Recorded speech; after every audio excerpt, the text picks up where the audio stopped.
when you come to this house. And I want to encourage you, honorable members, Honorable Kagusha, treat your colleagues the same way you would want them to treat you. Don't make any disparaging remarks. Don't purport to misinterpret the meaning of the name of a colleague, because that's not your duty. We just withdraw and apologize to Kagombe and proceed with your contribution.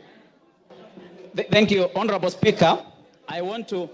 Honorable Speaker, I want to withdraw the naming of Honorable Kagombe and apologize, Honorable Speaker. No. Honorable Speaker, I also hope that you have noted the Honorable Amombi has hit me with a bottle of water. Honorable Speaker, and that is unparliamentary. Is that unparliamentary that another honorable member should rule? Order. Honorable Amombi, did you throw a bottle? Take your seat. That is very unparliamentary. Take your seat. Amombi.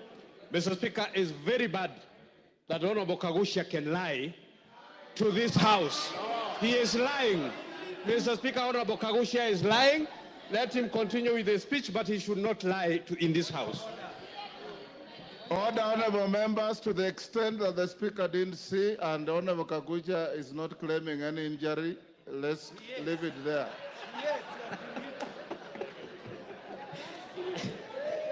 Honorable Speaker,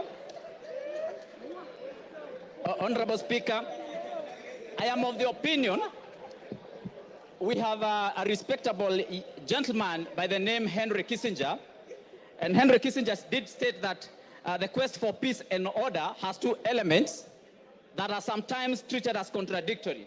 He said that the pursuit of elements of security and the requirements of acts of reconciliation, if you do not and if you cannot achieve both of them, we will not be able to reach either of them. The road to diplomacy, Honorable Speaker, Henry Kissinger did say that may appear complicated and frustrating, but progress to it requires both vision and the courage to undertake that journey. Honorable Speaker, I'm of the opinion that when we have our two senior most gentlemen in this republic having such kind of a disagreement or an issue that is a misunderstanding, we should seek the way of reconciliation. The way I see us doing now, we are just following on the issue of security. We are looking at the issues of removal, yet we are not pursuing a very important goal in this, and that is reconciliation. And for that matter, Honorable Speaker, I am of the opinion that we should seek a way that we can be able to bring the two gentlemen together. Honorable Speaker, you know that in the past we have brought an elder by the name His Excellency Obasanjo. We have brought Senator Kuhn from US. We have even had a gentleman by the name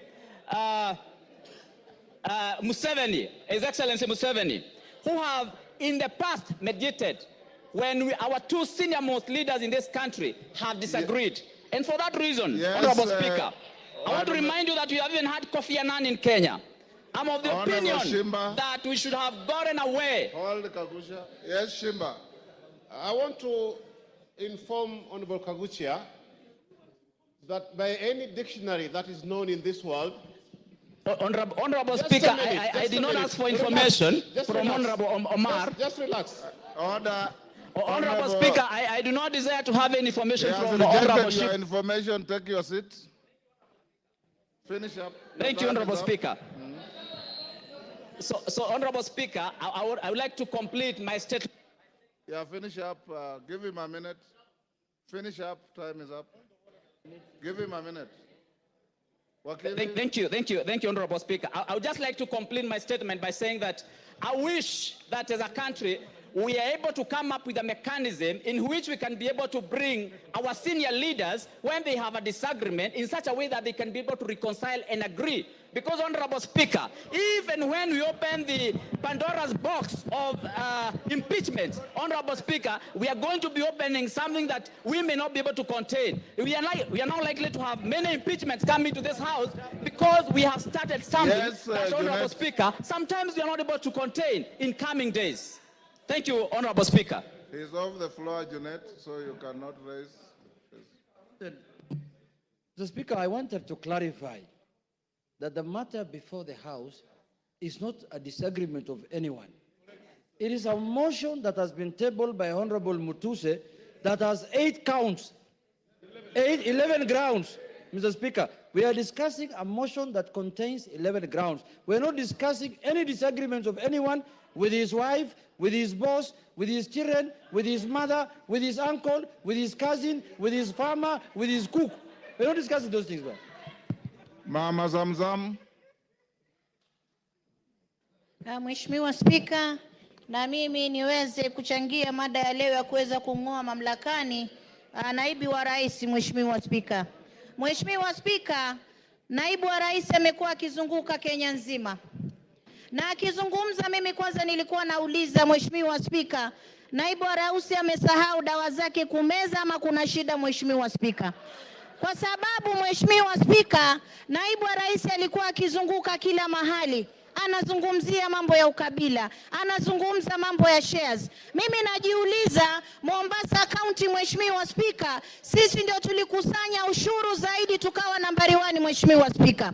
Lakini naibu wa rais akizungumza, anazungumza mambo ya shares, mambo ya mlima, mambo ya nini. Na Mheshimiwa Spika, ukiona naibu wa rais anaweza kumkosoa rais mbele ya wananchi Mheshimiwa Spika. Mheshimiwa Spika, Honorable Wamchomba, hold Mama Zamzam, hold her time. Yes, Honorable Wamchomba.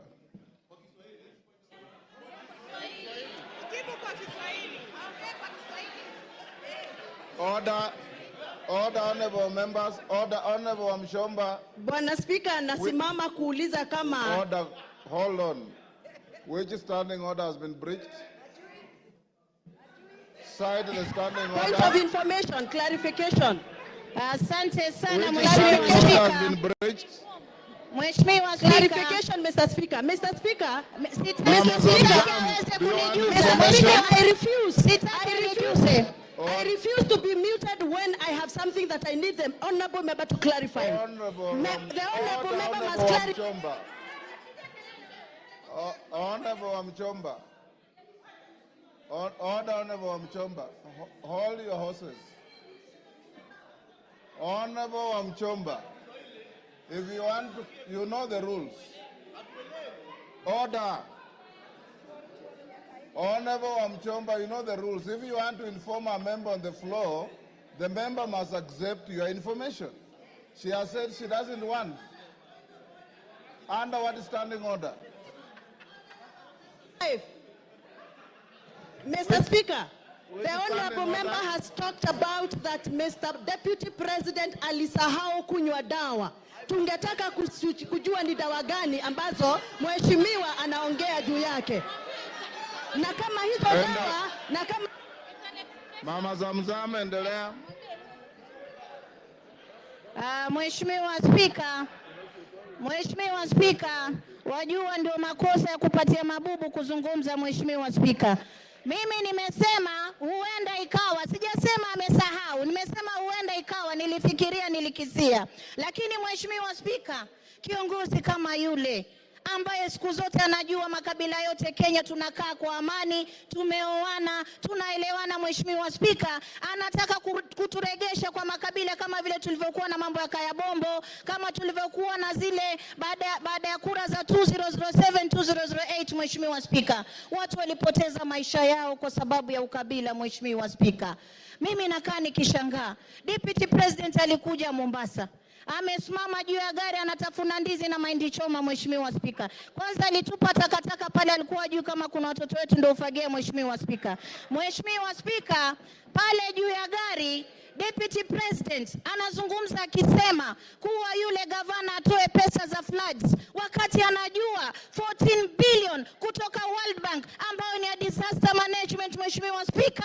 zilikuwa kwa ofisi yake na aliziramba. Mheshimiwa Spika, alikuwa anajua 6 billion tuliweka hapa katika bajeti. Mheshimiwa Spika, hakuzileta Mombasa. Mheshimiwa Spika, yule ni kiongozi wa kugonganisha watu. Mheshimiwa Spika, na ndio maana anajiuliza, kwa miaka miwili kampuni 22. Mheshimiwa Spika, hata mimi moja sina. miaka miwili, kampuni 22 na zote zina 5.7 billion ya mtoto, ya mke, ya nani, kisha bado unaenda kuchukua mali ya ndugu yako, unaacha mayatima, unaacha mjane, unamtesa, kisha utatuambia nini katika taifa la Kenya? Mheshimiwa Spika, mimi leo nasema ng'atuliwe, nasema kwa kutesa mjane, Gachagua must go. Kwa kukula pesa za mahindi, Gachagua must go. Kwa kutesa ukabila na Kenya, Gachagua must go. Asante sana Mheshimiwa Spika. Ngogoyo.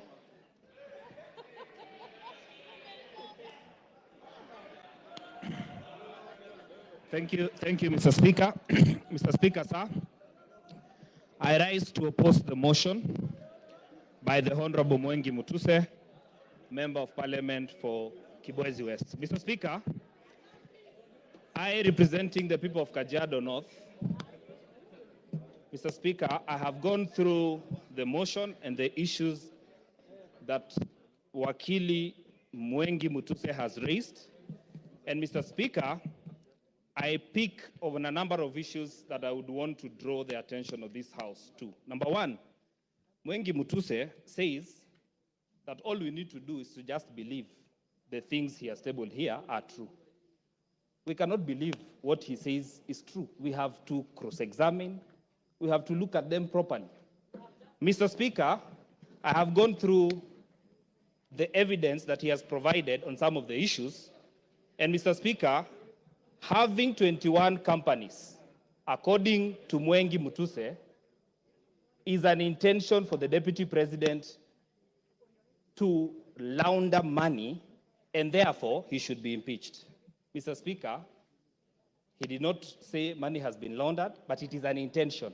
And he says it is enough for this House to just believe and therefore impeach. Mr. Speaker, I say no to that impeachment.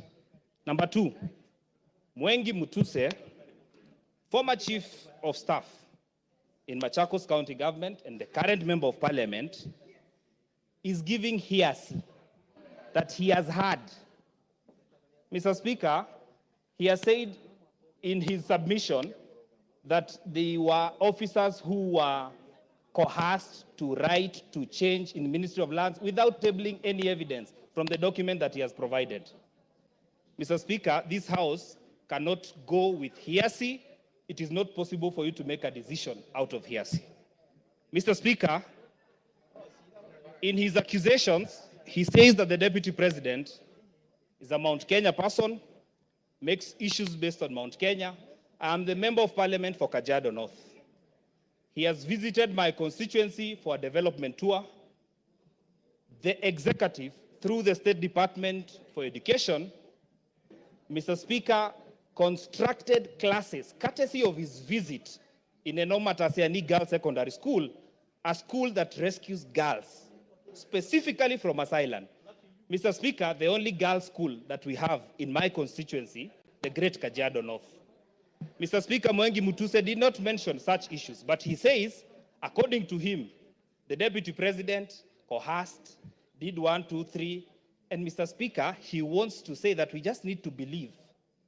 Mr. Speaker, impeaching the Deputy President of the Republic of Kenya needs more evidence than what he has provided. I find this to be very shallow, and Mr. Speaker, maybe in the words of the Chief Justice, this is hot air, in my opinion, Mr. Speaker. Mr. Speaker, I have found very respectful submission from lawyers in this House, Yes, Mama Zamzam. a majority of What's them. your point of order Mheshimiwa, and point what's of order standing number order? 87, Mheshimiwa Spika. Mimi nataka nimjuze mbunge mwenzangu kuwa huyo alikuwa... Naomba nisijuzwe, naomba nisijuzwe. Hapana, nimesema... Naomba nisijuzwe. She is on a point of order. Mheshimiwa Spika, nataka atoe statement of fact. Mheshimiwa Spika, huyu mbunge aliyoko hapa, hata kama alikuwa akifanya kazi county hapa, amekuja ni mbunge na ametoa motion hapa. Mheshimiwa Spika, na mimi nataka nimwelezee mbunge kuwa wasema kule wanaosema kufa abiria, kufa conductor, kufa dereva, huyu conductor ameweza kupickpocket maabiria wote, hawana chochote. Mheshimiwa Spika, kwa hiyo aende tu nyumbani. Mheshimiwa Spika. Ngogoyo.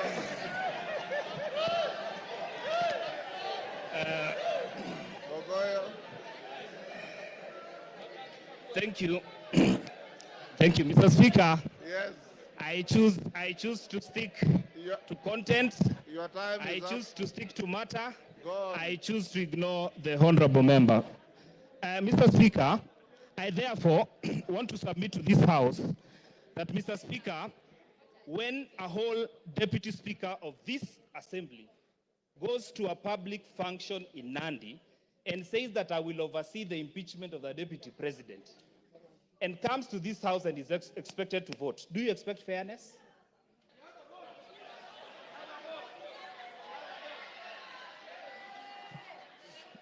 Your time is up. Give him 1 minute. The deputy speaker spoke to that. Thank and you. She has a vote, unlike the speaker. Yeah, but Mr. Speaker, I just want to say And she that will I not find, preside on these proceedings. okay, because I respect you, Mr. Speaker, I will not engage on that matter. In this, therefore, Mr. Speaker, I want to submit that Ngogoyo Onesmus Nguro, Member of Parliament for Kajiado North, says no to the impeachment of the Deputy President of the Republic of Kenya. Member for Taveta. Member for Taveta.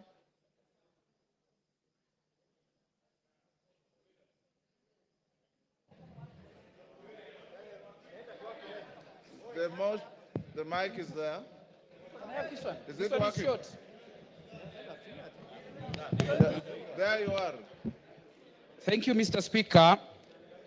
For a start, Mr. Speaker, I rise to support the motion by my learned colleague, Honorable Mutuse.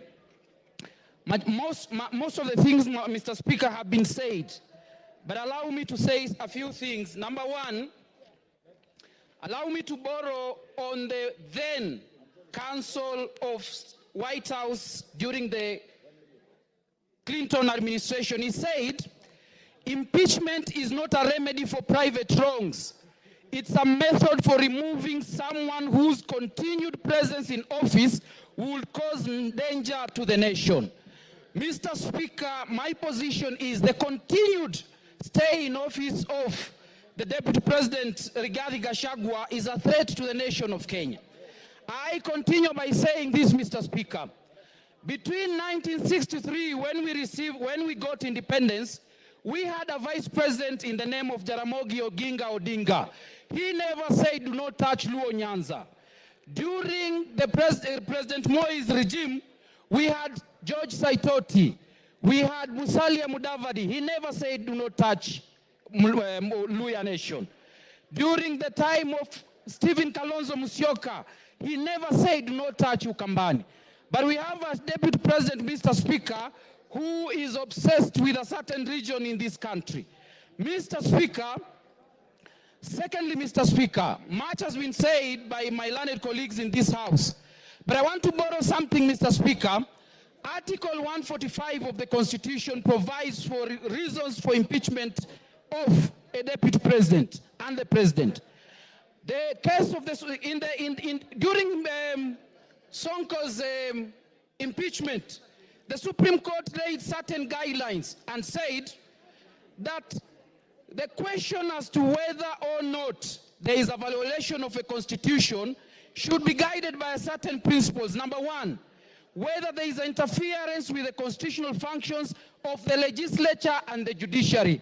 My submissions is that the utterances of the deputy president in relation to his cases in court is interference with the constitutional functions of the legislature and the judiciary.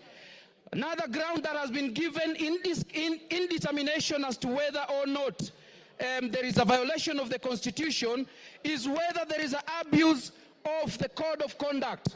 Mr. Speaker, my argument is the constant pronunciation by the deputy president that divides the country in terms of regions and tribe is an abuse of code of conduct and is a ground for impeachment. Another criteria given is the disregard and breach of fundamental rights of the Constitution. Mr. Speaker, I want to say this. In Taveta, where I come from, there are two minority tribes. There is the Taveta tribe and there is the Pare tribe, with a minority tribes in Kenya. Article 56 of the Constitution says that the state should do everything within its means to ensure that marginalized tribes in Kenya are protected. Mr. Speaker, the pronouncement of the Deputy President about a certain region without considering the Tavetas of Taveta, or the Pares of Taveta, is a violation of fundamental rights and freedom as guaranteed by Article 56 and is a ground for impeachment. Very lastly, Mr. Speaker, I want to say this. Even in Taveta, there are Kikuyus. So if we constantly obsessed of Mount Kenya, who will speak for the Kikuyus who live in Tavetas? And that is why I'm saying, Mr. Speaker, because of the obsession of Mount Kenya, because of obsession of a certain region, Rigathi Gachagua must go.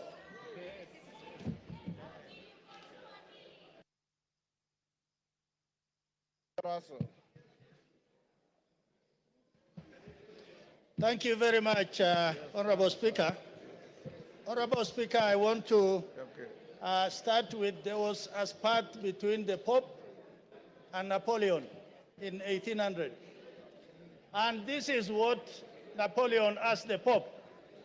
Pope, how many divisions do you have? Then the Pope replied, I have the Catholic Church. Honorable Speaker, yesterday, during the interview, the Deputy President came up strongly to almost insinuate that this Parliament is a bunch of clowns. But this Parliament is guarded by so many things. But the very important instrument this Parliament wields is this thing called the Constitution. It is the supreme law of the land. Honorable Speaker, one of the reasons why the Deputy President must be impeached is the issue of national unity. He came on public stage to talk about one issue that eventually will discriminate the minorities. One man, one vote, one shilling. That is important in the way he says. But in a sense, the regions that are behind, that are discriminated, that are marginalized, will continue to be behind. Honorable Speaker, Article 56, A1, it talks about minority groups, why they must be in government, why they must be represented. Honorable Speaker, this country must move forward, and it must move as one nation, one people. We are of different nationalities. It is the Deputy President who stood in a public place to say that the problem of this country is the Somalis. The Somalis are part and parcel of this nation. They have done great contribution to this country, and they cannot be excluded for anything. Honorable Speaker, the second issue, why the Deputy President must, and he has to leave that office, is on the matters of national security.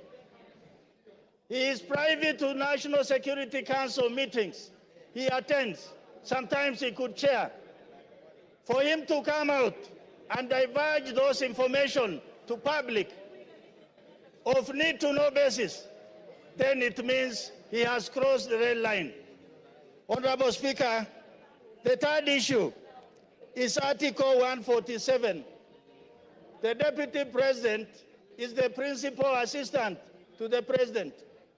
And sometimes when the President is away, he's delegated to be the President. This happened in the 11th Parliament when Uhuru Kenyatta was attending ICC. And he wrote down that President Ruto will act on his behalf. It can happen even this time. If we have a president who is already determined to discriminate some parts of the country, then how do we trust him with power? Honorable Speaker, lastly, he is not assisting or supporting the president. Finance Bill 2024-25 was thrown out by Parliament was thrown out by the people. Not that people didn't want it, not Parliament didn't want it, because he never supported it. He kept on campaigning against the finance bill. For those reasons, Honorable Speaker, I think the Deputy President must be impeached. Thank you, Honorable Speaker. Farah Maalim.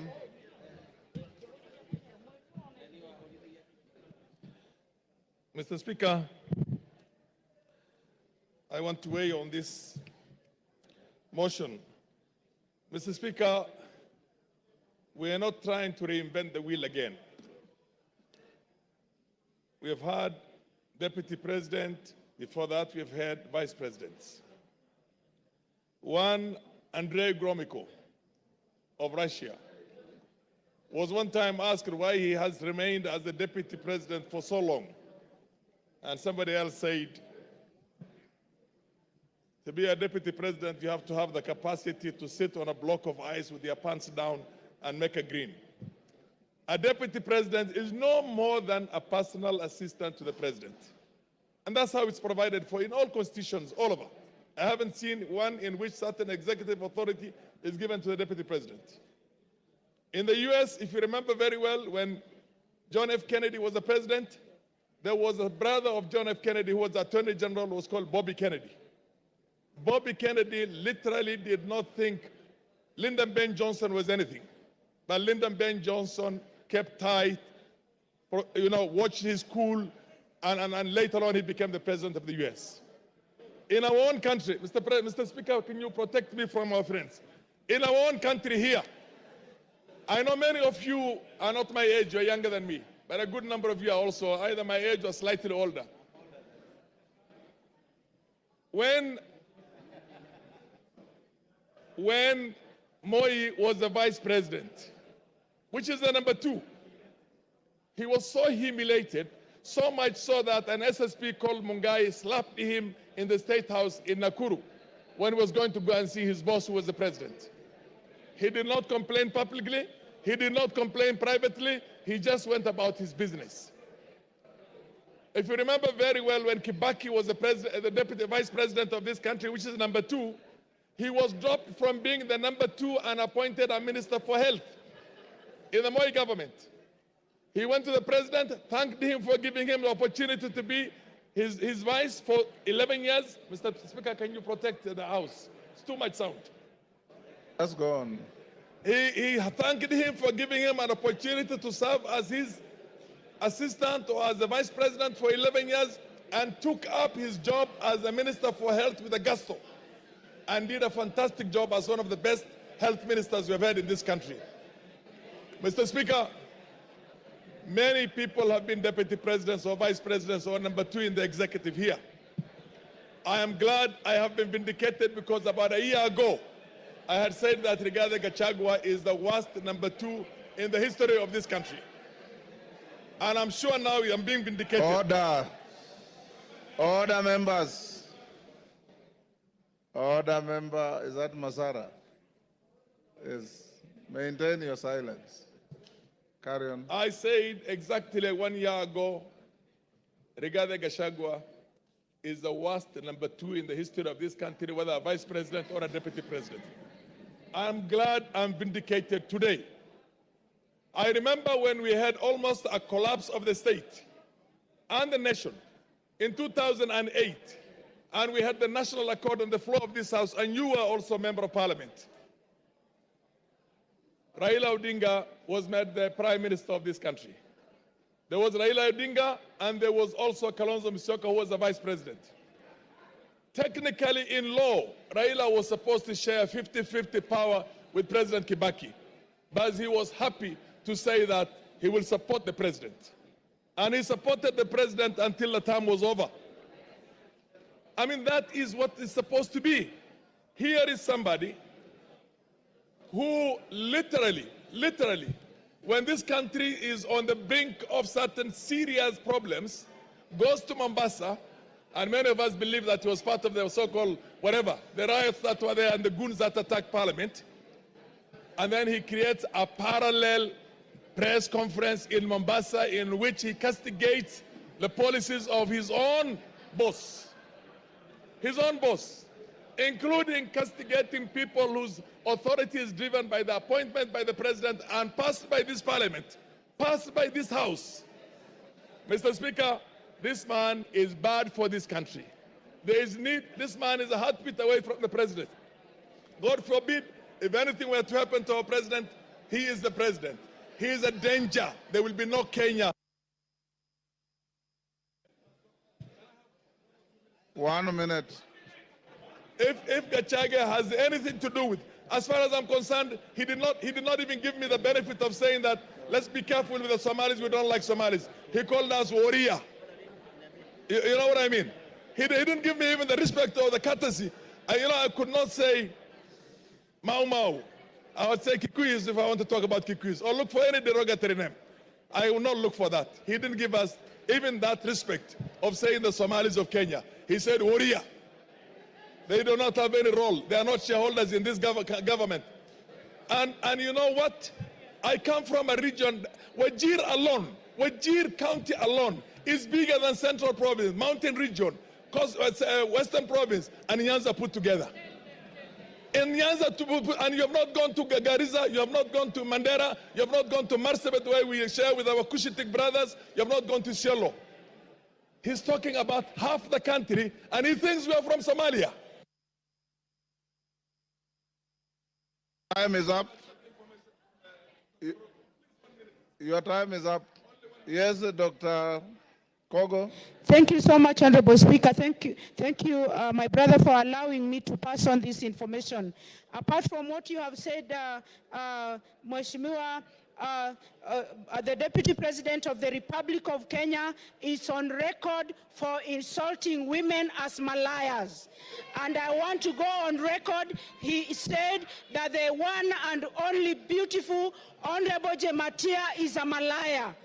And somebody can negate that, and I have to say it. I thank you so much, Honorable Speaker. Yes, your time is up. Give him 1 minute. Okay, yeah, 1 minute.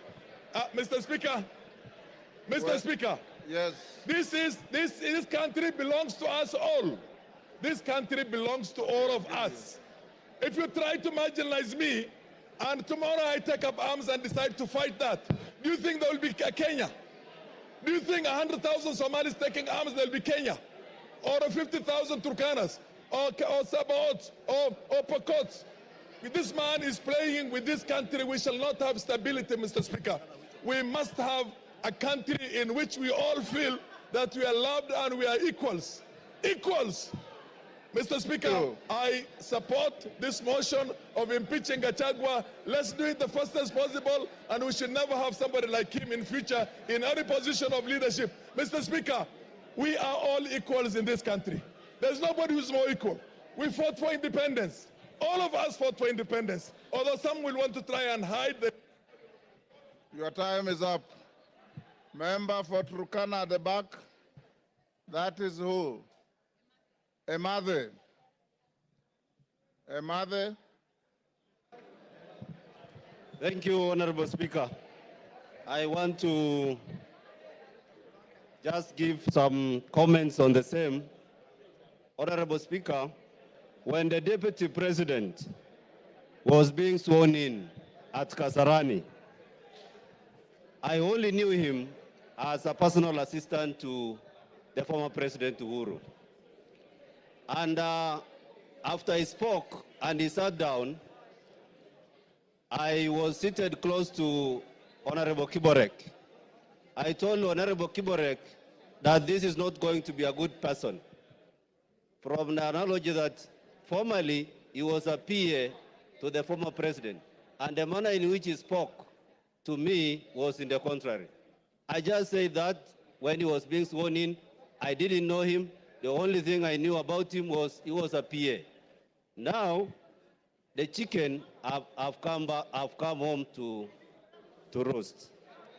And Honorable Speaker, I want to say that I support his impeachment the same manner in which over 92% of my constituents in Turkana Central have agreed that we do the impeachment.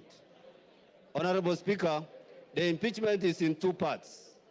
There is the anti-corruption part of it, and there is the ethical or the ethics part of it.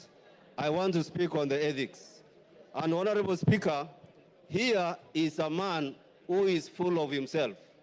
He is a very proud person, and Honorable Speaker, he doesn't even know what to say. He just speaks in the manner that does not depict him as the Deputy President of this country. Honorable Speaker, the Bible in the book of James brings out the bad part of the tongue. It says the tongue is this part of the body that is a world of evil. It is a fire.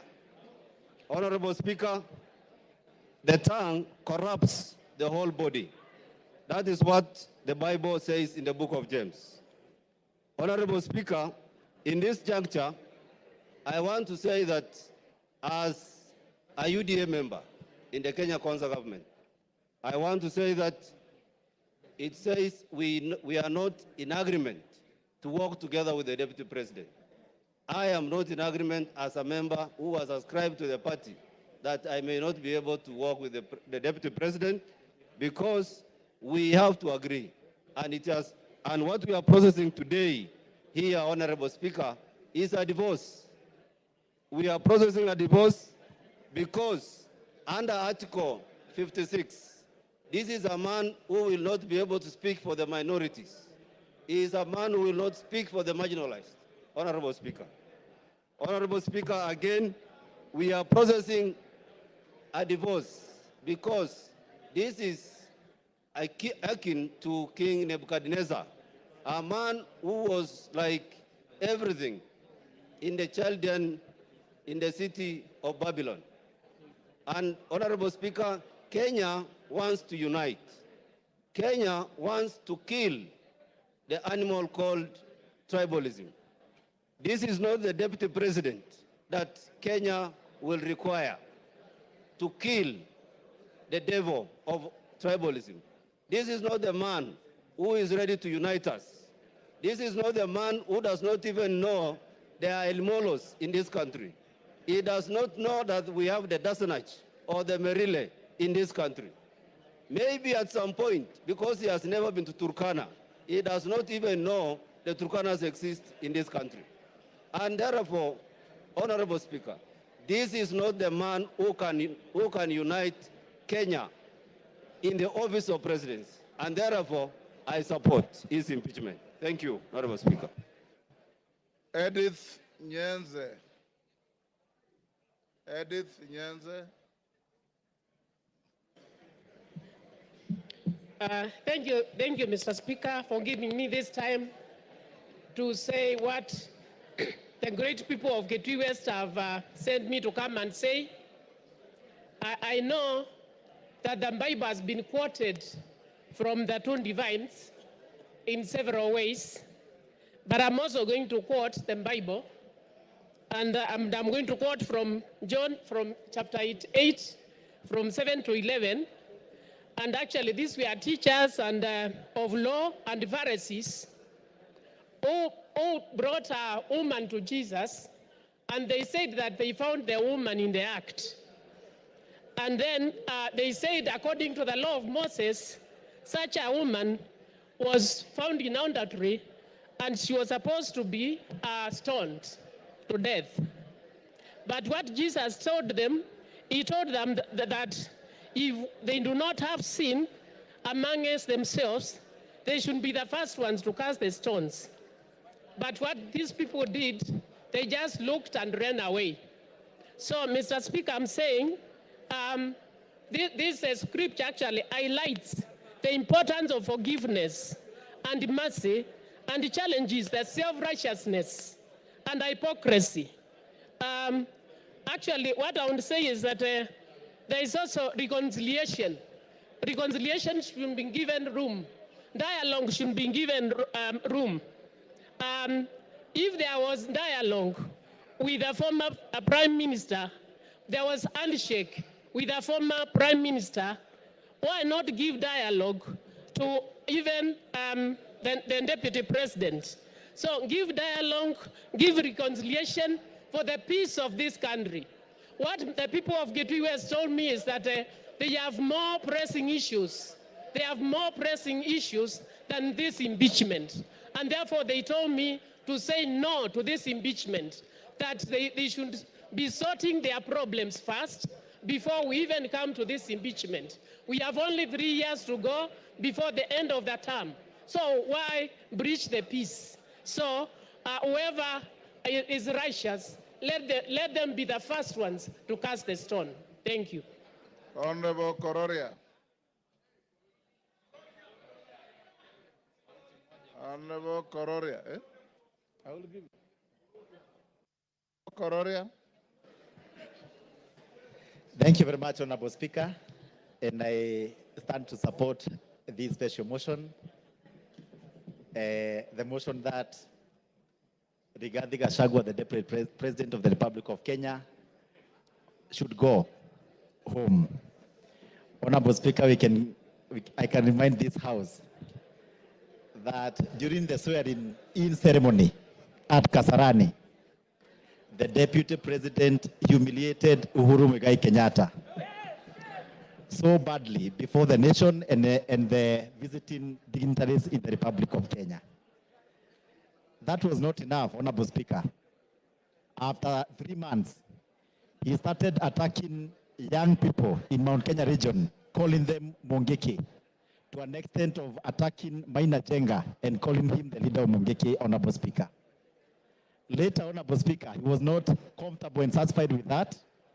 He went ahead to refer to the members of parliament from Mount Kenya region as Gakonia and Kunda Gotome and Komereras, Honorable Speaker.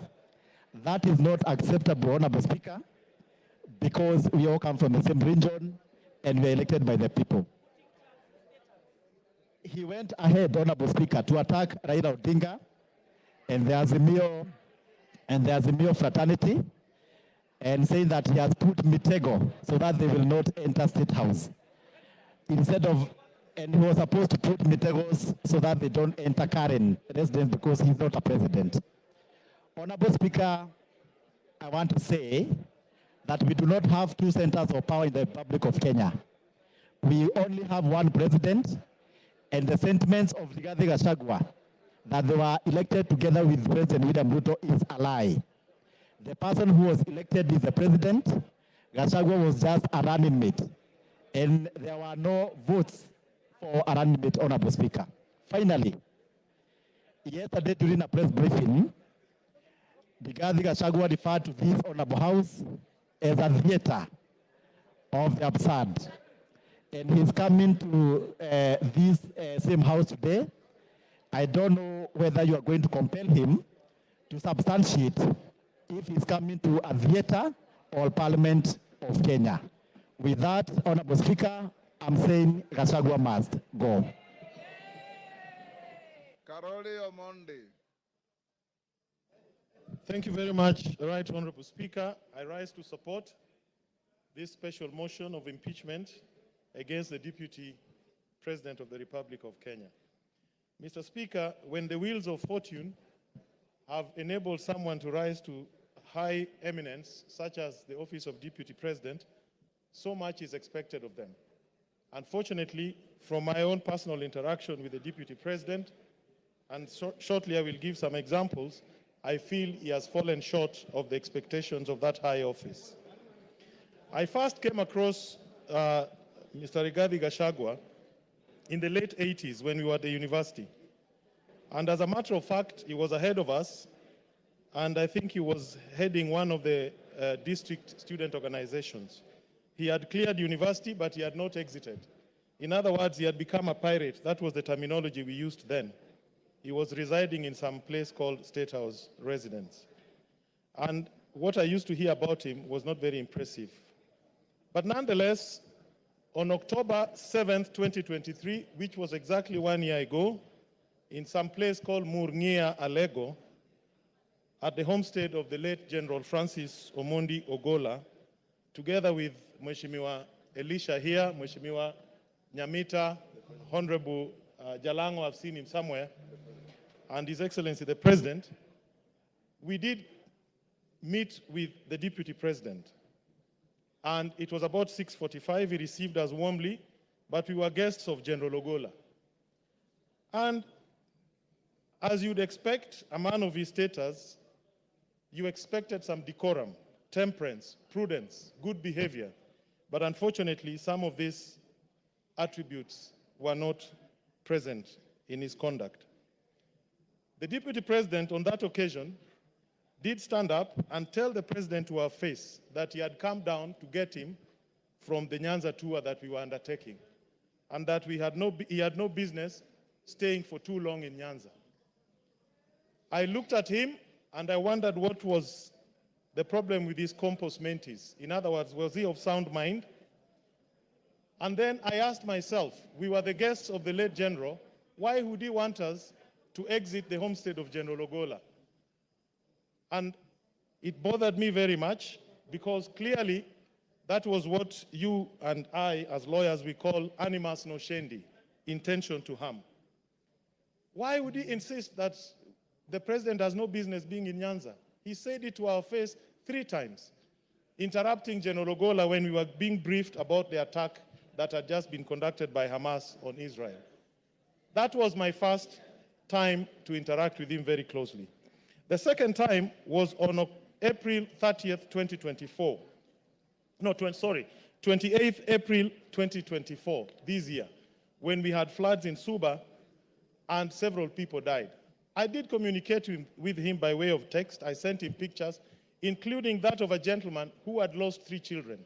And I asked him to avail to me the state resources that I could use to alleviate the pain and loss of my people. He did not respond. He did not call back. He did not show any interest. On 30th April 2024, I did contact Honorable Kagushia, who was sitting next to him at a rally in Nyeri. And I saw Honorable Kagushia whispering to him my message. And they texted me back that the Deputy President would come back to me. He never did. On 6th of May 2024, I again reached out to him in his capacity as the coordinator of relief. He did not respond. I support this motion, and I want to say this. What I found with Honorable Gachagua is lack of education. Obama says, education is not a name of any degree or certificate that can be shown to others as proof. Education is the name of our attitude, actions, language, and behavior with others in real life. I'm on behalf of people of Suba South, I am supporting this motion, and I want to inform the House, our role today as a grand jury is not to establish beyond reasonable doubt any of these charges. Our role is very simple. Our role is to say we have found triable issues, frame the charges, leave that trial to the Senate. And once we do that, we shall have discharged our duty. Mr. Speaker, I fully support. Thank you. Your time is up. Kanjori.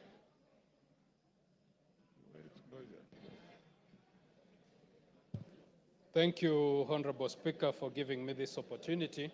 And Honorable Speaker, let me also add my voice to this very important motion. And let me start by saying I support the motion to impeach the Deputy President. Honorable Speaker, it should be understood that this is a motion that this House is making an attempt to save this country from a bad, divisive leader. Honorable Speaker, and allow me to thank the mover of this motion, Honorable Mutuse, for the courage that he has shown, and the 291 members who have signed this motion.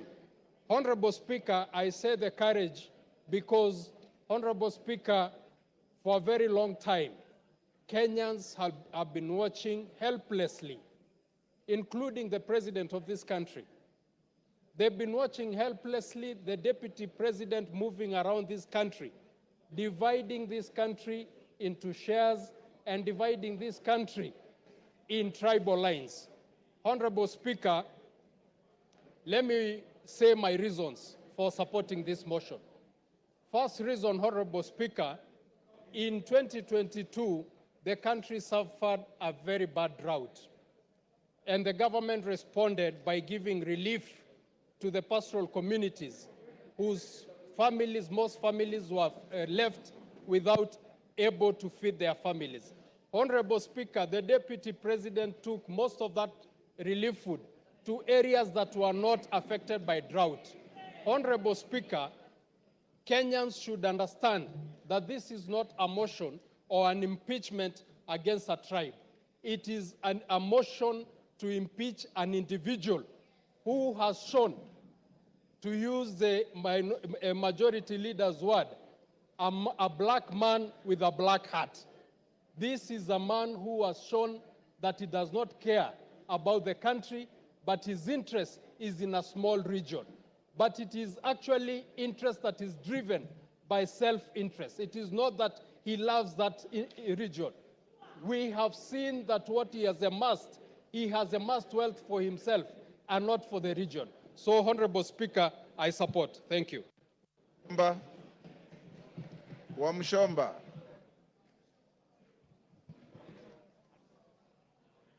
I thought you normally sit this side. Thank you. Yes. The temperatures there are too high.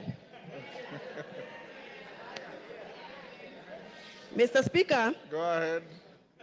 I rise to defend the Deputy President, Rigathi Gachagua, against what I am calling mob justice, a process that has not given him the right of reply, a process that has gone on, presented some fact charts to the villages, and disseminated information to the members of public without giving him the opportunity to defend himself. Hold your horses, Wamchomba. I was consulting with KJ. I didn't hear what you said. Can you repeat?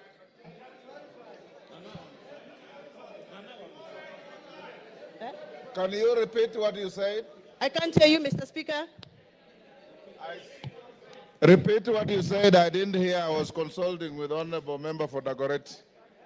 I have said I rise to defend the Deputy President, the Honorable Rigathi Joyfrey Gachagua, against a process that I feel, personally as my opinion, it is mob justice against the Deputy President, because he has not been given the right of reply before we went for public participation. That is what I've said. Honorable Wamchomba. According to the standing order here. Honorable Wamchomba, that is neither factual nor legal, because the Deputy President is appearing before this House at 5. So be factual. Mr. Speaker, yes, please allow me to execute my point, and you can guide. Procedurally, Mr. Speaker, the fact sheets that were distributed in our constituencies had allegations that were read out to members of public as facts. So to me, the fact sheets that were distributed in our constituencies were fact sheets that were communicating facts. But from where I come from, Mr. Speaker, what was typed in those papers was not factual and needed to be interrogated. And I'm glad that the Deputy President is appearing in an hour's time here to come and clear the air.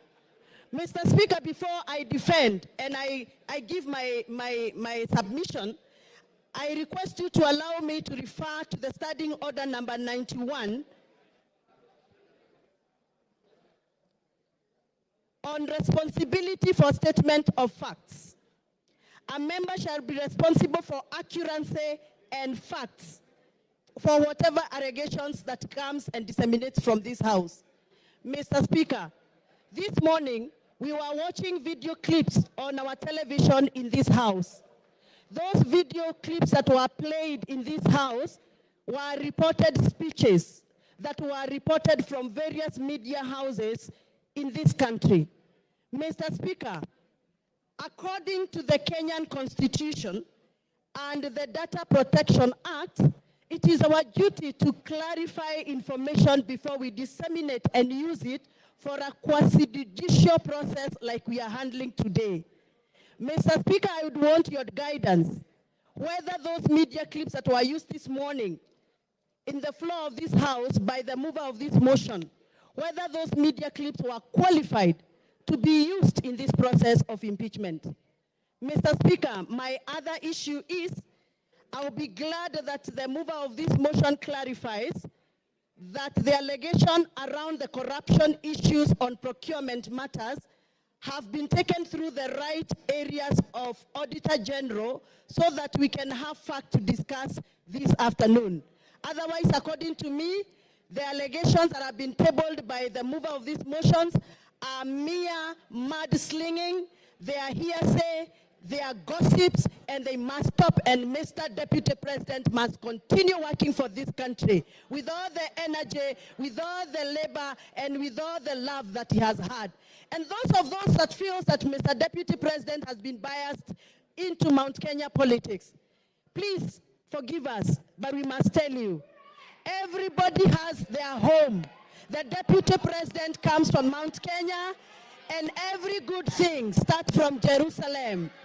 Even Jesus had to start his good work from Jerusalem.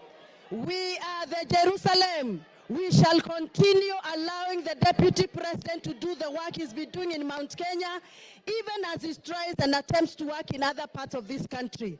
I have personally escorted the Deputy President in other areas outside Mount Kenya.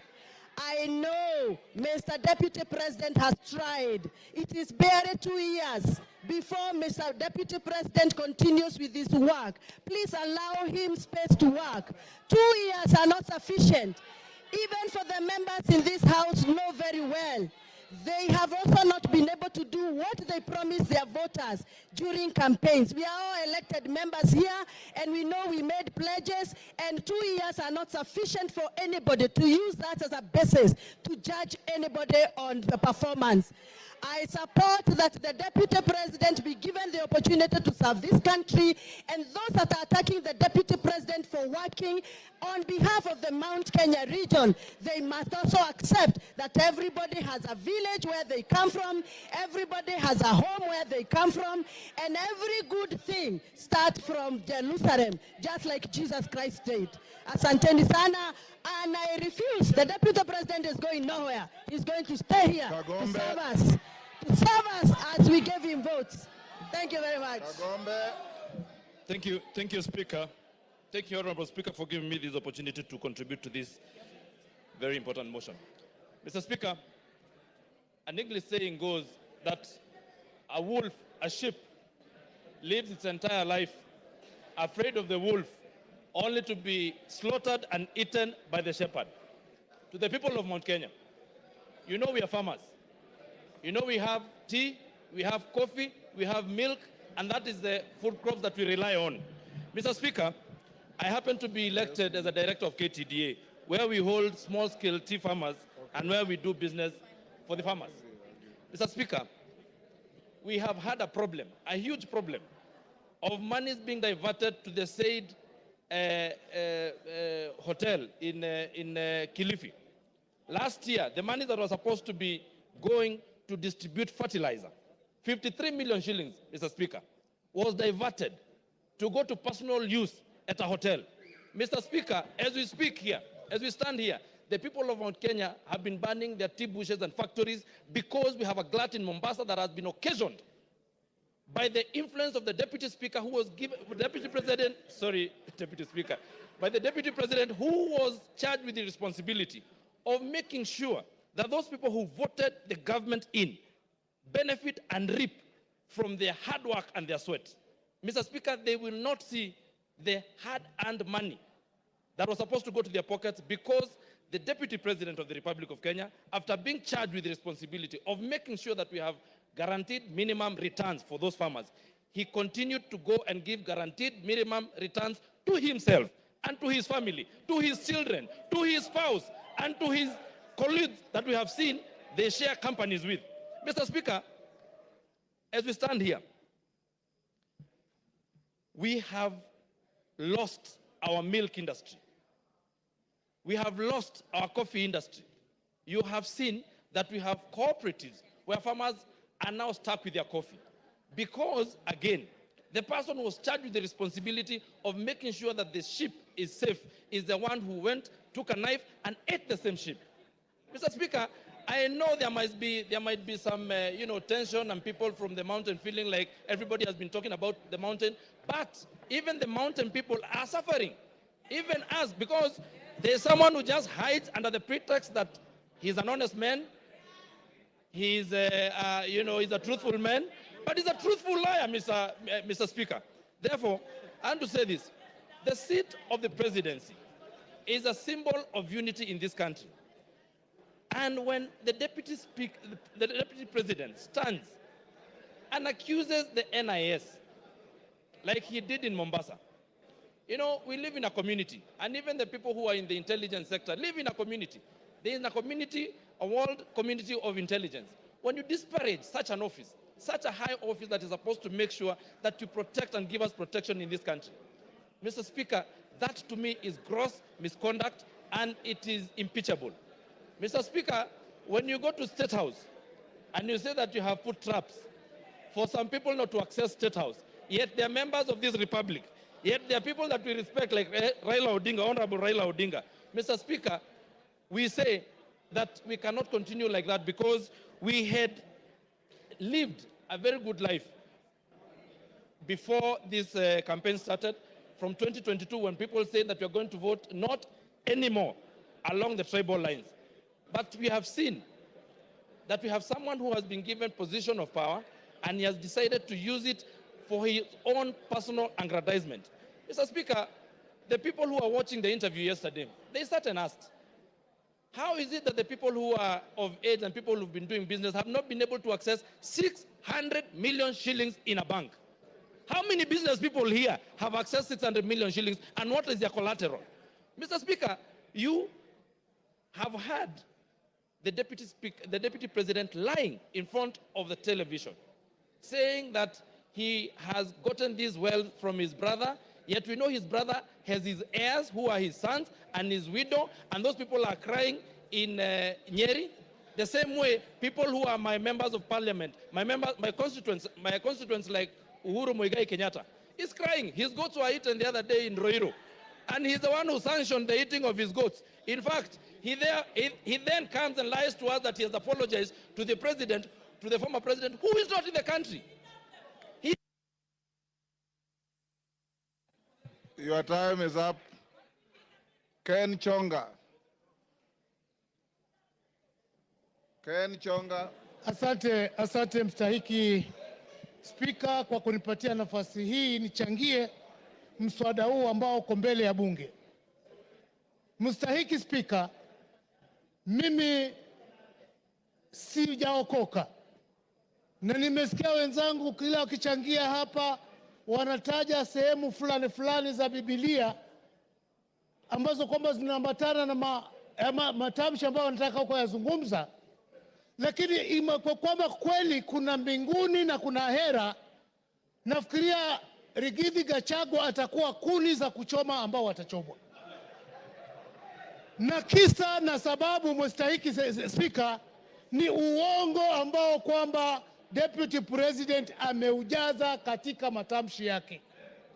Jana jioni nilichukua muda wangu, mstahiki Spika, kumsikiza hoja ile ambayo kwamba alikuwa anaizungumzia. Ninashukuru kunipa nafasi hii kwa sababu mmoja kati ambaye aliguswa pale ni mimi. Mimi nikiwa mbunge wa Kilifi South ama Kilifi Kusini, ile hoteli ya Gachagua pale mahali imejengwa iko eneo bunge langu mimi. Na yale aliyozungumza bwana deputy governor jana ulikuwa ni uongo mtupu. Sorry, deputy president. Kitu cha kwanza, mstahiki Speaker, wakati King Charles III alipokuja ndio aende atembelee kule chini Kuruwitu, alikuwa amekuja kwa mwaliko wa Kuruwitu Conservancy CBO.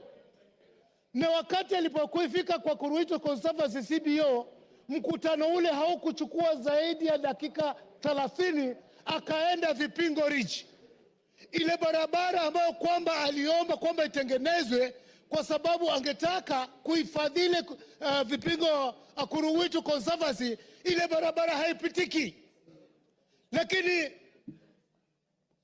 Deputy President akaona amepata nafasi nzuri sana ile barabara, baada ya kwamba iende kwa Kuruwitu Conservancy, akachukua ile barabara akaijenga, akiipeleka kwake hotelini, imeishia pale kwa hoteli yake. Na ninaongea kwa sababu mimi pia nimejenga hapo hapo. Bwana Deputy President alisema kwamba watu waliomba hiyo barabara ijengwe, kulikuwa na public participation. Ni kweli kabisa, tuliomba ya kwamba barabara ile ijengwe, lakini hii kwamba ni uhusiano wake yeye na wenyeji wa Kuruwitu, kwamba ni uhusiano ambao ni mzuri, wanaelewana, na kwamba hata mbunge eneo hilo anajua. Mimi nasema ashindwe katika jina la Yesu. Siyajui hayo, sikuhusishwa kuhusu barabara ambayo alimepeleka kwa hoteli yake. Tatu, Bwana Spika, Mheshimiwa Spika, Deputy President alisema ya kwamba barabara ile inafaidi watu wengi sana ambao kwamba wanaishi maeneo yale. Akataja kwamba kuna vipingo, Shariani Secondary School.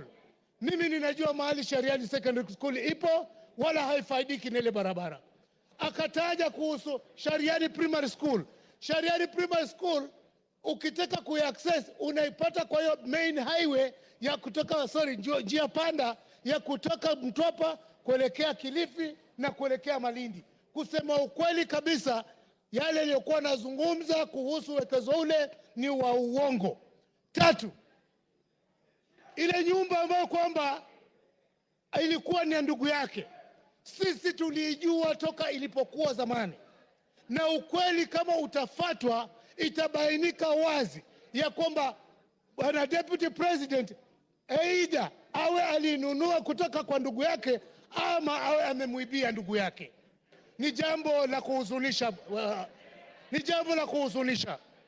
Akisema ya kwamba mali ile yote ambayo iliachwa, yeye ameachiwa percentage fulani kubwa kushinda wale watoto.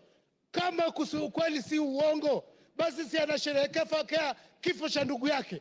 Ni nani mwenye akili zake timamu ataacha urithi au peane kwa ndugu yake, asahau watoto wake, asahau bibi zake, asahau binamu zake, hali yeye anasema kwamba yeye ni mtu uko na mali? Mimi sijawahi kumuunga mkono kwa lolote, na ninajua nyumba hii iko na hisia tofauti kulingana na masuala ya Deputy President. Wakati nilipeleka public participation Kilifi South, 95%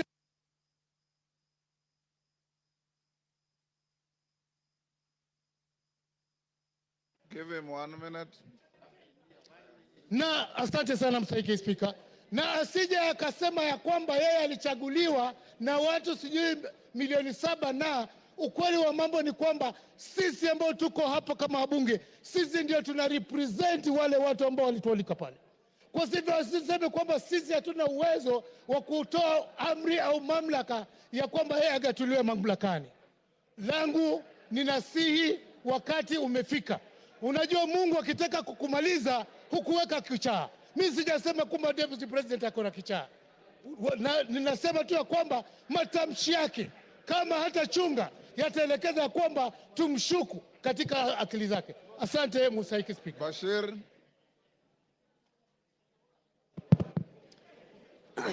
Thank you, Honorable Speaker.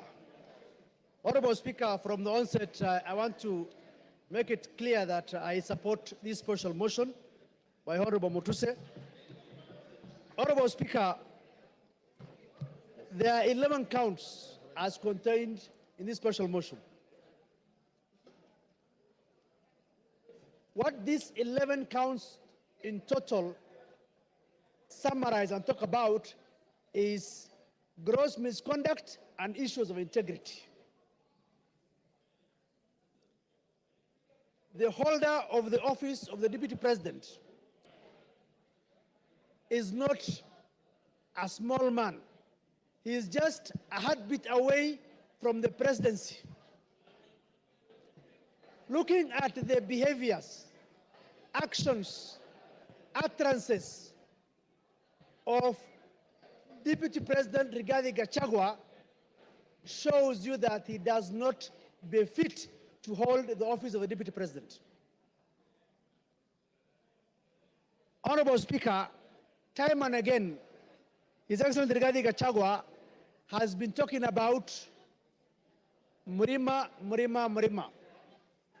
But one thing I want people to know is that the same Murima has people who have been elected by the same representative and who are in this house representing the people of Mount Kenya.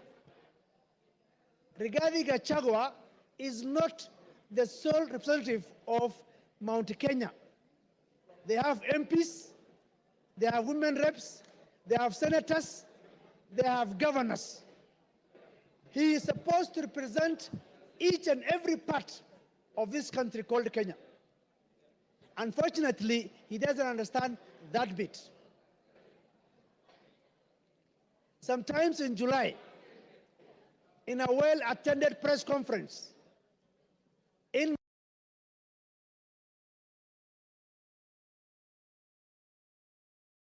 Mombasa, intelligence services, and especially in the person of the Director General. Now, look at this case. The Deputy President is a member of NSAC, the National Security Advisory Council. He sits in that council. If there are issues that he has with individuals running those institutions, the best place will have been that council. Now, you've been the Deputy President of the country. Instead of addressing matters in a perfect and constitutional manner, you address the press and taint the images of such officers, critical officers of security. That itself is quite unfortunate. Honorable Speaker, I listened to the press conference last night. One thing that perturbed me was the issue of His Excellency saying, I have gotten all these wealth from my brother. Now I'm asking myself, he doesn't have wealth of his own that he can tell the people? How come he is the one who gets more of the shares than the widows and the orphans?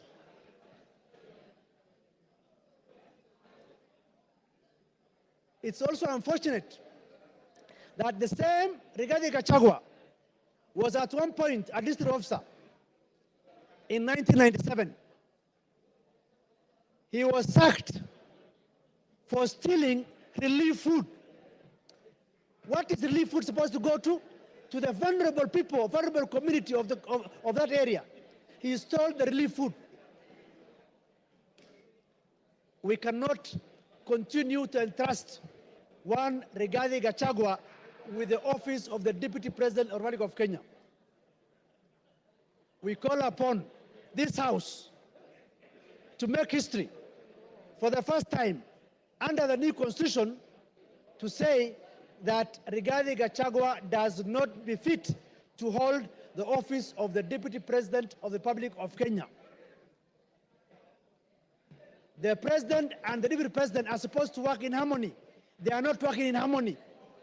The President sometimes goes out of the country.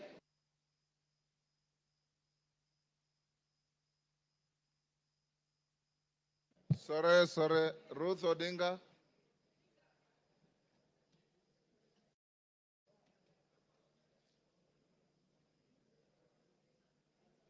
Give her the mic.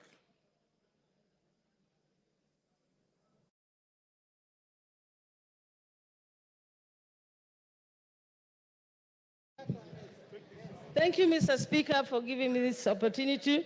I rise today not just as a member of this esteemed House, but as a daughter, a sister, and a proud descendant of those who fought tirelessly for the freedom we hold dear. I urge us to reflect on the values upon which our great nation was built as we consider the impeachment of the Deputy President. I want to take you back to to the times before independence. Jaramogi Oginga Odinga is one of the people who fought for independence. And the colonialists actually offered him to be to become the president of Kenya. He declined and left that for Jomo Kenyatta to become the president. And in 1964, Jaramogi became the first vice president of the Republic of Kenya.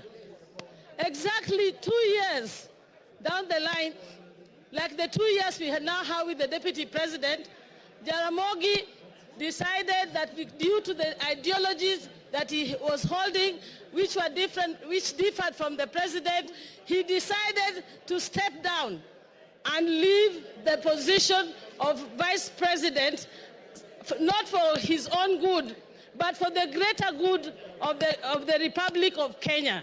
He actually stepped down. I would like, in my own statement, to ask the deputy president that Kenya is larger than you. Kenya is a big country that we need to protect. If I were you, Mr. Deputy President, please take the honorable route that some of your predecessors had taken, like Jaramogi, and step down from this position of presidency. Don't take Kenya through the valley of the abyss the dark abyss you want Kenya to go through. Secondly, I would like to say something.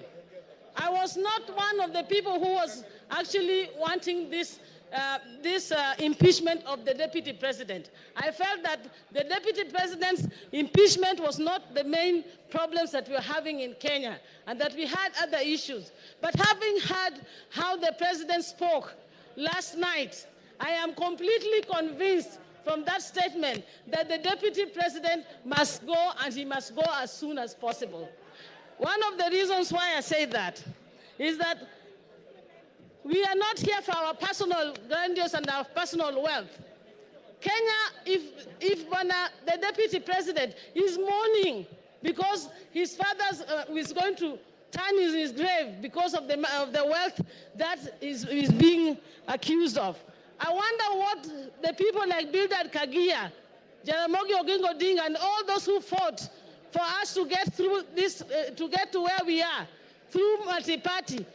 Oginga Odinga and all went through house arrest, detention, to make sure that we get the multi-party that we are enjoying in this country, the democracy that we are enjoying. How are they feeling in their grave when now the deputy president is talking about making Kenya a company? What company are you talking about, and shareholders?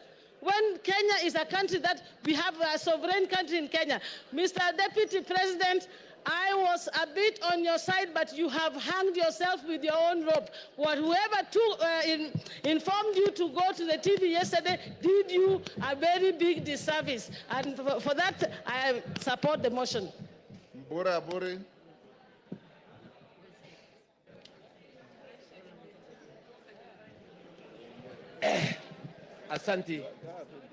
Asanti Bwana Spika kunipa nafasi hii. Yangu ni kidogo sana. Nikusema ya kwamba tunataka naibu wa rais yule ambaye si mkabila. Kwa sababu nchi yetu ya Kenya ni kubwa sana kushinda mtu. Tukiongea mambo ya mlima, kule kwangu Tigania East, tuko katikati ya mlima.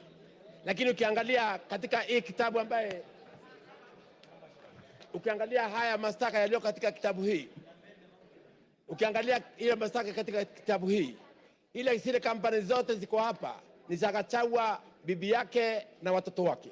Hakuna Mutigania, hakuna Mwegembe, hakuna Muimenti, hakuna Mluya. That means yeye mwenyewe alikuwa anatetea tumbo yake. Ndipo mimi niko hapo kusema eti ya kwamba sisi atupembelezani. Sisi tunasema kwamba lazima aende nyumbani kwa sababu amekataa kuangalia mambo ya wananchi wa Kenya, na Kenya ni kubwa. Ingine ni hii. Mimi nimekaa kule East Africa Community kipindi ya miaka 5. Nilikuwa na Jematia ambaye ni dada yangu. Katika kipindi ya miaka 5 sijawahi kusikia Jematia akiwa na malaya, lakini naibu wa rais alisimama akasema kwamba Jematia ni malaya. Ya kwamba mimi nikiwa Mporo Mtwabori na support naibu wa rais aende nyumbani. Asante sana. Thank you. Women Rep Busia.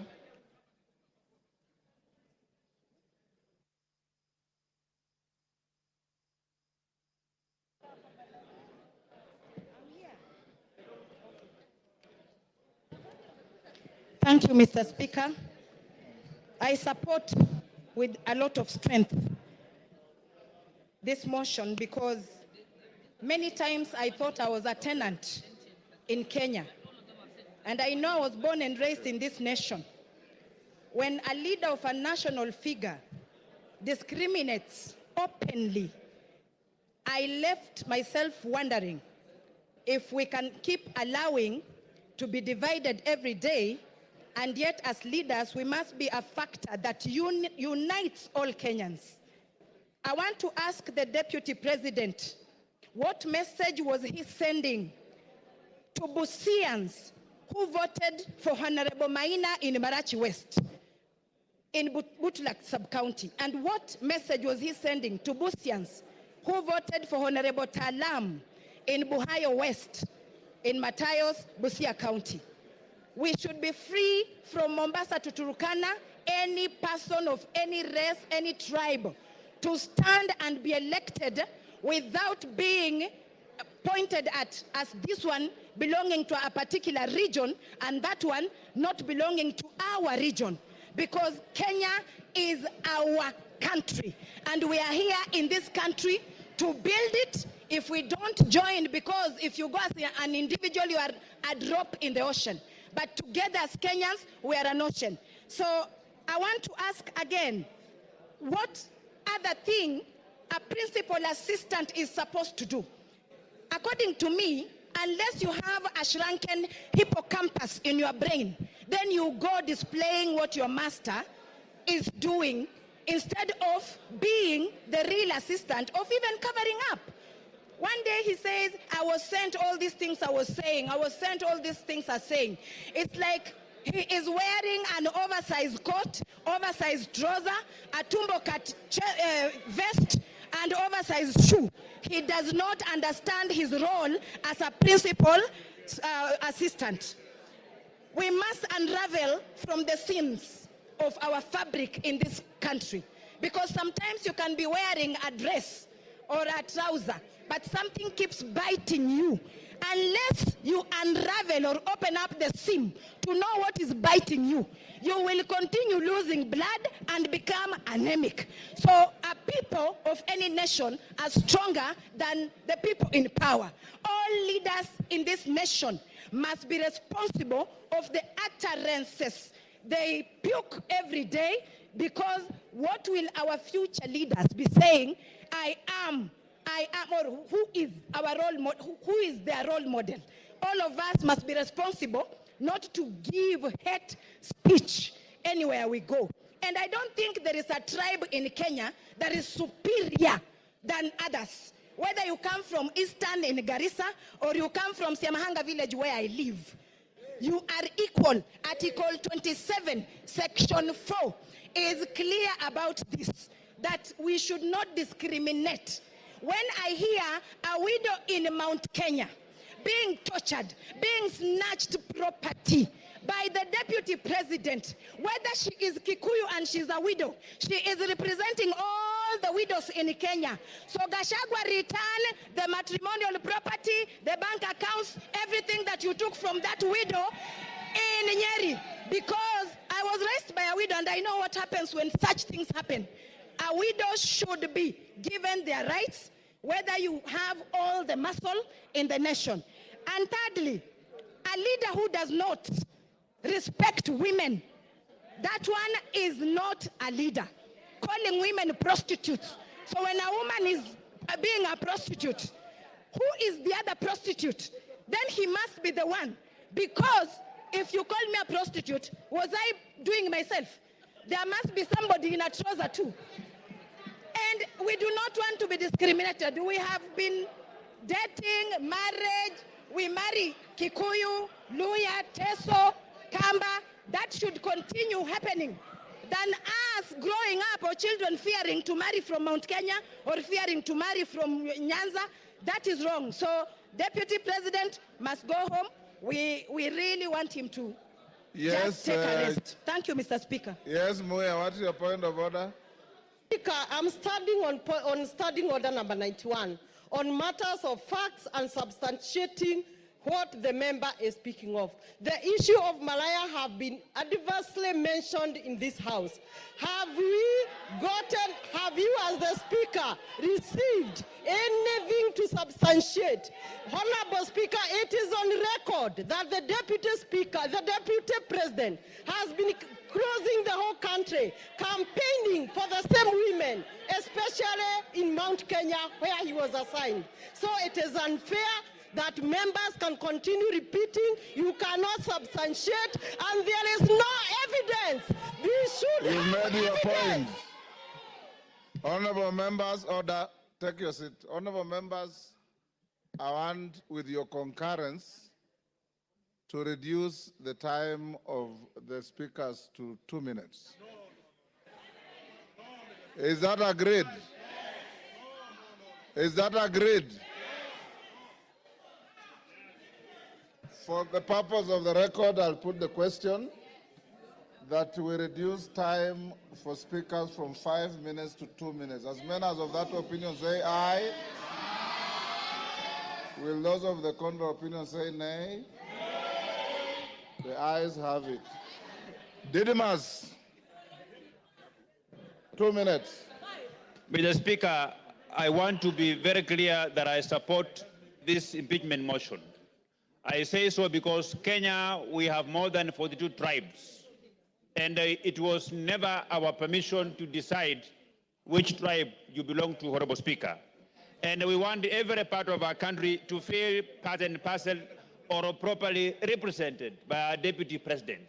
The continued dividing of our country in shares, Honorable Speaker, in terms of how many votes that a particular area voted for the government, Mr. Speaker, it is making parts of this country feel like they're not part of this country.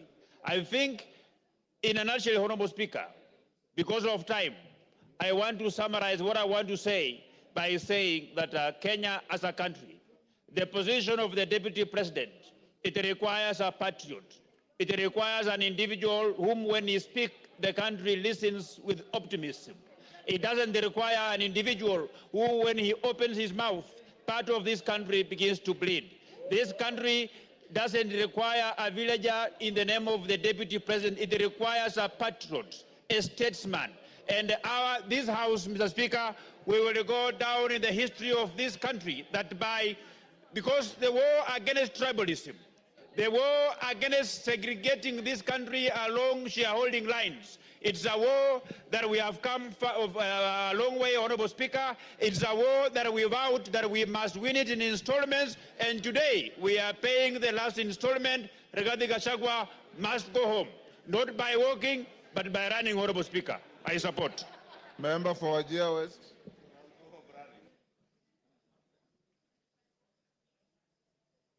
Please here. Thank you, Mr. Speaker, for giving me this opportunity. First, I rise, Mr. Speaker, reluctantly but firmly in support of all the articles of this motion. Mr. Speaker, I say reluctantly because of the following reasons. Normally, Mr. Speaker, as a Muslim leader, I don't rush to support this grave matter like this, to remove the Deputy President of the Republic of Kenya from office after just 2 years of election. But because of the conduct, the behavior of the Deputy President of this country, Mr. Speaker, I have no option but to support this motion.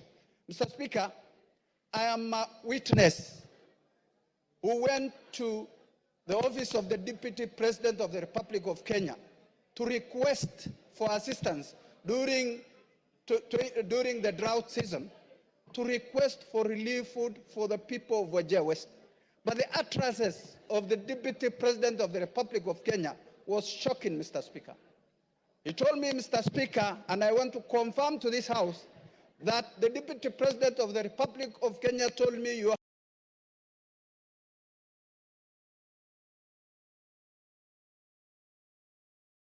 have more than your share. It was shocking. I was dejected, hopeless, and left the office in protest, Mr. Speaker. Who disrespected and discriminated against against the people I represent in this House. Mr. Speaker, today, as we speak, it's a historic day. And for that reason, Mr. Speaker, for unity of this House, of the country.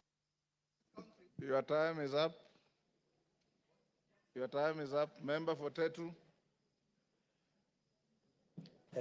Thank you, Mr. Speaker. You have 2 Mr. minutes. Speaker, from the onset, I rise to oppose this motion, to this special motion on removal from office by impeachment of the Deputy President of the Republic of Kenya. Mr. Speaker, when a man is down, in the spirit of Ubuntu, it is not good to crush him. On Sunday, the Deputy President at the National Prayer Altar stood and apologized profusely to his boss, to fellow Kenyans, and indeed to all the members of this House.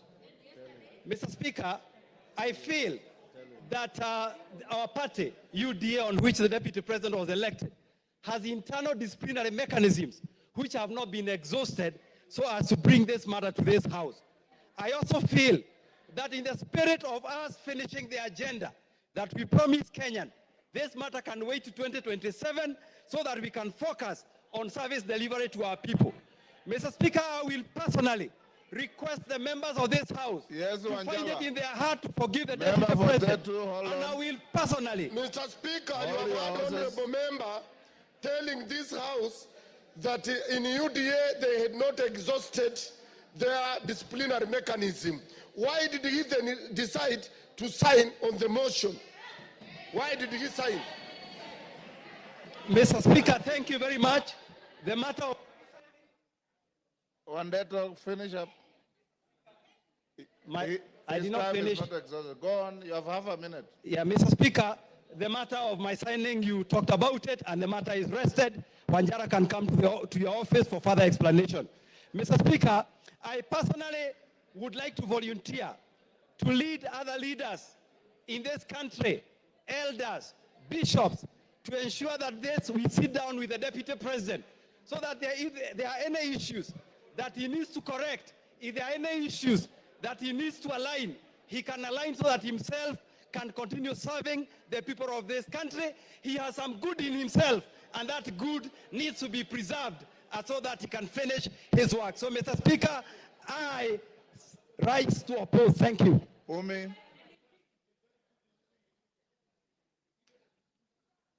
You have 2 minutes.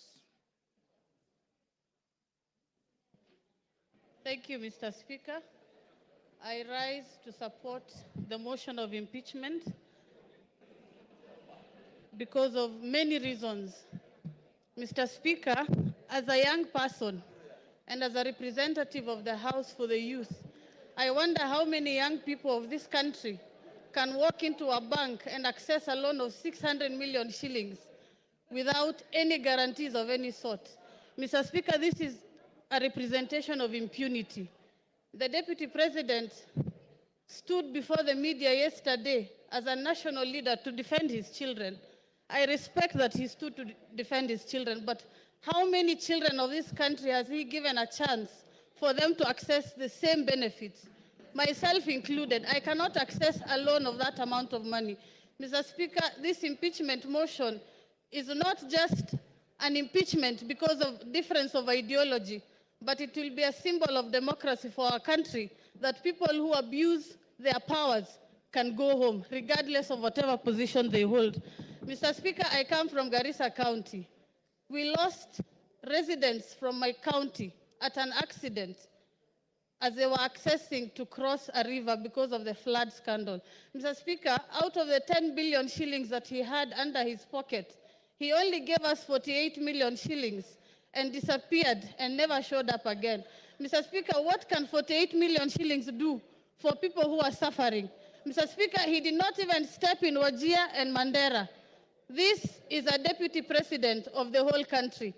I support the impeachment. He must go home and create a room for other people to get that position. Maybe it's time for other regions to be deputies so that we can get the same benefits. Mr. Speaker, I can even do a good job myself. Mr. Speaker. Your time is up. Jen Kagiri.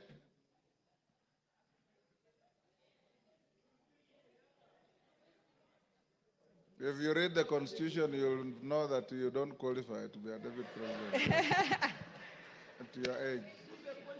Jane Kagiri. Thank you, Honorable Speaker, for giving me this opportunity to contribute to this motion. Honorable Speaker, when I was elected in the year 2022, in the month of August, I was a very grateful person to God, and I knew my work was to serve the people of Laikipia County. A county that is cosmopolitan, that has Pokots, that has Turkanas, that has Maasais, that has Samburus, that has the Muslims, it has the Somalis, and all these people, inclusive of the Kikuyus, came together and gave me their votes. That is what comprises of Laikipia County. Honorable Speaker, the point at which I differed with His Excellency the Deputy President is when he started talking about Mlima. I realized Laikipia County is not Mlima after all, because Mlima, people have running water from taps. In Mlima, people have tarmac roads. In Mlima, people don't suffer human-wildlife conflicts. But in Laikipia County, we have all those challenges.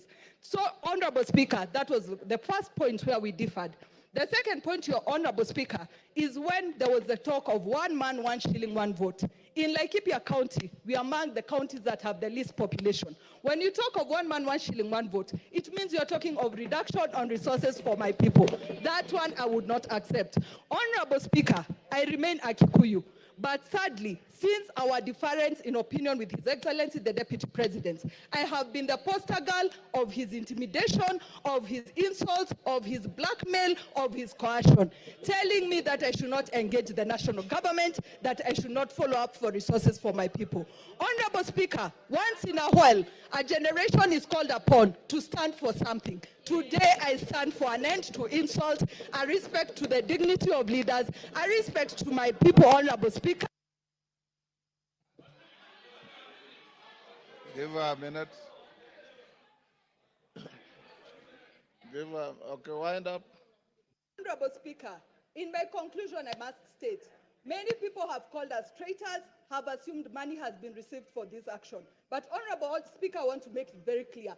I need no money for the restoration of dignity in this house.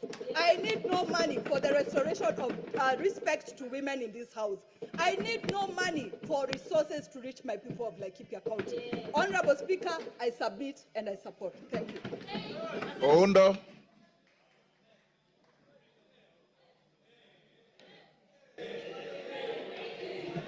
Honorable Speaker, thank you for this opportunity.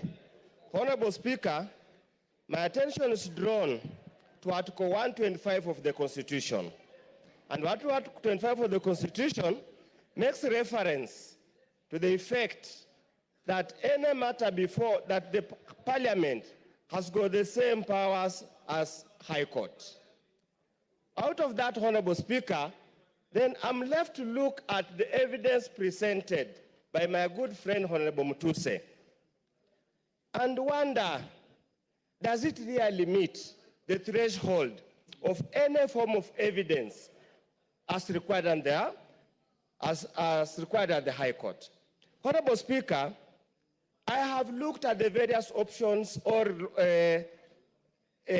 breaches that constitute impeachment: gross violation, crime, gross misconduct, and so many other things, Honorable Speaker.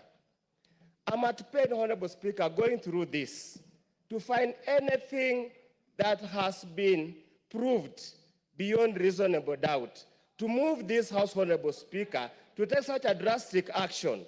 Considering, Honorable Speaker, these are people elected under Article 148, and the framers of the new Constitution, Honorable Speaker, deliberately inserted Article 148 to avoid the kind of abuse that had been there in the past. Honorable Speaker, if we get to this level, Honorable Speaker, if we get to this level, everybody will be left wondering, what is the role of Parliament in protecting the Constitution? Honorable Speaker, and I want to rephrase Luke 23, verse 4. I find no case against this. Roku. He didn't ask for it. Roku. He didn't ask for any addition.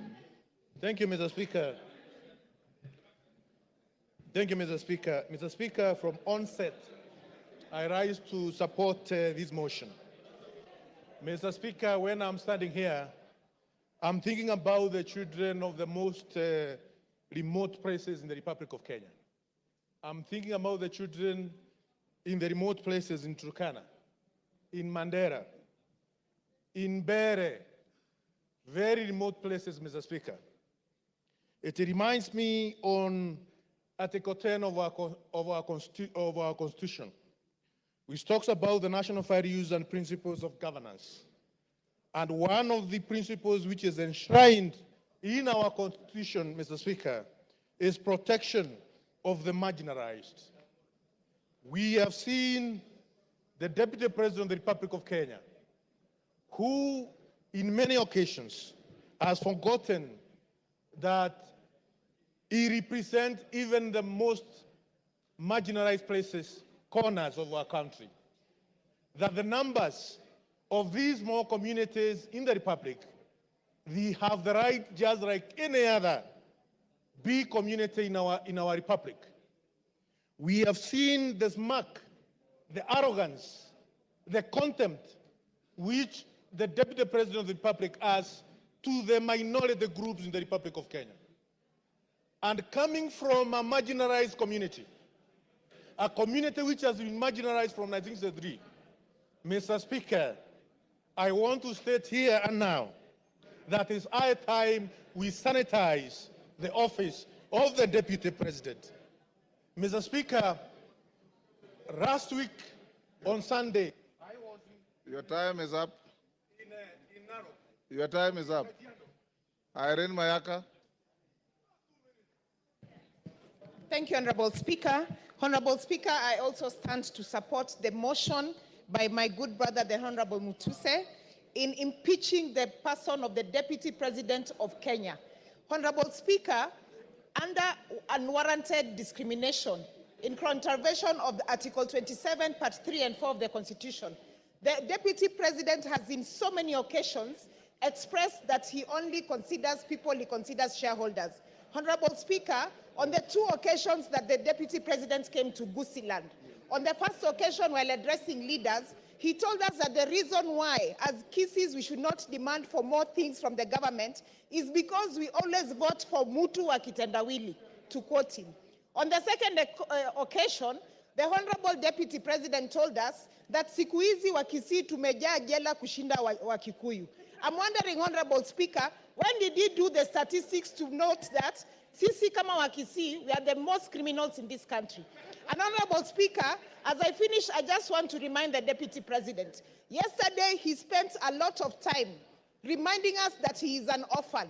And yet he forgot that there is one orphan that the Deputy President kept saying that he has put for him Mitego in State House. The Honorable Deputy President forgets that even the Right Honorable Raila Amolo Odinga is an orphan.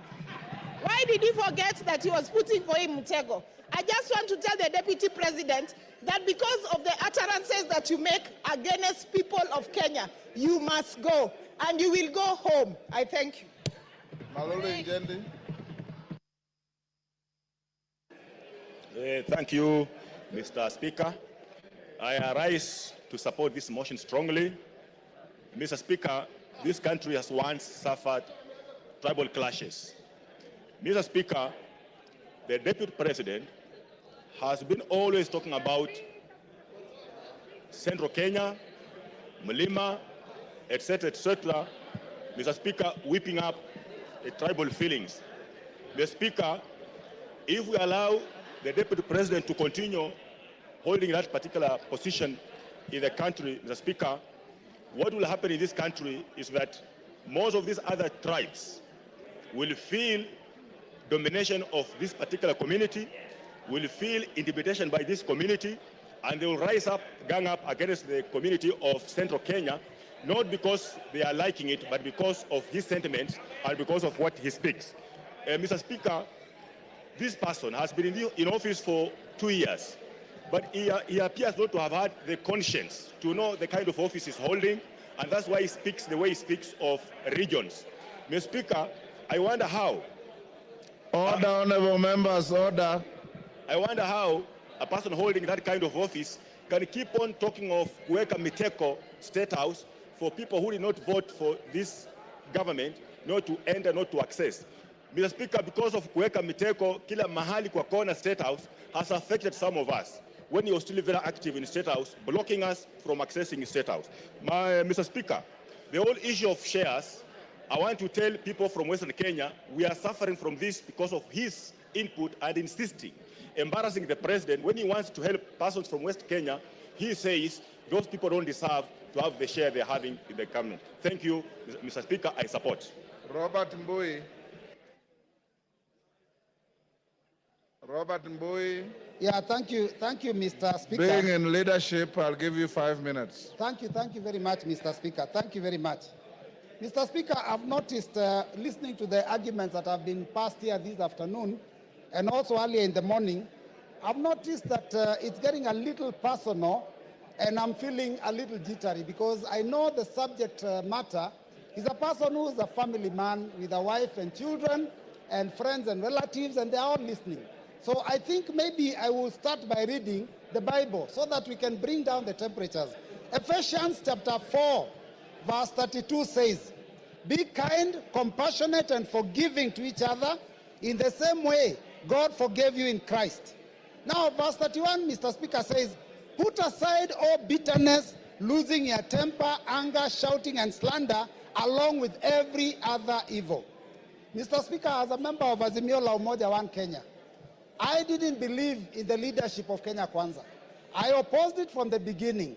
Mr. Speaker, I am vindicated now because I can tell the people of Kathiani that I said that this government is rudderless, is leaderless, is planless. And Mr. Speaker, is also merciless, because within a very short time, the center can no longer hold. Mr. Speaker, former Senator, now Governor James Orengo, famously said in Senate that governments eat their own people. Former leader of majority of the National Assembly, Duale, was eaten by his government. Today is a CS. Former Deputy Speaker of the Senate, Kithure Kindiki, was eaten by his government. Now he's also a CS. Former Chair of Budget of this National Assembly was eaten by his government. Today is the majority leader. I don't know. We are now eating Rigathi. Where will he end up? Mr. Speaker, I have an issue of concern, Mr. Speaker. Yes, Majority Leader. Honorable Speaker, is the Deputy Leader of Minority to assert that I was eaten by my own government, Honorable Speaker, whereas he knows I was never eaten by any government. I only stood firm against tyranny.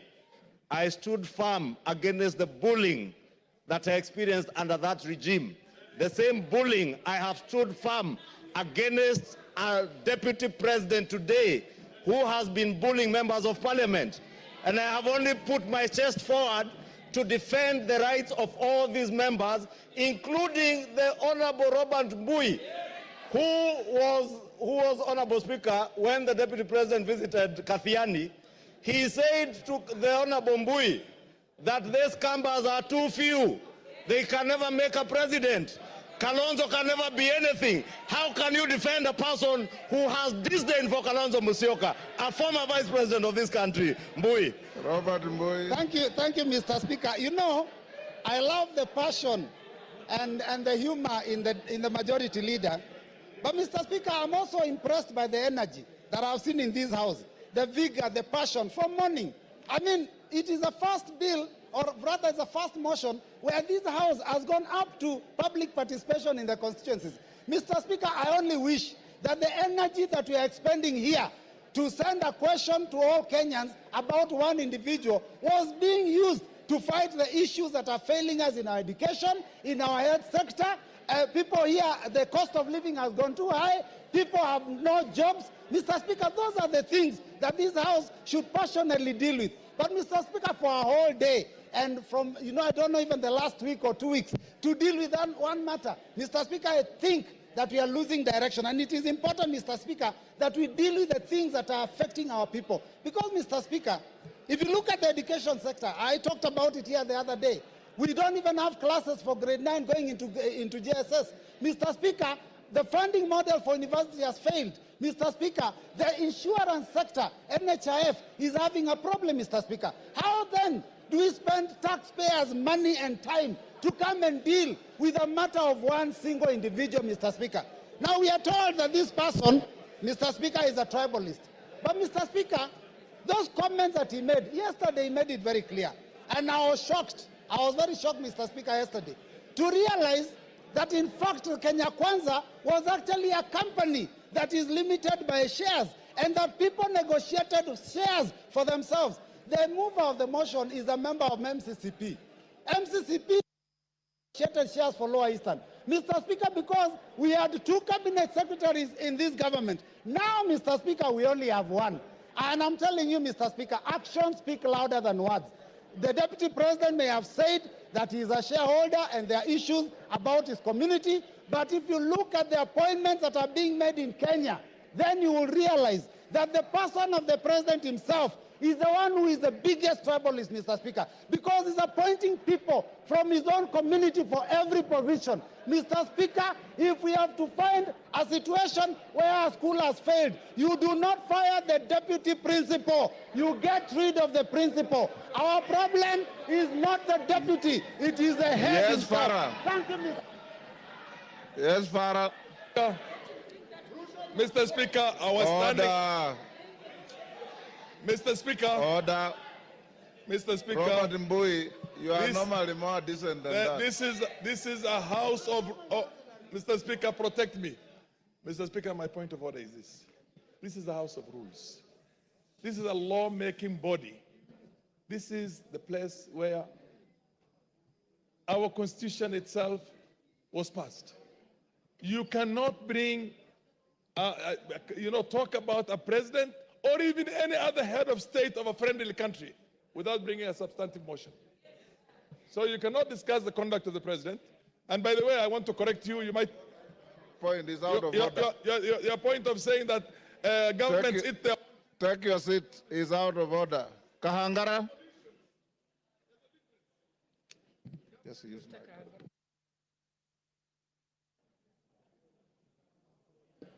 Honorable Kahangara.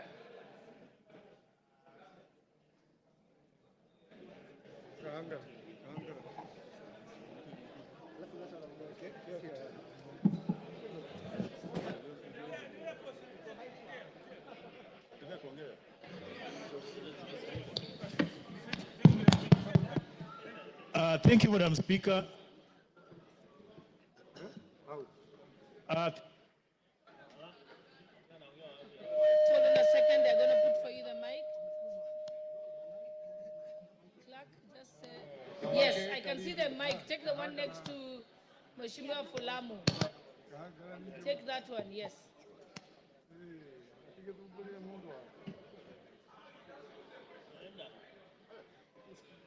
He's gone to the one you had given him.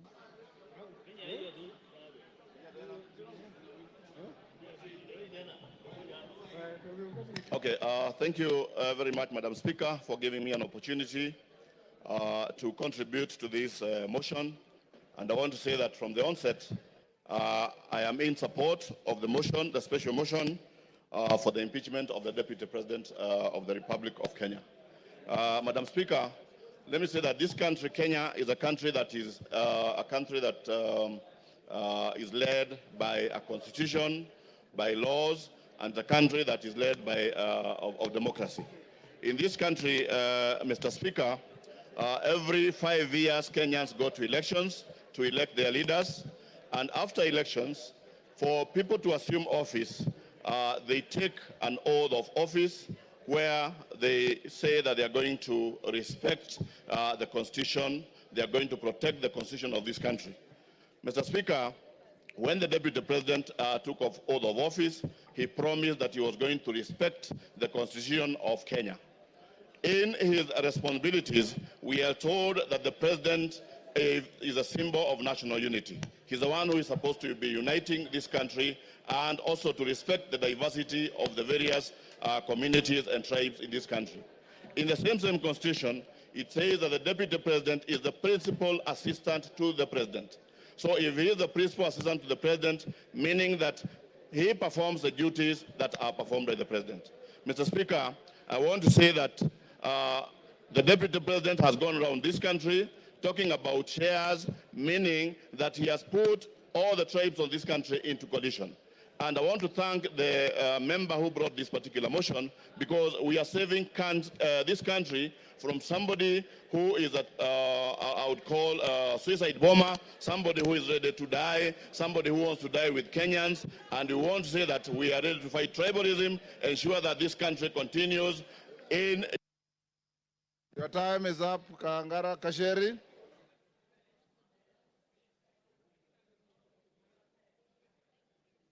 Give Honorable Njeri the mic.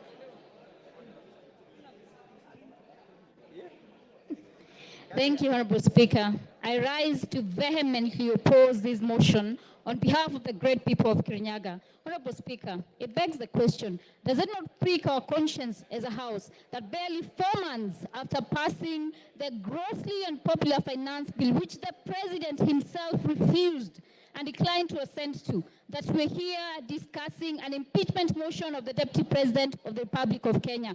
Honorable Speaker, the young people of this nation unequivocally told us to fix high unemployment levels among the young people, gross corruption at all levels of government, accountability issues in regard to leadership, our ailing healthcare sector, among other things. Honorable Speaker, many young people died on that day, Honorable Speaker. Several others to date are still missing, Honorable Speaker. It begs the question, the priorities we have as a 13th Parliament. Honorable Speaker, the motion before us is frivolous, it is baseless, it is lacking in substance. It is nothing but a shambolic political scheme to hang the truthful man for merely being truthful. Honorable Speaker, we must redeem the 13th Parliament, Honorable Speaker. We must ensure that we give... Kasheri, take your seat. Yes, Donya. Give Donya the mic. Hold, Jerry, you have about... Thank you, Mr. Speaker. Is Honorable Gachagua in order to bring things which have passed, like the finance bill, when we are discussing about the impeachment motion? Those... And Gachagua is my friend, but this one you are wrong, my dear. We are discussing about the impeachment of Gachagua, not finance bill. Let the foregone be the foregone.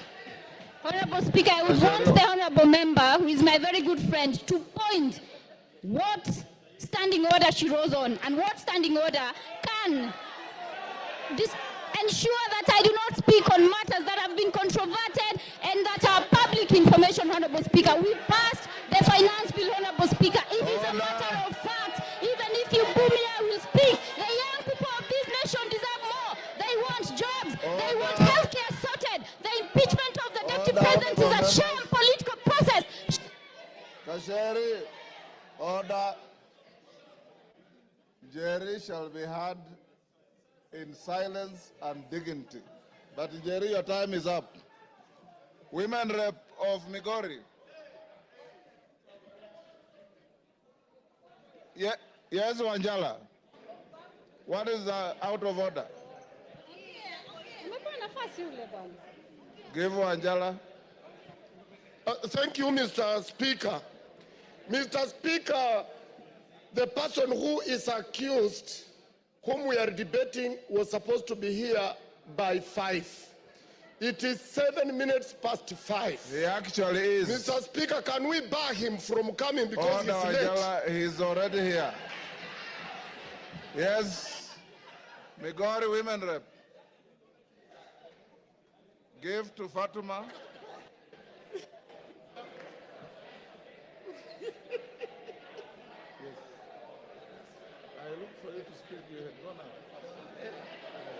Thank you, Honorable Speaker. Thank you, Honorable Speaker. Kindly protect me, Mr. Speaker. I can't be heard, Mr. Speaker. Order. Thank you, Mr. Speaker. Order.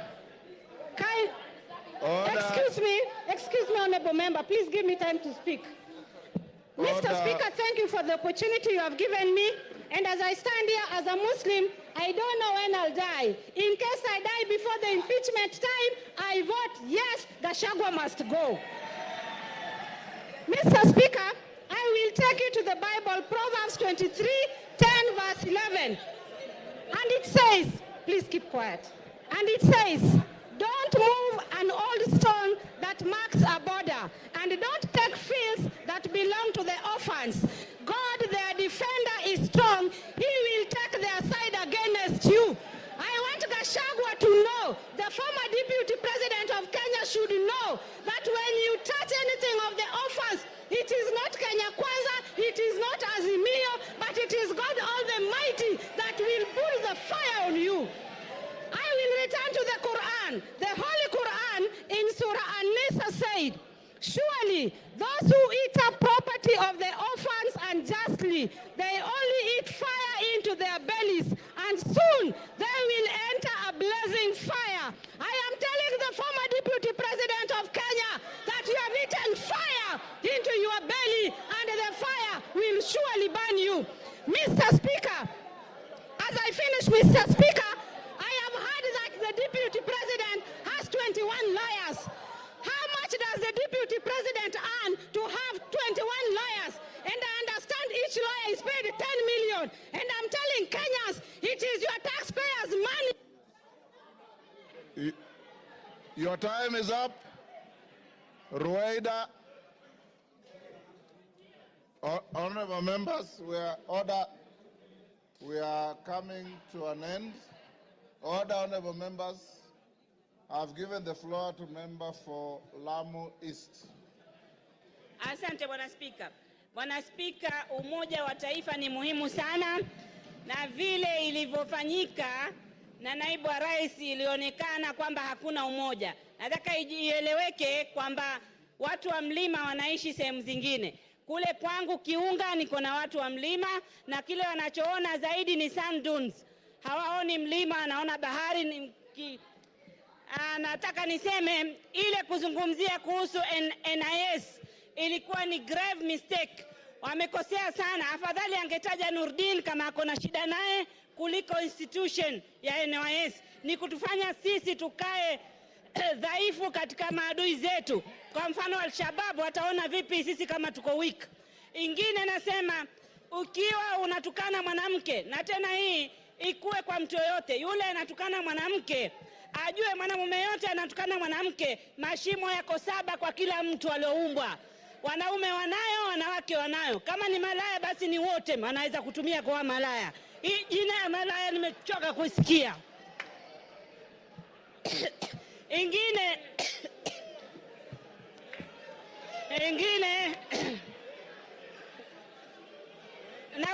naulizwa mashimo ni haya mawili ya pua, ya masikio, ya mdomo na yale mengine mawili. Kila mtu ako nayo.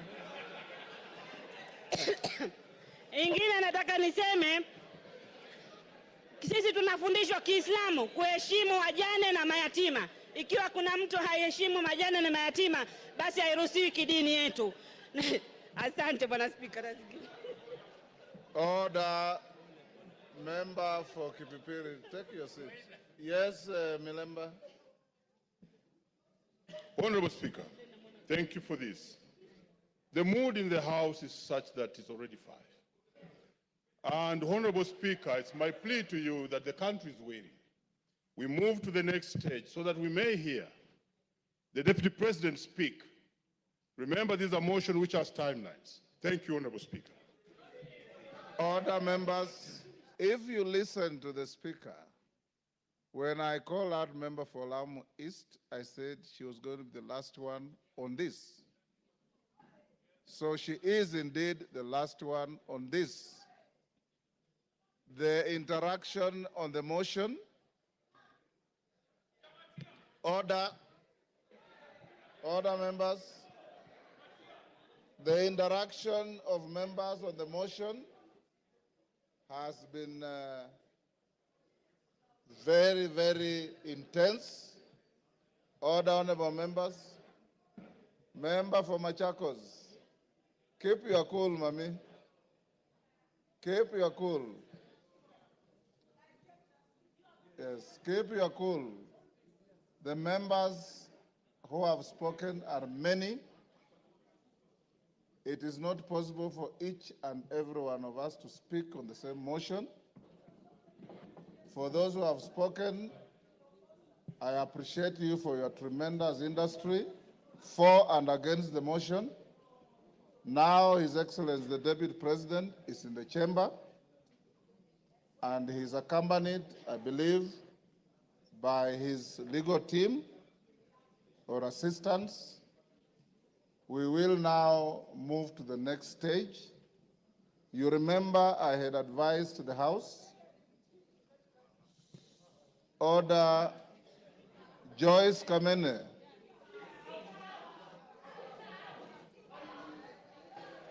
This is not a moment where the Speaker can exercise the option to exclude you from proceedings, but I know you differently. You are normally a very dignified person. I don't know what is the problem today. I want to urge the House that as we move to this stage, you remember we said at 5, the Deputy President had been assigned 2 hours in accordance with the standing orders. The standing orders say not more than 2 hours. So he may exercise to spend the 2 hours or less as he wishes. Secondly, once he finishes, then the minority leader, majority leader will take the floor as we had agreed. After that, then the mover will be invited to reply. And after that, you will go into a voting session. Your Excellency, once you finish, you have the option to remain in the House or to leave, because you'll have spent your time as allocated by the House. I want to encourage you members to maintain your silence, to maintain your decorum, and to maintain the dignity of both the House and yourselves in listening to the subject to this motion, who is the Deputy President of the country. And I invite you, Your Excellency, you have a choice. You have a choice between speaking yourself or speaking through your legal counsel. Yes, Kamket, what is out of order? Your Excellency, you may take your seat. Let us hear him. Mr. Speaker, while I did not want to interrupt His Excellency the Deputy President, who is my brother-in-law, Mr. Speaker, yesterday, the Deputy President on national television referred to this House in unpalatable terms. And Mr. Speaker, while it is his right to say whatever he wants to say, as a former member himself, Mr. Speaker, would I be in order, Mr. Speaker, that the Deputy President, as a precursor to his speech, apologizes to this House? Mr. Speaker, this House, Mr. Speaker, he used the words, he referred to this House as a theater of the absurd. Mr. Speaker, this House is an honorable House of the people of Kenya. These are elected members of Parliament, Mr. Speaker. This House is neither a theater, neither is there absurdity in this House, Mr. Speaker. So I would request, Mr. Speaker, that the Honorable Deputy President exercises, dignifies this House by offering an apology. I know he has very little support in this House now. You've made your point. But he may get a little support even just from that apology. He has to apologize to this House, Mr. Speaker, before he proceeds with his speech, Mr. Speaker. Thank you very much. Order. No more points of order. Your Excellency, Deputy President, as you take the floor, this morning, the Speaker made a communication and indicated that we found it abhorrent, some of the contents of your interview your speech rather, your statement last evening, in which you described this House in not very good terms. We also indicated that the rules of this House preclude matters pending before the House from being canvassed in other fora, particularly by members of the House, and to an extent of broad interpretation of the standing orders, a person who is subject to the motion going on in the House. It is spilled milk, it's water under the bridge. You said what you said, but it is only fair that being an immediate former member of this House, that you exercise your conscience to hold as to whether this is a theater of the absurd or is an honorable National Assembly of the Republic of Kenya. You may start by addressing that. Thank you very much, Honorable Speaker. And thank you, the honorable members present, for according me this opportunity to prosecute the matter before us. Mr. Speaker, sir, I have tremendous respect for this great institution, having served here for 5 years between 2017 and 2022, and I appear here in a very nostalgic moment that I'm back in the House where I stayed for 5 years, despite the fact that I've come under difficult circumstances. Mr. Speaker,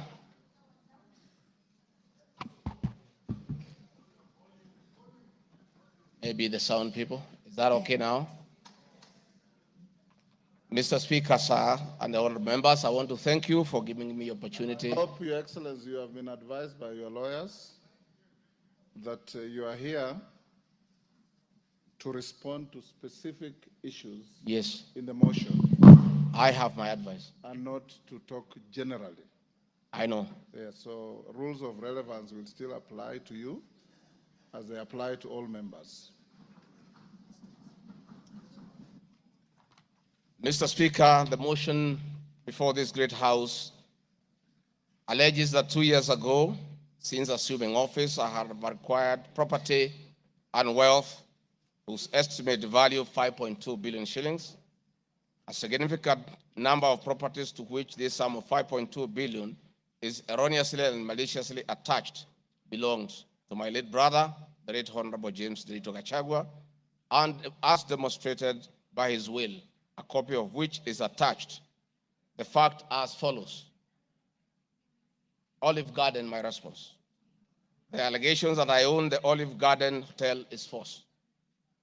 The truth is that Olive Garden Hotel used to belong to my deceased brother, the late Honorable James Gachagua, and therefore has never been my property. This is information that most of you may be aware, as it is in public domain. Upon his demise, my late brother left a will in which, in his recognition that I can take care of his family, he appointed me as one of the executors of his estate. In the said will, my late brother directed that the hotel should be sold, among other properties and proceeds distributed as per the will. I'm also listed as a beneficiary together with other persons named therein. In accordance with these instructions, the hotel was sold by the executors to a third party. Owing to the above, I do not own the hotel and have never owned it contrary to accusation in the motion.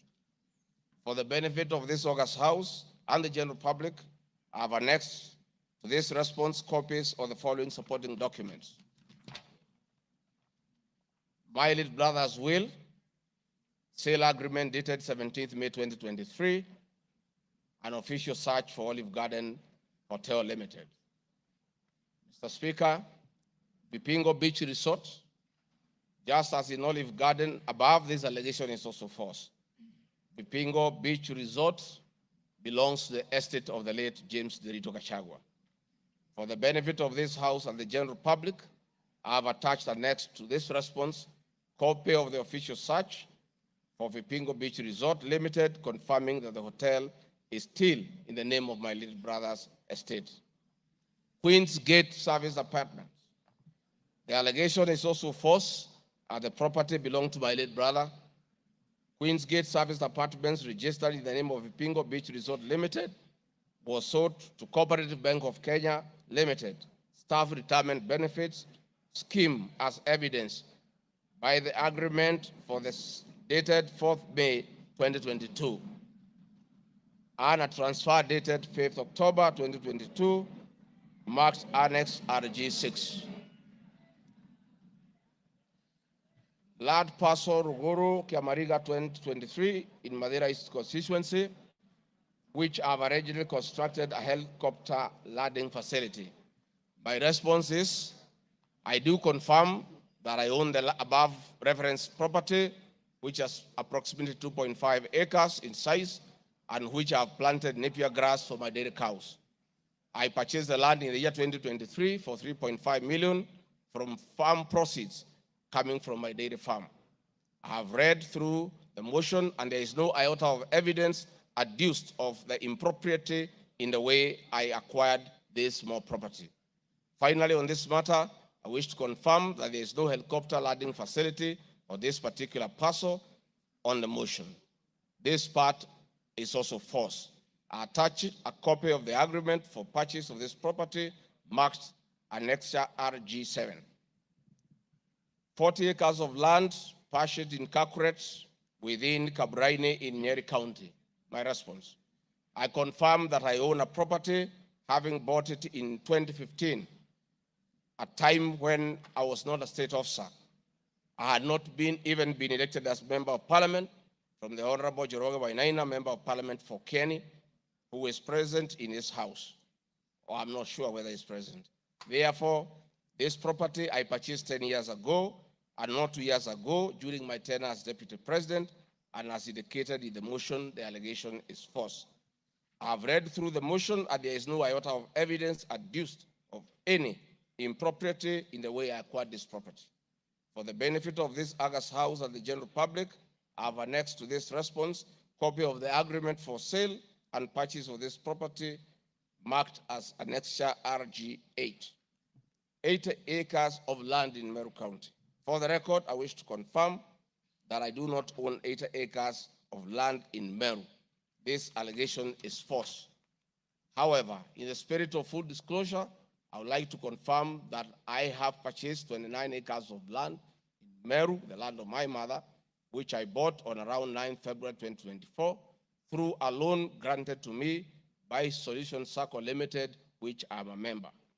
This said circle has a charge registered against the title, which it continues to hold as security until I fully repay the loan. For the benefit of the August House and the general public, I have annexed to this response copies of the agreement of sale marked RG9 and a letter dated 15 July 2024 from Solution Circle Limited, confirming that they financed the purchase of the property marked Annexure RG10. Dairy farm in Nyandarua County. My response is, I do not have a dairy farm in Nyandarua County, therefore this allegation is false. The land in Nyandarua has no single animal. Companies. The motion alleges there are 22 companies owned by my family members and which have been used to massively launder money and conceal proceeds of crime, corruption, and benefit from influence peddling. My response is, the mover of the motion has listed the 22 companies associated with me and has alleged that they have been used to massively launder money and conceal proceeds of crime, corruption, and benefit from influence peddling. I've carefully gone through the motion and I have not seen any evidence to support or prove the allegations therein. It is not clear to me how to respond without having seen any evidence incriminating the companies. I'd like to be clear that these companies have not been involved in any illegal activities And I believe that is why the mover of the motion has not tabled any evidence of impropriety with respect to the companies. It does appear to me that the mover of the motion was so meticulous to get all the companies associated with me and my family. And I believe that he also had evidence of illegalities committed by the companies. He would have shared or tabled that for the record. However, it is not possible to get evidence of illegality where there is none. Having said the above, allow me just to mention a few companies because there are many. Rigathi Gachagua Foundation, this is a foundation I incorporated in 2022, and I clarify that the foundation is a non-profit making entity with the sole objective of uplifting the lives of less privileged in society. This foundation therefore does not trade, and honorable members, you are aware that by law, a foundation cannot be used to trade. Since incorporation, the foundation has received a total of 12 million shillings, which has been utilized as per the schedule marked Annex RG 11, which is paying school fees for children in Pwani University and other universities across the country. Dorcas Rigathi Foundation, because she is not here to defend herself, this is a foundation founded by my wife, Pastor Dorcas, incorporated immediately we came into office as a non-profit making entity for the sole purpose of rehabilitation of drug addicts, widows, single mothers, and orphans. A brief write-up of this foundation, together with its achievements, is annexed herewith as Annexure RG 12. It is in public domain that Pastor Dorcas have been around the country doing work of rehabilitating drug addicts and helping others who have challenges. There are many other companies that are here, but I don't, because this is a house of record, I don't want to bother the members of parliament of going through all of them. I want to probably only talk about Wamunyoro Investments Limited, named after my village in Wamunyoro. This company was incorporated 21 years ago before I became deputy president, and it's a company that holds family property. Mr. Speaker, sir, I've been accused of exerting influence on officials in the Ministry of Lands to issue an allotment letter to Wamunyoro Investments Limited and using the fraudulently acquired documents in support of a court case. My response, Mr. Speaker, sir, and honorable members, I wish to confirm that Wamunyoro Investments Limited has never been issued with any letter of allotment for land in Embakasi. Wamunyoro Investments Limited purchased this land from a third party in the year 2012. The company's ownership of this property has been confirmed through two legal processes. One, a case was filed before the National Land Commission in the year 2016, adjudicated, and a determination was made that this property belongs to Wamunyoro Investments Limited. That was long before I became the Deputy President of the Republic of Kenya. Again, a matter was filed in High Court case, ELC case number E242 of 2022, which was filed before I became Deputy President. All the documents filed in support of this case were filed in court before I became Deputy President, and no documents have been filed by myself in court upon becoming Deputy President. This being the case, it is not true that I have used my office as Deputy President to manufacture documents filed in this matter. The High Court found that this land legally belongs to Wamunyoro Investment Limited and issued the appropriate direction. This matter has since been challenged in the Court of Appeal. I invite any honorable member who may want to be enjoined in this case to have the liberty to do so. Mr. Speaker, sir, I have been accused in the irregular procurement of mosquito nets at a cost of 3.7 billion. In response to paragraph 45 of ground 7 at page 23 and 42, paragraph 78 and ground 11 and page 36, 37 or 42 of the impeachment motion, I wish to respond as follows. It is not true, as claimed in paragraph 3 of the witness affidavit of Andrew Molwa, that I was involved in the KEMSA 3.7 billion irregular procurement of malaria nets, either directly or through proxy. Further, Shobika Impacts Limited was not awarded the subject tender as the acting director of procurement, Dr. Justice Kinoti, by letter 5th May 2023, formally notified Shobika Impacts Limited that its bid was unsuccessful because its tender security was not paginated and the tender was hence non-responsive. That is clear at paragraph 4 of the witness affidavit of Andrew Murwa. He contradicts himself by claiming that on 11 July 2023, I pressured him to surrender the original bid board, yet by the letter dated 5th May 2023, KEMSA had requested for collection of the original bid. Thus, there was no cause to pressure to be exerted on Mr. Murwa for any other purpose.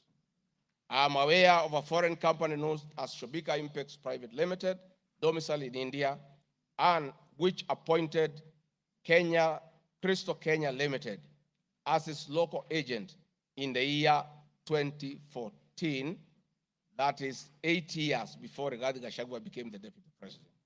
To date, Crystal Kenya Limited has complied with the agency terms between itself and Shobika Impacts Private Limited, annexed hereto and marked as Annex RG18 in an appointment agency letter by Shobika Impacts Limited in the year 2014. Sometime in 2023, Kenya Medical Supplies Authority advertised tender number GFATM Mall NFM 2022-2023 for supply of long-lasting insecticidal nets using the international open tendering method of procurement on behalf of the Global Fund. The monies for supply of the nets, as per my understanding, was a pure grant from the Global Fund. I am aware that Shobika Impacts Limited still participates in doing business with and has not been debarred by the Global Fund to date. I believe being technically qualified to provide and deliver the goods subject of the tender document, having the financial ability to do so, and without their participation or assistance from Crystal Kenya Limited, Shobika Impacts Private Limited independently participated and submitted in its bid in response to the subject tender pursuant to an invitation by KEMSA. Having not participated in the subject tender, Crystal Kenya Limited did not submit any of the documents in response to the subject tender. Specifically, Crystal Kenya Limited did not submit a bid board or tender security in its name in response to the subject tender. It is therefore not true that Crystal Kenya submitted a fake bid board with an intention to fraudulently acquire public property. It is also not true that with my sons, I used Crystal Kenya to massively launder money, conceal proceeds of crime, engage in corruption, and benefit from influence peddling. Subsequently, by the letter 5th May 2023, KEMSA notified Shobika Impacts Limited that it was not successful because the tender security was not paginated and requested Shobika Impacts Private Limited to collect its bid security from the procurement office immediately. Annexed hereto and marked Annex RG19 is a said letter by KEMSA dated 5th May 2023. However, EACC commenced investigations of the subject tender, and on conclusion of the investigation by EACC and the Senate on the subject tender, KEMSA CEO Terry Ramadhani, who had been suspended on this issue, was appointed Kenya's Deputy High Commissioner in New Delhi, India by President William Ruto. Thereafter, Crystal Kenya Limited, a Shobika Impacts Limited agent in Kenya, followed up in the release of Shobika Impacts Private Limited's bid board tender security on behalf of Shobika. Annexed hereto and marked Annexure RG20 is an email from Shobika Impacts Private Limited email addressed to Crystal Kenya Limited, together with a letter of even date confirming that Crystal Kenya Limited had authority to collect their bid board.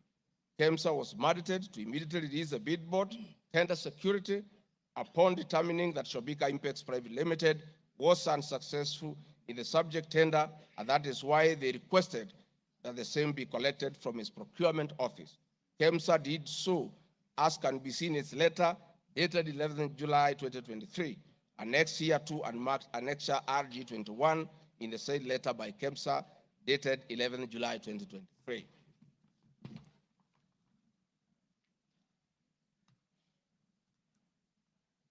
Mr. Speaker, noting that Shobika Impex Private Limited was not successful, it did not supply any goods, and it did not receive any public funds in payment thereof with respect to the subject tender. Accordingly, I have not committed any crime under Section 45(1), 46, 47(a)(3), and 48(1) of the Anti-Corruption and Economic Crimes Act, and Section 2, 3, 4, and 5 of the Proceeds of Crime and Money Laundering Act. Further, I have not breached Section 34 of the Leadership and Integrity Act, for I did not bully any state or public officer with respect to the subject tender, and specifically, no evidence has been tendered to support the allegation at paragraph 78C of ground 11 at page 37 of 42 of the motion, which alleges that I summoned procurement officers in ministries and institutions, instructing them to direct procurement of goods and services in a specific manner.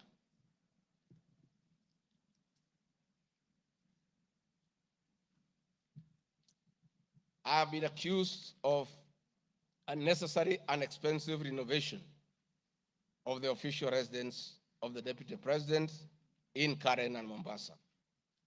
Mr. Speaker, firstly, I would like to state that funds for the renovation of the official residence were approved and allocated by this Honorable House based on the fact that the premises had been neglected for a very long time when Dr. William Ruto was Deputy President. It cannot be fair that this House would proceed to impeach me because of an action that these honorable members have approved by way of appropriating monies for the renovations.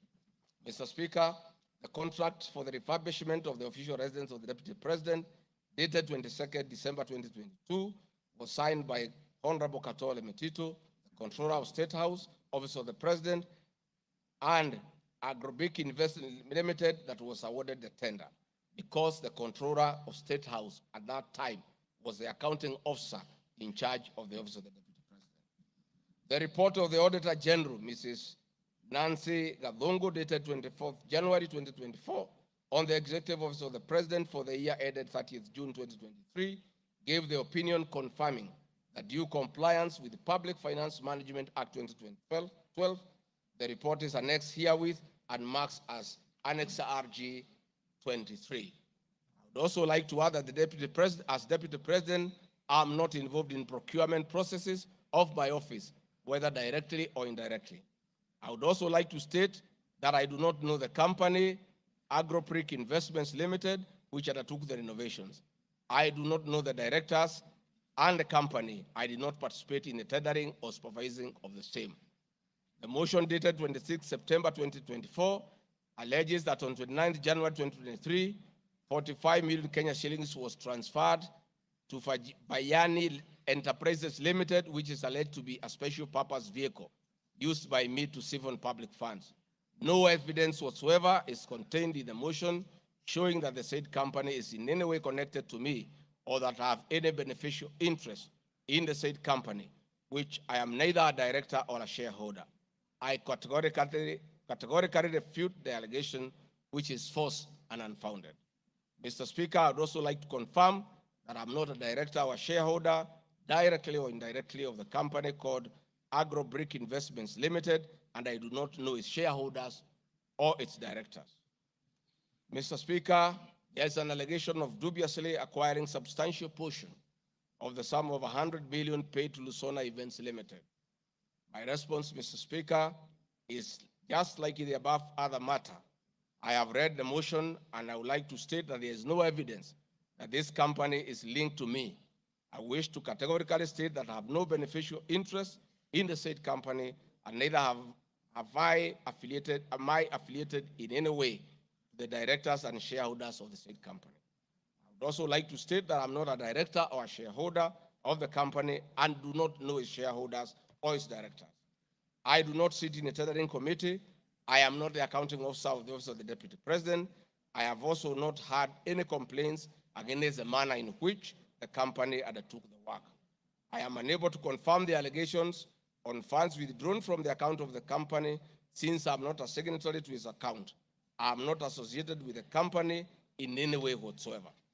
Mr. Speaker, the motion dated 26 September 2024 claims that I'm reasonably suspected to be the principal beneficiary of the dubious transactions. However, Mr. Speaker, no evidence has been adduced or annexed to the motion to give credit to the allegations or suspicion. I categorically refute acquiring or benefiting from any funds paid to Lusona Events Limited, and therefore the allegation is false and unfounded. Mr. Speaker, I have been accused of siphoning money through St. Nicholas Rehabilitation and Industrial Training Institute Limited. My response, Mr. Speaker, is that the motion dated 26 September 2024 makes the claim that a payment of 21 million was made to a company called St. Nicholas Rehabilitation Center and Psychiatric Hospital. Then subsequently payment was made to Umalari Motors Limited.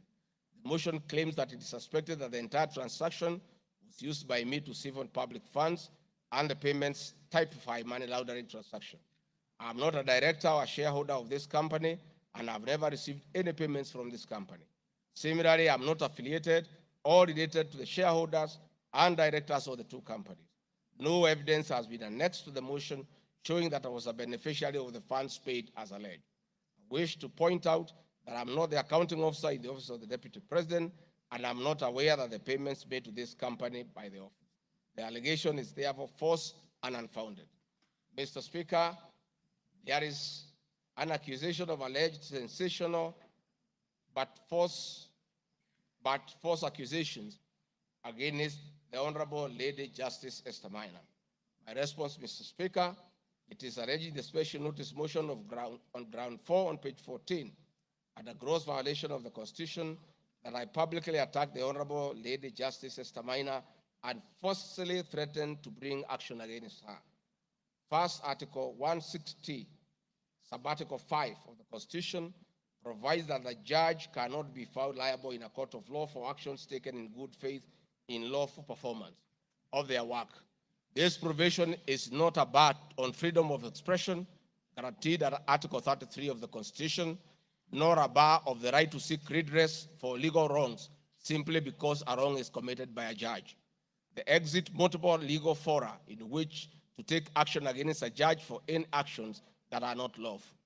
My statements were protected speech consequent to a decision by the learned judge in a matter involving my personal assets, which I disagreed with and found to be wholly unfair. The matter having been concluded at that stage, my criticism of the decision was not sub judice, nor in any manner prohibited by law. While I respected the ruling of the learned judge, I was in absolute disagreement with it. Contrary to the assertions in the special motion, I did not falsely threaten to bring action against the learned judge. I took actual legal action available to every citizen of Kenya under Article 160B, subsection 2 of the Constitution, which allows any person to petition the Judicial Service Commission for removal of any judge and filed a legal complaint before the Judicial Service Commission, JSC, in March 2024. The complaint being live before JSC, discussion of the conduct of the learned judge in the said manner here would be sub judice. A copy of the complaint is annexed herewith and marked Annexure RG 24.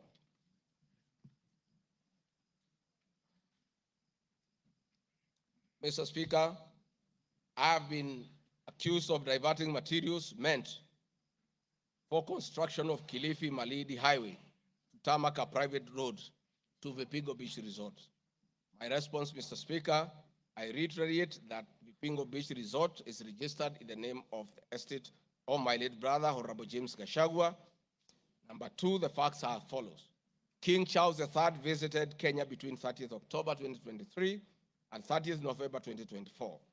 During his state visit, one of the designated places where King Charles III was to visit was Kuruitu Marine Conservancy, which shares a road with Vipingo Beach Resort.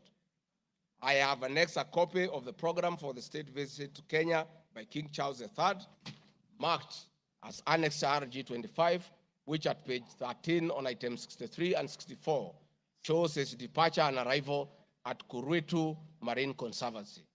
There are several media reports confirming the visit by King Charles III to Kuruitu Marine Conservancy. I've annexed extracts of the media reports by the Star newspaper dated 7 November and by African News marked as Annexure RG 26.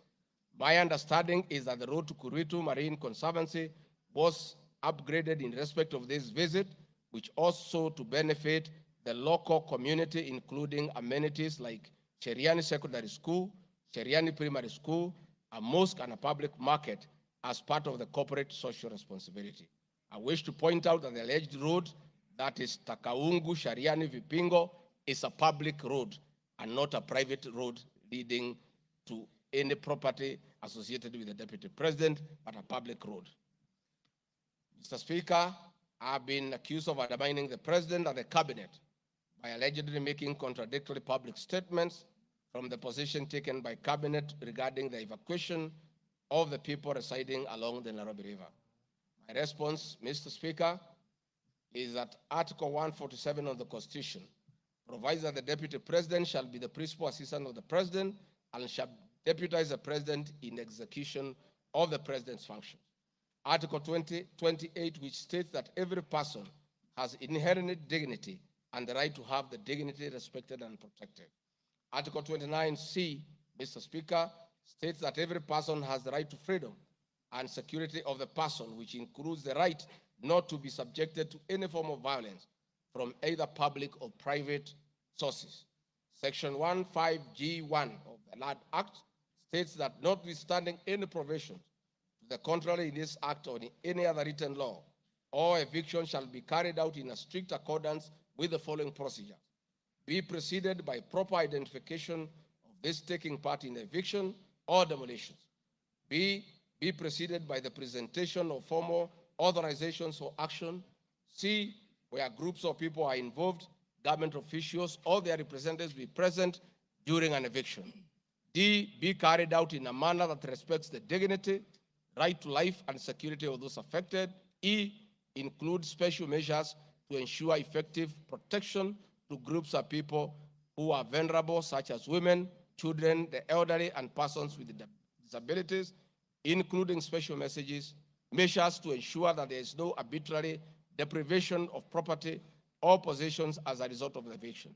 This includes mechanisms to protect property and possessions left behind involuntarily from destruction, to respect the principles of necessity and proportionality during the use of force, and give the affected persons the first priority to demolish and salvage their property. Critically, our Constitution provides at 147(2) that first the Deputy President shall perform the functions conferred by this Constitution and any other functions assigned by the President. Pursuant to Article 3 of the Constitution, I, as well as every other citizen of Kenya, and state or public officers have an obligation to respect, uphold, and defend this Constitution in performing any of my functions. This, the national values and principles of governance contained in Article 10 of the Constitution, by those state organs, public officers, and all persons, including myself as Deputy President, wherever we make or implement public policy decisions. In addition to this matter, Mr. Speaker, these national values and procedures include the rule of law, democracy and participation of the people, human dignity, equity, social justice, inclusiveness, equality, human rights, non-discrimination, and protection of the marginalized. Adherence to these principles become extremely important when we as state officers are contemplating legal evacuation of citizens with a duty to avoid inhuman forced eviction that will be contrary to our Constitution and international law. While campaigning with President William Ruto, and subsequently when I was sworn in as Deputy President, the President and I promised as a key pillar of the Kenya Kwanza government that there will be no forced or unlawful evictions and that all evictions will be human and entail legal compensation. Mr. Speaker, the Office of the Deputy President has undertaken extensive engagement with all parties in regard to cabinet decisions on eviction, which I fully support, including the Nairobi River, which is an entity under the Office of the Deputy President and the County Government of Nairobi.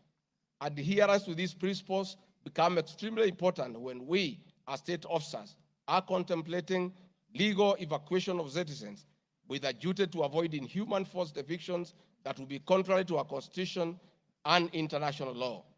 Guideline number 6 of the United Nations General Assembly Guidelines for the implementation of the rights to adequate housing prohibits forced evictions and that the state should ensure that any eviction under domestic law are fully compliant with international law. The guidelines further require meaningful engagement with communities to ensure that the rights of residents are implemented cooperatively without the need for eviction procedures or police enforcement. Of government directives on the eviction, save for the fact that on being informed that the persons residing along Nairobi River would be evicted and paid 10,000 shillings only, which I and many other Kenyans felt was inadequate compensation for eviction. I insisted that the government should abide by the constitutional dictates and international norms while implementing any cabinet decisions, including eviction, and maintain the dignity of the citizens of Kenyans facing eviction. My statements did not and cannot be construed to undermine the president by insisting that people should not be evicted inhumanly and without adequate compensation. Mr. Speaker, I've been accused of undermining devolution by allegedly holding a meeting in Nairobi Wakulima Market. The motion alleges that on 28 September 2024, I unlawfully interfered with the running of the Nairobi City County government by holding a public rally where I allegedly incited citizens against lawful directives of the county government on planning and relocation of markets. My response, Mr. Speaker, is that the motion alleges that on 20 September 2024, I unlawfully interfered with the running of the Nairobi City County government by allegedly inciting citizens against lawful directives. Article 6(2) of the Constitution provides that the government at national and county levels are distinct and interdependent and shall conduct their mutual relations on the basis of consultation and cooperation. This being the case, it cannot be said that there is a violation of the Constitution when someone from the national government makes a comment on matters relating to county governments. The traders had sought me out to intervene and request the governor on their behalf to dialogue with them and seek a solution to the grievances with regard to the relocation of markets. I request that a video annexed RG video 3 be played for the benefit of members to say what I said.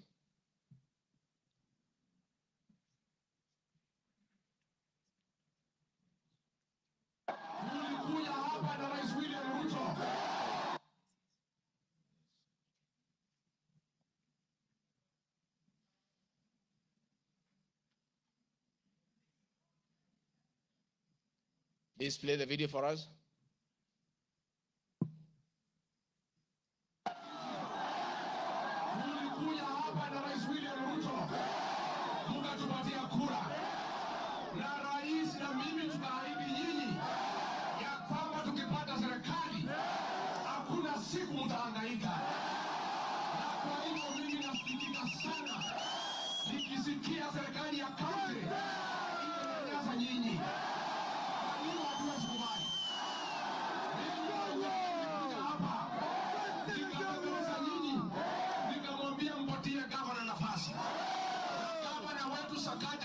Tukakubaliana ya kwamba akiwa gavana wa Nairobi, Rais William Ruto akiweko, mdogo wake, wafanyabiashara wetu watapata nafasi ya kufanya kazi yao. Na mimi nataka kuomba kwa heshima, wale wote ambao tumepatiwa nafasi ya uongozi na Wakenya, tukumbuke ya kwamba tulipata nafasi ya kuongoza kupitia kwa kura ya wananchi. Na tukumbuke ya kwamba wakubwa wetu, wadosi wetu ni Wakenya. Na hakuna siku tutaweza geuka Wakenya. Ndio walitupatia nafasi ya uongozi. Si nyinyi mlituandika kazi? Kwa hivyo mimi niseme ya kwamba niliuliza gavana mketi chini, kuwe na mazungumzo, kuwe na maelewano. Watu ni wananchi na wananchi ni watu ya kusikizwa. Mimi niko hapa kumhakikishia ya kwamba nimemuuliza gavana kwa heshima, na mimi sina kiburi. Mimi namuomba akiwa kiongozi wetu hapa Nairobi, asikuwe mtu ya kugeuka watu walimchagua. Mimi nimeomba na nimemwambia yeye akubali aketi chini na kamati. Hii soko ime... Thank you. Mr. Speaker, my counsel has just drawn my attention that in my earlier explanation on Nairobi River, I have a video 1 and 2 that I would like you to play so that I buttress my point on what I meant. Please, video 1 and 2. People of Kenya to work hard. We don't have a choice. Once we try to fix this economy and create a good working environment where we don't criminalize enterprise, where ordinary Kenyans are allowed to work, where businessmen are not harassed by KRA,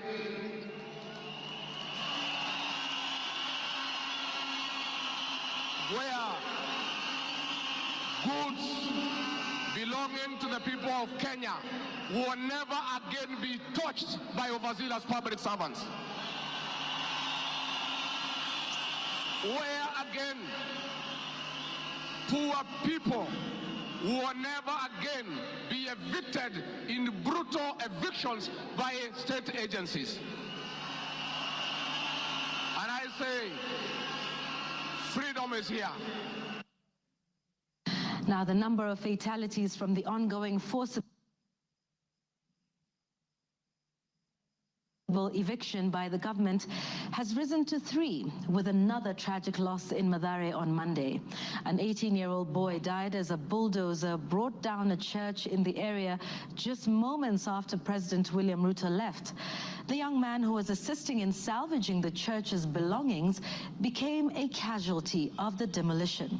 Earlier on Saturday, 2 individuals lost their lives in Mukuru kwa Ruben during a similar eviction exercise. Ben Kirui reports. Monday evening, the ongoing forcible evictions in flood-prone areas tragically ended yet another life. The 18-year-old Ian Otieno lost his life in Mathare moments after President William Ruto left the area where he had been assessing the effects of floods. Bulldozers descended on homes near riverbanks, flattening structures marked for demolition. Winnie Makinda, Ian's mother, struggled to comprehend the loss of her son, a candidate in this year's KCSE. Wakaambia utatingatinga usiangushe hiyo kuta. Kuna hapo ndani kuna watoto wa watu. Wacha kuangusha hapo ndani kuna watoto wa watu. Akaambia wamama waache kumpigia kelele. Reports indicate that Ian Otieno was trying to salvage church properties when the bulldozer brought down the wall, leading to his sudden demise. Driver wa tingatinga vile tu alianza kubomoa, hata mara ya kwanza huko mbele alikuwa tu anakani kama hata watu wakimwambia ngojea watu watoe vitu hataki kusikia. Nilichimba hivi, mtoto wangu alikuwa anataka kutoroka, sawa. Unasikia alishika mtoto wangu na hiyo kitu hapa. Mtoto wangu akienda hivi, mtoto wangu ana hivi. His death led to demonstrations by residents, prompting police intervention. The law enforcers lobbed tear gas canisters to disperse rioting residents. Watu wakachukua mwili tena tuonyeshe maskari yenyewe wametulia mtoto. Maskari kutuona kwa gate wakaanza kutoa gun, wakaanza kulipua shoot. Residents insist they will comply with government orders to vacate houses along riparian lands only if provided with alternative housing solutions. Saturday's demolitions in Mukuru kwa Ruben claimed 2 lives and injured 3 others, sparking outrage among residents who blamed the government for forcible evictions despite many not yet being relocated. Last week, the government mandated the evacuation of all residents from risky areas within 48 hours, including those near dams, those in areas prone to mudslides, and Kenyans residing on riparian lands. Ben Kirui, Citizen TV, Nairobi. Hakuna tena mambo ya evictions katika Nairobi.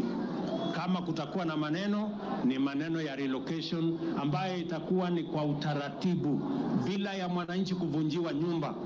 Huwezi kutoka nyumbani alafu unarudi jioni unakuta masufuria barabarani na blanketi sijui imekaa wapi. That one will not happen again. We want to make sure that we are an orderly, humane society that respects the right of everybody, irrespective of who they are or irrespective of their financial status. We are all equal before the Constitution. Tumekubaliana watu wa Nairobi? Vijana tumekubaliana? Thank you, Mr. Speaker. That was President William Ruto talking the same language as his deputy, that brutal and forceful evictions have no place under this administration. We have seen a video of brutal eviction.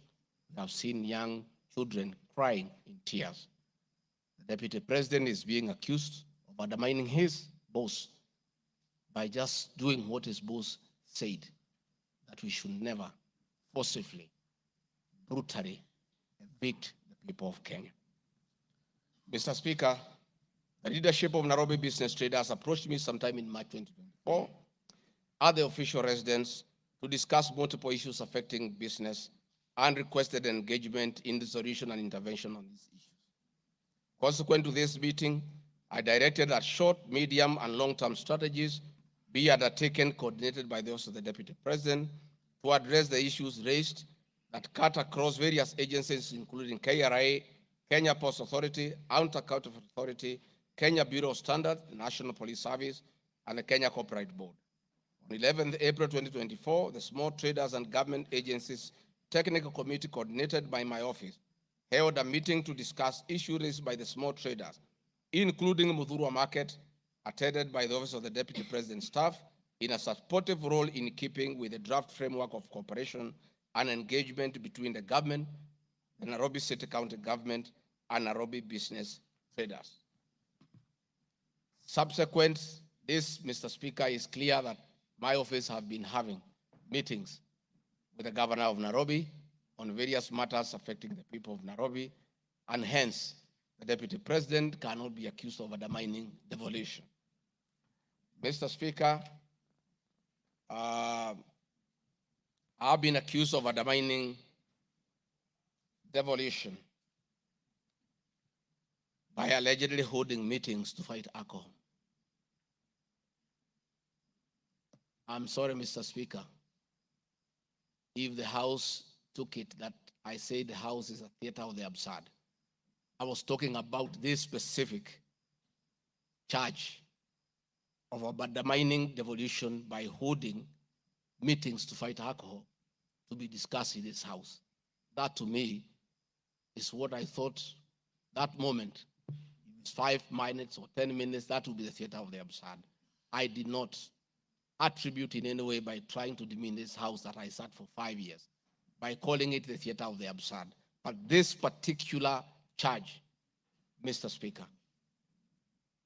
drug and alcohol problem in Kenya has been on the increase, and many of our youth have become addicted to alcohol and their lives destroyed because it causes them to drop out of school and start engaging in petty crime to look for money to buy alcohol. I'm a strong advocate for youth rehabilitation from alcohol and substance abuse, which I continue to encourage and support in order to save our future. With regard to alcohol control and regulation, I wish to state that I have held several meetings with the governors in Meru, Chuka, in Mombasa, in Nakuru, in Nyeri, and the efforts that President William Ruto asked me to lead in eradication of illicit brew has been very successful, and we have been working with the governors and county assemblies who have been developing legislation on the control of licensing of alcoholic drinks. If there is one program that has had the best working relationship between county governments and the national government, it is this particular program. I'm a bit emotive about illicit alcohol because I lost my brothers. One who was a medical doctor to alcohol, another who was a farmer to alcohol. I take it passionately. I don't know who complained about this particular charge. I have not seen evidence of any complaint, and I have not heard any person in Kenya complaining that the deputy president is undermining with the devolution by leading the war on illicit, brews, and drug abuse. Whatever this House decides tonight, and the other subsequent House, whatever happens to Rigathi Gachagua, whether he's in or out of office, this war must continue and must be won for the sake of our children. I want us to watch video number 4, RG4. Leaders, those of us who have been elected, Madam Waiguru, Governor Kahiga, Badirisha, Kangata, Wamatangi, what shall we tell our people? Where are we? What shall we tell the people who elected us? When we meet them, what shall we tell them? When our children got wiped out by alcohol and drugs, where are we? We'll have nothing to say. Dede Nyoro, Kimani Ichung'wa, Madenge, mutaambia watu nini? Mukami, mutaambia watu nini? So please, this forum here today, let us be open and candid. Speak from your heart. Let us know what ails us. What is it must we do? We have the support of the president, and he's waiting. He has told me by 7 p.m. today, he wants a report. He cannot accept the situation. He cannot. Neither can I. And none of you should accept this situation. It is not right. It is not fair. It is not acceptable. We must deal with it as leaders. And we are here, we are all leaders. As an OCS, you are a leader. That's why you have been given that responsibility. As an ACC, you are a leader. County Commissioner, wewe ni kiongozi. DCIO, wewe ni kiongozi. Sisi ni viongozi. Na juu ya hayo, sisi ni wazazi. Tafadhalini, tukubaliane, tutafute suluhisho. Na tukipata, tuende tufanye kazi. It is possible. It is doable. It is something that we can do. Thank you, Mr. Speaker. It's very clear that the meeting had all governors, members of parliament who are present here today, policemen, everybody, and we are all in agreement that the war must be won. It cannot, but the deputy president should be impeached for leading the war on alcohol. Sensational statements against the National Intelligence Service, its Director General, and officers. Mr. Speaker, during the assumption of office, I took an oath of allegiance in the following terms. Oath or solemn affirmation of allegiance to the President, Deputy President.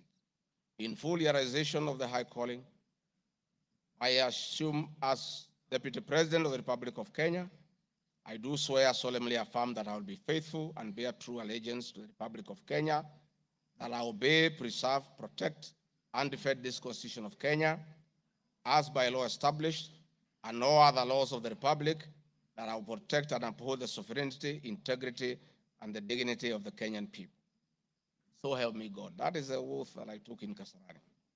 Article 239, Article 3 of the Constitution provides that in performing their functions and accessing their powers, the national security organs and every member of the national security organ shall not act in a partisan manner, further in the interest of a political party or cause, or prejudice a political interest or political cause that is legitimate under this Constitution.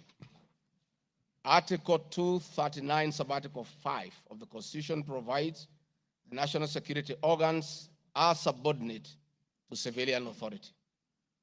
In relation to this allegation, I wish to state that the National Intelligence Service holds a very critical role in ensuring the safety and security of our country. They are responsible for gathering intelligence and share it with all our law enforcement agencies to ensure that the country is safe at all times. Consequently, when the country was caught flat-footed with regard to the scope and extent of the public's dissatisfaction with the Finance Bill 2024, which degenerated in a Gen Z protest, it pointed to the failure of the National Intelligence Service in carrying out its mandate. I am persuaded that the National Intelligence Service ought to have known beforehand that the public was completely opposed to the finance bill, and they ought to have briefed the president before the protests began, and this would have caused a change of tact by government regarding the proposed bill, and the protests which culminated in the loss of innocent lives and destruction of property could have been avoided.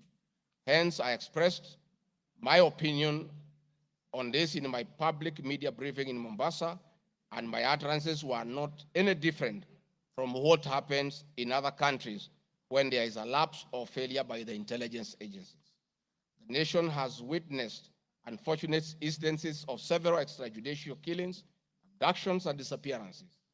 I firmly believe that if the National Intelligence Service had acted diligently, these instances would not have been witnessed. Under the Constitution, the government agencies are supposed to be accountable to the Kenyan people, including the National Intelligence Service, and calling them out when a dereliction of duty does not amount to undermining them. I am also aware that the Kenya Kwanza government has been at the forefront in calling out officers who do not seem to understand their work. Recently, my boss, the president, publicly complained that there are some PSs and CSs who did not seem to understand their role. Please play for me video number 5, RG5. On President William Ruto has today described some members of his cabinet as utterly clueless and uninformed about the dockets they occupy. And in a sign of trouble for cabinet secretaries, the State House gates were shut for those who arrived late, with both President Ruto and his deputy Rigathi Gachagua giving a sharp tongue lashing to the latecomers. And as Citizen TV's Timotai Goin reports, the atmosphere at the State House Nairobi left little doubt on President Ruto's disappointment with a vast section of his 22-member cabinet.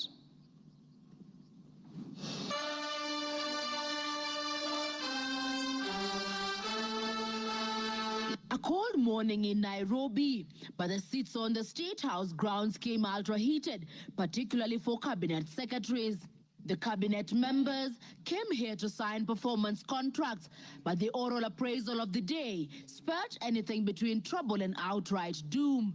If you cannot keep time with your employer, you have basically dismissed yourself. I mean, it's just as simple as that. So, for those who came late, who are members of the executive, I will be expecting a written explanation, and it should not include matters of traffic. Punctuality was at issue, with some cabinet secretaries being locked out of State House for lateness. And from the podium, the president and his senior lieutenants were unforgiving. Niona watu wale wamechelewa, nikaona rais unaniona ninamjua. Nikaona uso yake nikajua hapa kimeumana. Sababu leo ni siku ya performance contract. Ile siku muhimu sana ya kuja kuweka. Na wewe umefika pale, rais anakaa. Tayari amekaa na ndiye rais wa Jamhuri ya Kenya. Wewe umechelewa ukiwa kuona nani? Who else have you gone to see? One of the things we need to learn in our performance contract is to beat the traffic. For the 19 cabinet secretaries present, the atmosphere at State House progressed from bad to worse as President Ruto and his deputy Rigathi Gachagua issued a blistering assessment of the performance of the cabinet members. Many of you, the people I speak to, don't even know what is going on in your ministries or departments. You have very scanty information. The moment I know more than you in your ministry, then you must begin to understand that something is very wrong. How do you run a ministry or a department or a parastatal if you have no information? That is the highest level of incompetence. Those of us who came with the president from the political space and who are his friends, and we assisted him to become president. Once he gives us a job, that is the termination of that friendship. The friendship with the president will be based on nothing but performance. From travel habits to basic work ethic and even media appearances, it was a brutal ground zero appraisal for the cabinet. Why do you have to honor every invitation that you have been given to every country. Your Excellency, at times we have tried to hold cabinet committees, we can't. 5, 6, 7, 8 ministers are out of the country. Some change clothes at the airport from one country to another. That is the truth. Why can't you regulate yourself? If the president was to travel and honor every invitation, he will be out of this country the whole year. You just have to decide what is useful and other things you can leave to our ambassadors out of the country. So when you hear my deputy saying, find time, travel, but travel and see the people who have hired us, you know, go to different parts of Kenya so that you can get feedback from the public. We have done so much as an administration, but the information is not out there. Our ministers are quiet. They are called for TV interviews, they don't show up to say what they have done. And then the media have a field day because nobody talks for government. I would rather we spend more time explaining to the people of Kenya what we have done in our respective dockets as opposed to travel. And if we have to travel, let's travel up the country to where our Wananchi are and explain what we are doing. And I remember I called CS Chelugui. I didn't find him, so I called his PS and I found her and I explained to her, I told her, look, the public is not understanding this. Did I call you or not on Sunday? You know, I told you this is what the public is saying. Please do more sensitization on Hustler Fund Phase 2. With a very public expression of disappointment in his cabinet, President Ruto has triggered speculation on changes in government as his administration approaches the end of its first year in office. From punctuality to work ethic and general performance, the proverbial axe could well fall somewhere. With the performance contracts expected to foster a culture of high performance in the public service and also ensure that public resources are properly utilized, it is also set to offer a framework for President William Ruto to reward performers and also institute sanctions on non-performers. Chamutai Goin, Citizen TV. Mr. Speaker, President William Ruto, my boss, and I have been calling out senior government officials when they fall short of expectations. The Director General of the National Intelligence Service is no exception. He's not above the law. He's accountable to the people of Kenya for his performance. And I have had an argument that we should not call out those in the security sector. I would like you to play the next video. We have the most incompetent Inspector General of Police, I think, in the world. The most incompetent in the whole world. His incompetence may not necessarily play out when things are working, but when things get to a head and you need some decisions to be made, I can tell you for sure, the gentleman we have as an IG cannot make any decision. Nataka tumwambie ule mtu wa sinema mingi anaitwa nani ule mtu? Ule sijui anaitwa DCI, ule anaitwa nini? Ule mtu anaitwa Kinoti. Awache ujinga. Huyo bwana Kiboti awache ujinga. Sio kama tunaelewana. Huyo Kinoti hakuna kitu amefanya kwa hii Kenya ya kisiasa. Yeye ni mtu ya sinema. Anaendesha makesi kwa magazeti. Anatuandikia barua, sijui barua ya kilomita ngapi. Mr. Kinoti, please save your time. Stop writing to us long letters. Leave matters of elections to IEBC. You have no business in IEBC. You have failed as DCI. We don't want you to fail our elections. Tunaelewana? Huyo bwana Kinoti awache hiyo ujinga yake anaendesha pale, kwa sababu anatukasirisha. Huyo bwana Kinoti tunataka tumwambie awachane na watu wa IEBC wafanye hii uchaguzi. alipatiwa kazi ya kufanya criminal investigation. He has never done anything. Ile kesi yote anafanya kesi kwa magazeti. Akiambiwa apeleke evidence kule kotini ameshindwa. So, Bwana Kinoti, wacha sinema. You have failed and wait for August so that you can... Honorable members, that was President William Ruto as Deputy President, criticizing IG Mutiabai, DCI Kinoti.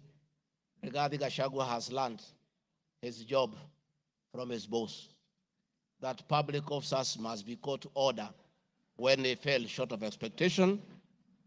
And I never saw anybody bring William Ruto here for impeachment, for criticizing the IG or the DCI. This is a very unfair allegation. Mr. Speaker, it is also reported by media that the IMF has already warned about impending unrest during the people's dissatisfaction with the 2023 and 24 finance bill.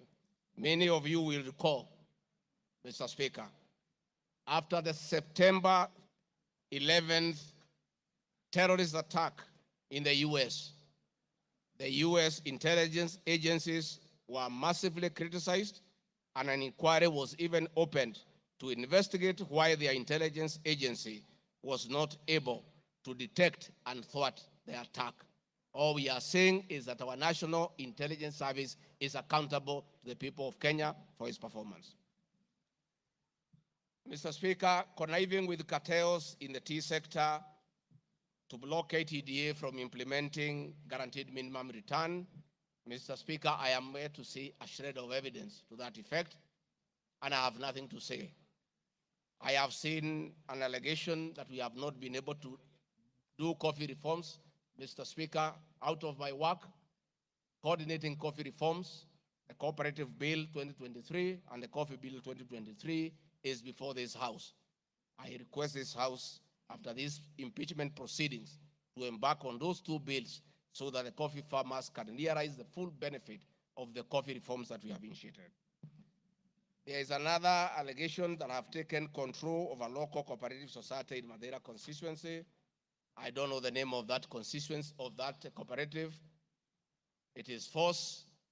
I am here to see any evidence. I have nothing to say because there is nothing to be said. On the issue of shareholding, which I think members are interested in listening to, I listened to you this morning, and it was quite emotive.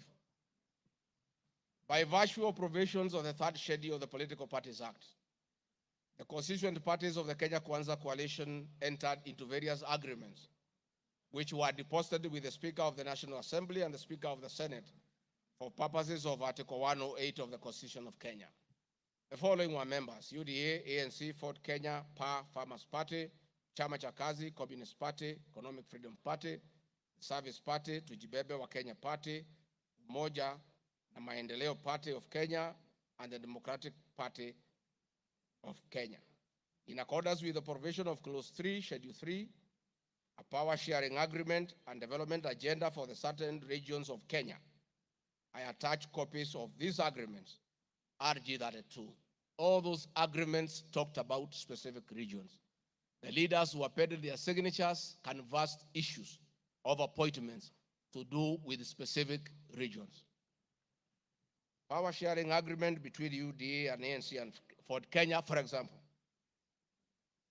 say that the UDA would nominate the coalition president, the presidential and deputy presidential candidates that was honored. The president would guarantee the stature, the dignity, and financial and operational autonomy of the office of the deputy president, which I have been insisting on because it's part of the coalition agreement. The ANC would be allocated the position of the prime cabinet secretary, which has happened. Ford Kenya would be allocated the position of the Speaker of the National Assembly, and that is why Honorable Masika Wetangula sits here today. In accordance with Article 2 of the Power Sharing Agreement, ANC at Ford Kenya would have a 30% share is a word, of the national government positions. This drives my utterances about shareholding. It is embedded in all these agreements. that are attached here for you to read. I heard this morning an honorable member saying that the deputy president said the people of Ukambani will not get resources because they did not vote for Kenya Kwanza government. That is not true. The deputy president of the Republic of Kenya does not allocate resources. Resources for the development of the Republic of Kenya are appropriated by the National Assembly of Kenya, where I am today. The deputy president will help the president to oversee the implementation of funds allocated and appropriated by the National Assembly. It is therefore not possible that the deputy president of the Republic of Kenya has the capacity to deny any part of Kenya resources because of the way they voted. The decisions on how resources will be allocated for the development of the Republic of Kenya are made here by the honorable members. If your area has no development, please don't impeach the deputy president. Don't accuse him of not giving you resources. You are in this house to make sure that your area where you come from is allocated appropriate resources, because that is your job. The agreements are attached, therefore I don't want to go into them. Let me say my speeches on the shareholder issue were informed by the foresaid power sharing covenants, which are founded on law, having been deposited with the registrar of political parties, and lessons learned from the well-known disputed 202 NAC power sharing agreement. Further, sharing agreements are a feature of government formation in all democracies in the world that provide for the formation. My pronouncements on the issue, properly understood, are not only anchored in law, but entirely harmless and incapable of being construed as a basis for ethnic animosity, a danger to national cohesion, or a threat to national unity. On the contrary, coalition building has been one of the most important innovations since the disputed 2007 elections in ensuring stability, equitable sharing of political power, national cohesion, and fostering of national unity. Indeed, Kenya Kwanza main opponent in 2022 general election, Azimio la Umoja Coalition, One Kenya Coalition Party, was a political party consisting of 25 political parties who also executed a power-sharing agreement based on shares. I'm also aware that the Jubilee Coalition that executed a 50-50 power-sharing agreement between TNA Party and URP Party for 2013 general election. I have thus not violated Section 13(1)(a) and 62 of the National Cohesion Integration, nor has this commission summoned me to explain any of my comments and how it can affect cohesion. However, notwithstanding the said power share agreement, upon election as deputy president, I went out of my way, as required by the Constitution of Kenya, to serve all Kenyans regardless of their political preferences during the election or ethnic origin. I now produce the following video showing some of my speeches all over the country as marked RG Video 7.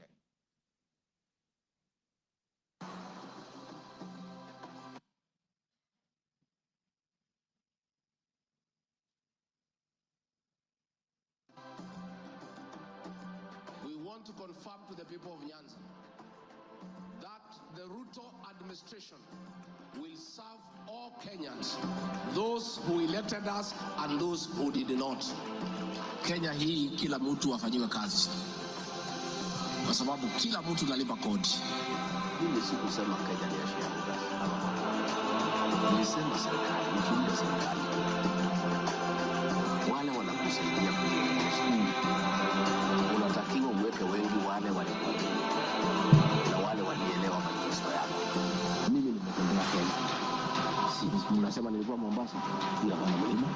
Mimi nilikuwa Wajia, hii hapana mlima. Nilikuwa Garissa, hii hapana mlima. Nilikuwa Mount Elgon. Nandi nimekuja karibu mara 10. Eldoret nimekuja karibu mara 6. Kericho nimekuja mara 4. Tea conference conference ya chai tulikuwa na nyinyi mliopa Kericho. For now, kazi yetu ni maendeleo. Tutafanya kazi na viongozi wowote, akuwe wa chama ile, akuwe wa chama hii, we don't care. This is the time to serve the people of Kenya, and we shall work with all elected leaders, irrespective of their political affiliation. Mr. Speaker, copies of documents demonstrating my efforts within the mandate allocated me by the President to address security issues and economic equalization programs and policy in historically marginalized areas is Annex RG33. The decision to embrace the broad-based government following the dissolution of cabinet after the Gen Z protest. I attached my video during the launch of the Honorable Raila Odinga's quest for EU chairmanship at State House, again as a demonstration of my embracing the broad-based government.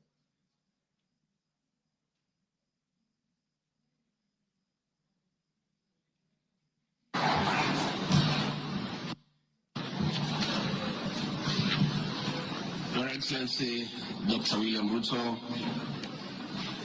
President of the Republic of Kenya and Commander-in-Chief of the Defense Forces, Your Excellencies, Heads of States and Government present, Your Excellencies, Ambassadors and High Commissioners and members of the Diplomatic Corps, Heads of Delegations, Members of Parliament and all dignitaries present, good morning. Your Excellency,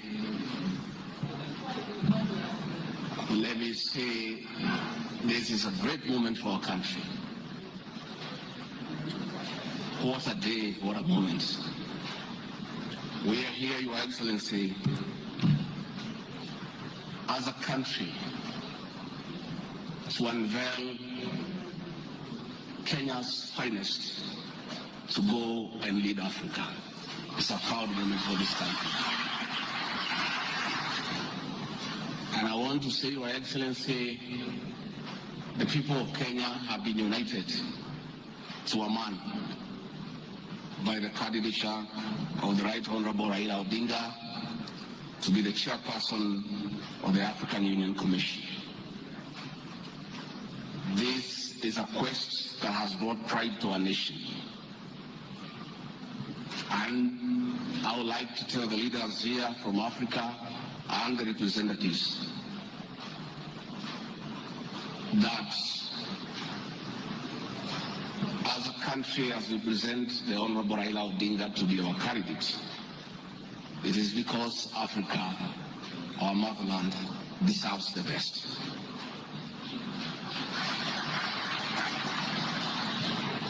The passion and zeal of the Right Honorable Raila Odinga in Pan-Africanism is well documented. Passion knows no age, knows no limits. In the person of the Right Honorable Raila Odinga,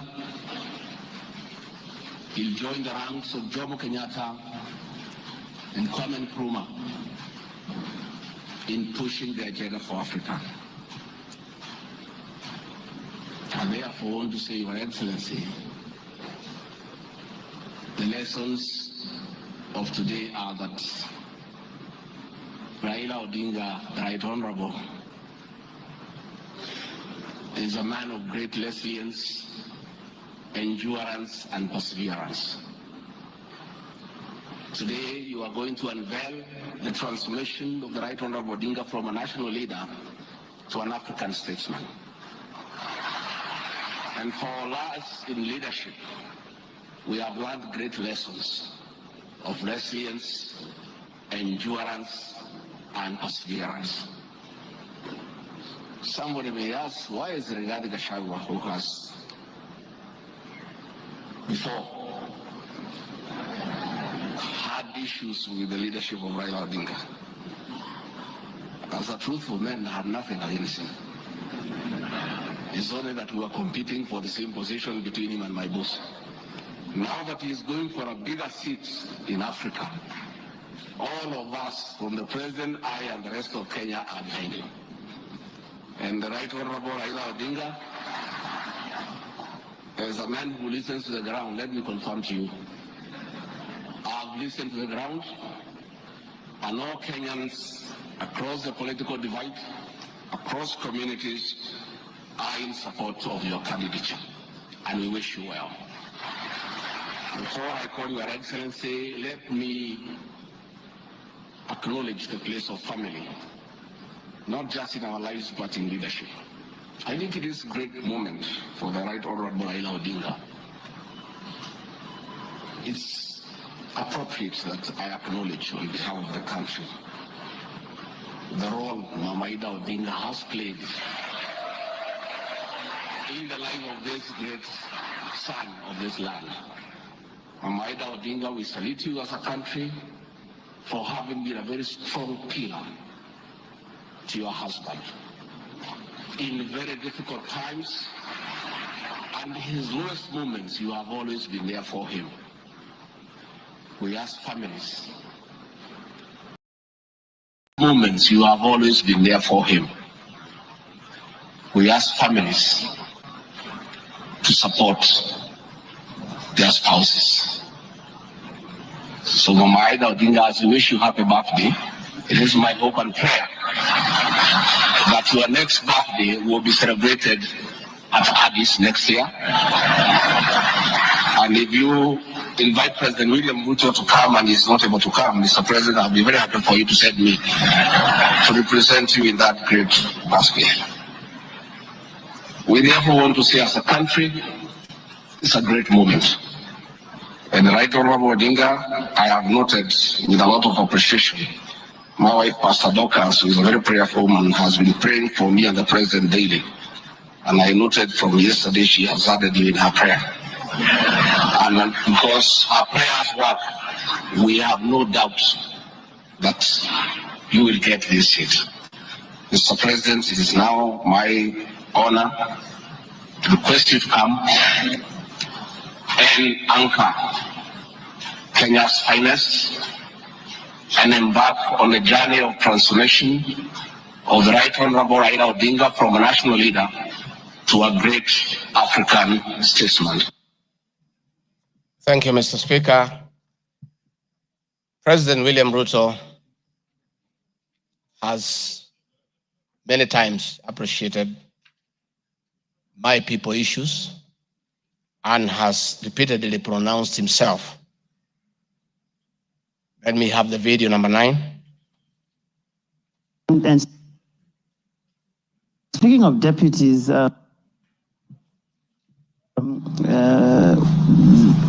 you have in the last few weeks named Mr. Rigathi Gachagua as your deputy. There's been quite a debate, and I'm sure you know that, around running mates in this country. Perhaps this would be a great time to shed light on why you settled on this gentleman. Rigathi Gachagua is somebody I have known. Rigathi Gachagua is a very passionate leader. Rigathi Gachagua is a people's person. He speaks about the things that I speak about. He speaks about ordinary people. He's concerned about matters to do with farmers. He's concerned about the things that are dear to ordinary Kenyans. And the nexus between me and Rigathi Gachagua is the people. He believes in bottom-up the way I do. And that is why I chose Rigathi Gachagua to work with me. Thank you very much. Speaking of deputies. Thank you very much, Mr. Speaker. In addition, and almost in conclusion, I am not the only leader at the national level who has encouraged unity among Kenyans based on shared regional, geographical, and economic and other factors. I have attached several articles. Luya unity is not optional, Moses Wetangula. Ruto puts case for Gema College in unity. Bijikenda unity in the offing. Masai leaders in unity talks ahead of next year's general election. I have attached those articles so that you understand that regions uniting does not mean they unite against other regions. They unite for common issues, common values, and to strengthen them to join other regions for national unity. Mr. Speaker, the motion dated 26 September 2024, tabled before the National Assembly, makes the generalized claims that have committed crimes under national laws, Proceeds of Crime and Anti-Money Laundering Act, Penal Code, National Cohesion and Integration Act as anti-corruption and economic crimes. It is on the basis of the claim that it is said that the threshold of impeachment has been met. I'm not aware of any active investigations by any state agency for offenses under the said laws, neither have I been called upon to record any step pertaining to any investigation. Just like any other Kenyan, the Constitution accords me the presumption of innocence in relation to criminal offenses until the contrary is proved in a court of law on a specific standard of evidence. Therefore, in the absence of any active investigations by any investigative agency in Kenya, I do not believe that there can be any serious reason to believe that I've committed any offense. Otherwise, that will be an indictment of the intelligence agencies as well as investigative agencies. Therefore, it is inconceivable that the threshold of the impeachment motion as defined in Article 145 of the Constitution can solely be based on the perception of the mover of the motion in the absence of any other evidence. I heard the mover this morning saying that all we need to do is to believe in him. I believe that cannot be the position. We need actual evidence against the Deputy President. The net effect of the impeachment of this basis of allegations of criminal offenses, whose evidence has not been tried and tested in court of law or by bodies mandated to investigate, would be to disqualify me from the possibility of holding public office in relation to Article 99(3) without the benefit of due process of law and exhaustion of the systems of appeal as provided in the Penal Code. Mr. Speaker, I do not wish to respond to the issues I had this morning that are outside the motion. I want to confirm that I have tremendous respect for Kenyan women, and I have never disrespected them. What has happened is that as politicians, there is always propaganda to undermine somebody. I call upon anybody with evidence that I've ever disrespected that person to come out and provide that evidence. I had my very great friend, the Honorable Faith Gitau, say that I disrespect women. Many times I've been to Nyandarua. I've referred to Honorable Faith Gitau as Ngatha. Ngatha is a Kikuyu name for a woman of great respect. That I have done countless times, is on video. Finally, the Honorable Bose Sholei, I heard what you said in Eldoret. I heard this morning that you said I should be charged with treason. But my sister, me, I'm a grateful man. I remember, and I'll never forget, during the last administration when I was arrested on fabricated charges for standing with the President William Ruto against the wish of the government at that time, Gladys Bosholai came and sat with me at DCI headquarters, brought me tea, brought me lunch, sat with me, comforted me. At court, she coordinated the collection of 12.5 billion shillings as my cash bail.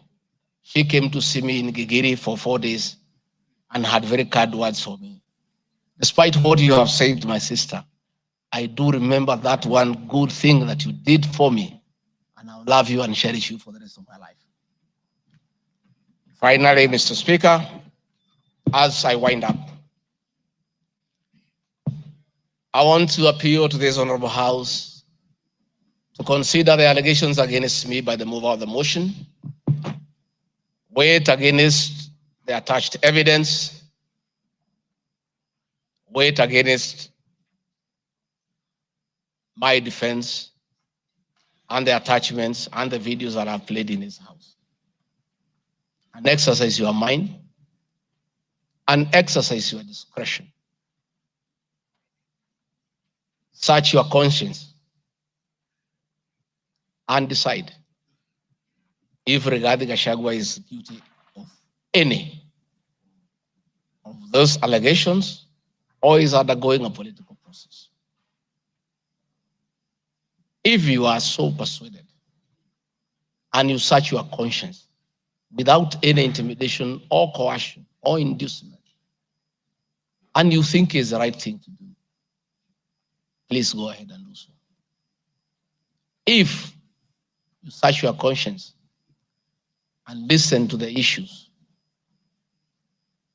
that have been adduced here, and you find that there are no grounds to impeach the Deputy President of the Republic of Kenya, please make the right decision. But as you do so, many members who are in this House remember what President William Ruto as Deputy President went through. And most of us stood with him. Rigathi Gachagua underwent 4 years of persecution. Others were persecuted. But we took a firm stand because we believed we were doing the right thing.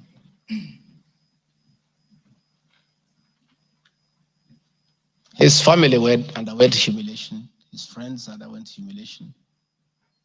He was a haunted man. And on Inauguration Day, he pronounced himself that freedom is here.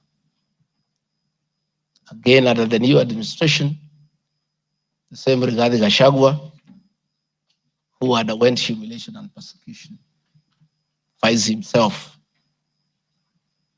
in the same space under that administration that he fought for. Try, look, reflect, and apply your conscience and make the right decision. Mr. Speaker of the House, I want to thank you for granting me this opportunity. And my address last night was not in any way meant to disrespect the House. Despite, Mr. Speaker, you having ruled that the matter should not be taken out of the House, it was being discussed in every TV station, in every meeting across Kenya. And Kenyans did not have a chance to also hear my side of the story. So I decided, since the accusations against me were everywhere in the country, the people of Kenya, and more so those who voted for me and President William Ruto, deserved also to hear my side of the story. I have tremendous respect for the National Assembly and your ability and capacity to make the right decision. Mr. Speaker, I want to thank you. Asanteni sana. Thank you very much, Deputy President. Thank you very much, Deputy President.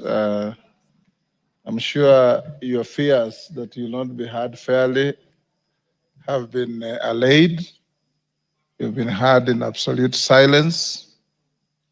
You've been heard with total decorum from the House. And members, I salute you for the display of your legislative maturity in giving an opportunity to a subject to a motion in the person of the Deputy President to be heard. What is it, Rosa? The proceedings are still going on. Who is praying? Yes, Senior Counsel. These proceedings are still going on. Yes, indeed. Mr. Speaker, this is a House of Record, and I had wanted to rise under Standing Orders 65, 67A, and 67B. Two of those points you've already covered, Mr. Speaker. It is important that the record reflects that although the standing orders do not require that we listen to the witness in silence, indeed we did. Yes, absolutely. Secondly, that there was compliance with the Standing Order 67B2 in giving the witness a maximum of 2 hours. But there's a third one, Mr. Speaker, which I think should go on record. Standing Order 67A also requires that the witness be entitled to appear in person or with counsel.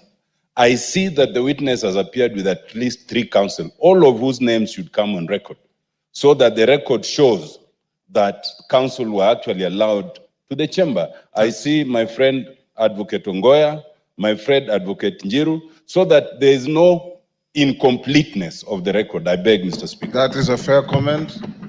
Counsel for the Deputy President, without making any unhelpful speeches, just put your names on record. I'm sure you have a team leader. The team leader will introduce himself and introduce his accompanying colleagues. Ongaya. Thank you so much, Mr. Speaker, sir, and thank you so much, honorable members.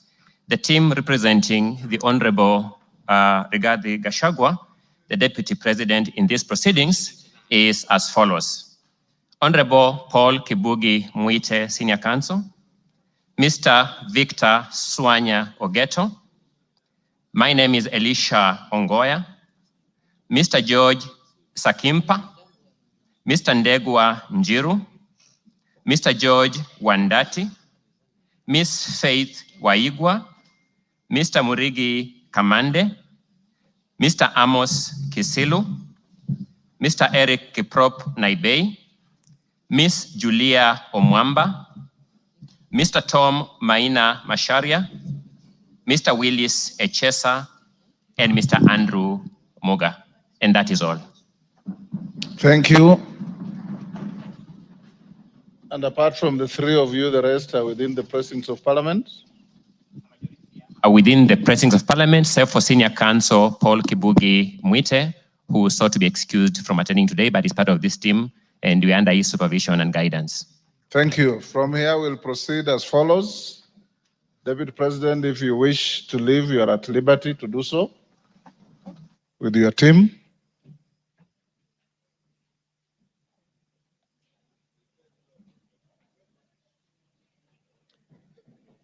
Na mwengi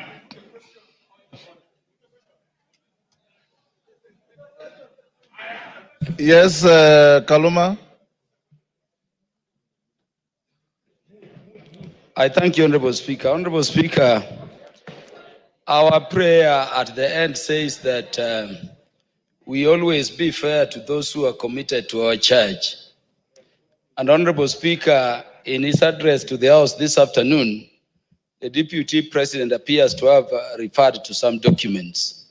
I know we are moving towards the end of this particular session in considering this matter. And Honorable Speaker, I want to thank you for upholding Article 47 of the Constitution on the right to fairly and secure procedural fairness to every party as required by our Constitution. I wanted to ask Honorable Speaker that so that we consider what the Deputy President is saying in the documents, would I be in order to request the indulgence of the Speaker within the provisions of Standing Order number 1 to adjourn for at least 10 minutes so that we consider what the Deputy President's documents have and come back and make the decisions we need to make. Thank you, Honorable Speaker. The request does not meet my favor. Where's Mutuse? Mutuse, you have 30 minutes to reply before I call the minority leader and the majority leader. Will you exhaust your 30 minutes or you want to share out to anybody? I got an indication that you wanted to share 10 minutes to Kaluma. Pardon?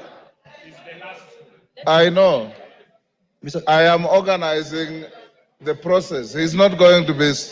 I'm aware, Robert. Mr. Speaker, I will share 10 minutes to senior learned friend Mr. Peter Kaluma, 5 minutes to Deputy Majority Leader, who was my seconder, and I will utilize the rest,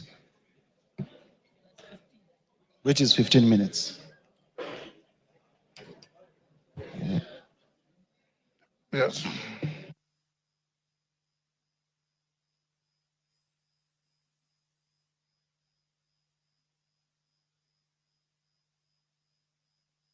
Honorable Mutuse, only you has the right to a second bite to the motion. Your seconder has no right to a second bite. So if you have extra minutes, as I call the minority and majority leader, Kaluma will have 10 minutes if you want to donate to anybody else, but not Owen Bayer. Minority leader, now it's your time. You have 15 minutes. Mr. Speaker. Mr. Speaker, thank you for according me this opportunity. From the onset, Honorable Speaker, the minority supports the motion on removal from office by impeachment of Honorable Rigathi Gachagua because, Mr. Speaker, he is unfit to hold office in Kenya.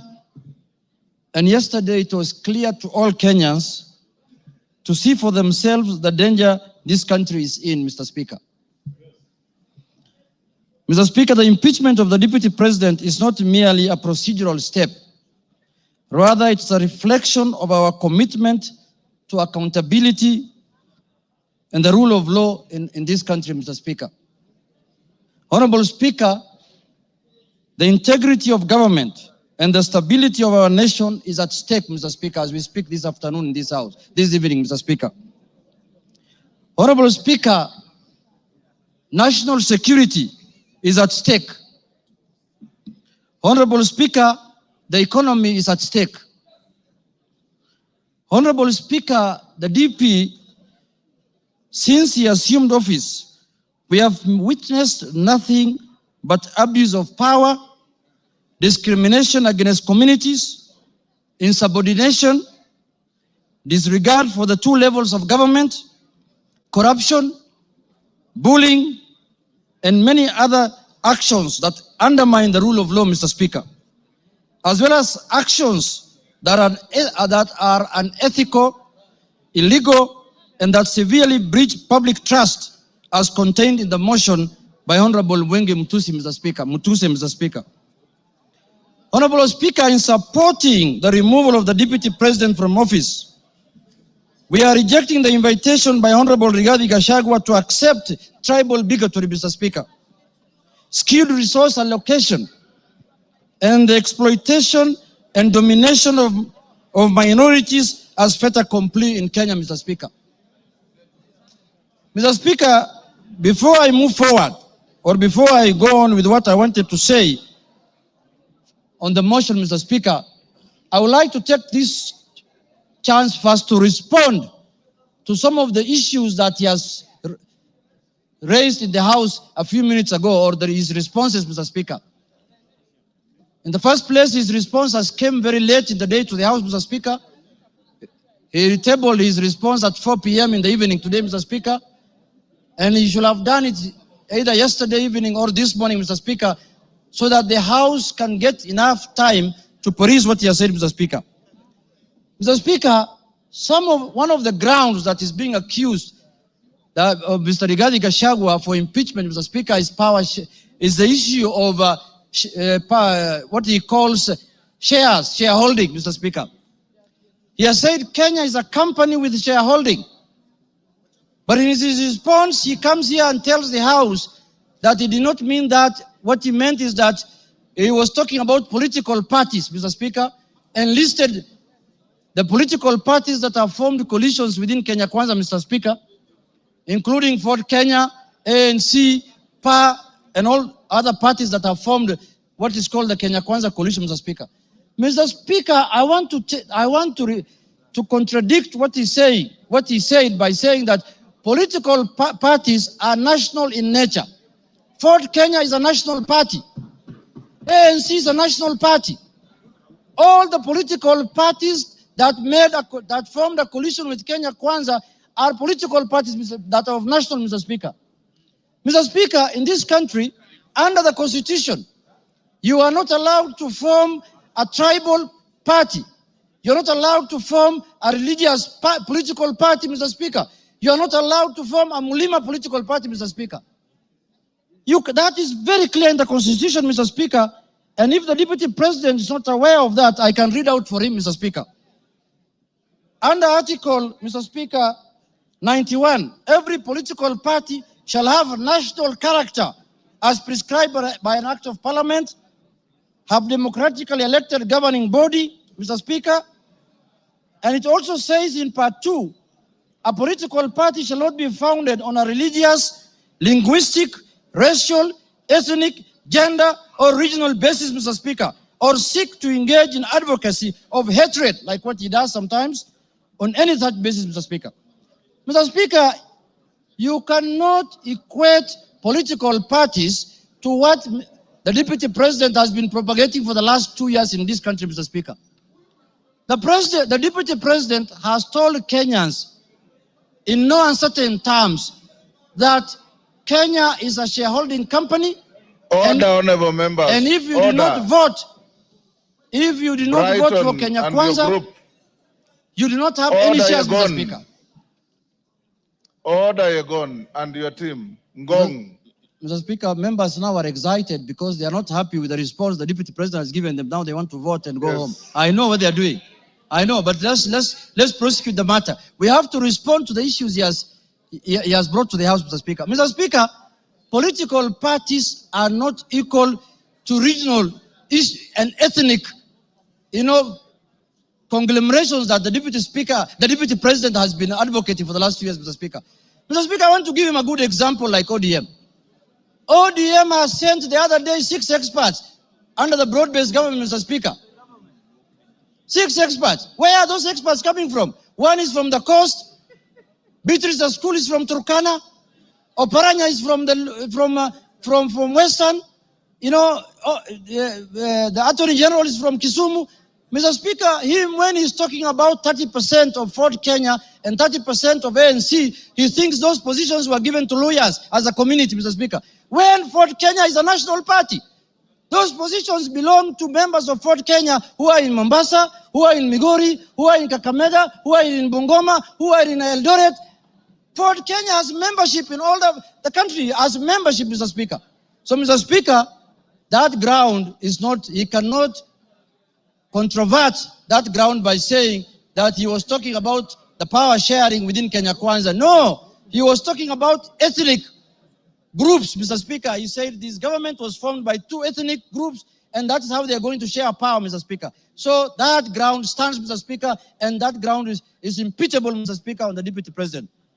The other issue, Mr. Speaker, I want to respond to that he has raised here, Mr. Speaker, is the issue of national security.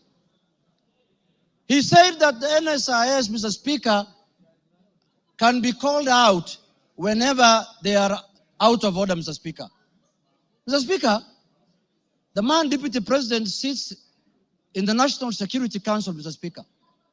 He doesn't need to call out any government organ in the streets, Mr. Speaker, like the people who do their things in the streets, Mr. Speaker. He's a man who sits in every governance organ of this country, Mr. Speaker. All organs of government, all governing organs are also oversighted by committee of this House, Mr. Speaker. What happens, Mr. Speaker, in this country if every member of parliament goes out there castigating governing bodies and constitutionally created bodies of governance, Mr. Speaker? We are going to have anarchy in this country. Mr. Speaker, I am not convinced that he has answered in any way that question as to why he was castigating bodies like the NSIS and the police out there when he's the Deputy President of the Republic of Kenya. On that ground, Mr. Speaker, I feel he's impeachable on that, Mr. Speaker. He has not given us any sufficient answer to that question, Mr. Speaker. Mr. Speaker, the issue of Justice Maina. He said that he was not attacking her because of the judgments she rendered against him, Mr. Speaker. And he said that he had filed a petition with the Judicial Service Commission, Mr. Speaker. He who wants equity must come with clean hands. You cannot castigate a judge in the rallies, in burials, and then you want JSC to listen to you. You can't have both ways. If he wanted JSC to deal with that matter, if he was unhappy with the way the judge has handled his case, Mr. Speaker, he should not have castigated her in a burial, Mr. Speaker. He should not have talked about her in a very demeaning manner, Mr. Speaker. He should have kept his cool and filed his petition with the Judicial Service Commission, Mr. Speaker. On that account, Mr. Speaker, he has failed the leadership and integrity, Mr. Speaker, under the Integrity Act, Mr. Speaker, and on that account, he's impeachable, Mr. Speaker. My last point, Mr. Speaker, is the issue of the renovation of his house in Karen, or the official residence of the Deputy President Karen, Mr. Speaker. You remember the Deputy President, when he was assuming office, when he was taking oath of office at Kasarani, Mr. Speaker, the way he lectured us, the way he told us that they have inherited empty coffers, Mr. Speaker. There is no money in this country. The former regime has looted and gone with everything, and goes ahead after 2 months to renovate his house, his official residence, with over 100 million, 45 million shillings, Mr. Speaker. Imetoka wapi, Mr. Speaker? Where has that money come from? Where has that money come from? He has not convinced us in any way how that money was spent, how those companies were paid, and on that account, Mr. Speaker, because of misuse of public resources, he is impeachable on that account also, Mr. Speaker. Mr. Speaker, I want to say this. When we gave ourselves the new constitution in 2010, we knew very well that we were coming from an era where we cannot impeach the president, we cannot impeach ministers, we cannot impeach the deputy president. Kenyans gave themselves the new constitution, and they put in there Article 150, knowing very well that one day they will hold their leaders, the president, the deputy president, accountable, Mr. Speaker. And they gave that mandate to this House, Mr. Speaker, and the Senate, Parliament in general, Mr. Speaker. Mr. Speaker, I was shocked under the public participation, people saying that Kufa Makanga, Kufa driver, Mr. Speaker. We cannot allow the driver to die, because it is an issue. We are witnessing a situation where the Makanga wants to take the steering by force. And what happens after that? The driver is carrying 55 million Kenyans, Mr. Speaker. We cannot allow the driver to die because 55 million Kenyans are going to die with him. But the Makanga, who is just hanging at the door there of the matatu, can go, Mr. Speaker, if he misbehaves, Mr. Speaker. And, you know, if he's not doing his work properly, Mr. Speaker, the easier one to go first is the Makanga, because the Makanga is the one who should be telling the driver what to do. And they're telling us here, Kufa Makanga, Kufa driver. The petition of the driver is not with us in this parliament. The petition we have, the motion we have before us today is the motion of the Makanga. And we are going to deal with him perpendicularly and thoroughly, Mr. Speaker, this afternoon. Mr. Speaker, I want to tell the House that us, the people of the minority, the Azimio people, Mr. Speaker, we have lived like orphans in this country for the last 2 years. Why do I say so? Mr. Speaker, we are taxpayers. Some of the places that contribute to the highest taxes in this country are areas that are dominated by Azimio people. And then somebody comes here and tells me, you are not a shareholder, you're not going to get services, you're not going to get development. What the hell is that? What the hell is that? Does the taxes that are paid by the Azimio people count for nothing, Mr. Speaker? And it is coming from the high office of the Deputy President of the Republic of Kenya, Mr. Speaker. Mr. Speaker, this is the time we are going to correct this thing so that it never happens again, so that we don't have another Deputy President who comes later. Because when we impeach this one, another one is going to be appointed. This is a lesson to the next one, that if you misbehave, we will just take you through this Goleta, Mr. Speaker. Mr. Speaker, I want to conclude by saying this. Let us not personalize offices. We don't have any ill will. We don't have any bad faith. We don't have anything that we are holding against the persona of Geoffrey Rigathi Gachagua, Mr. Speaker. We are dealing with the office of the Deputy President currently occupied by one Geoffrey Rigathi Gachagua, Mr. Speaker. The office holder. And let us not personalize. The office does not belong to him, does not belong to anybody. This is a constitutional office, and the Constitution has prescribed how to deal with you when you misbehave in that office, Mr. Speaker. So, Mr. Speaker, for Kenya to become cohesive, Rigathi must do what? Rigathi must? For Kenya to become cohesive,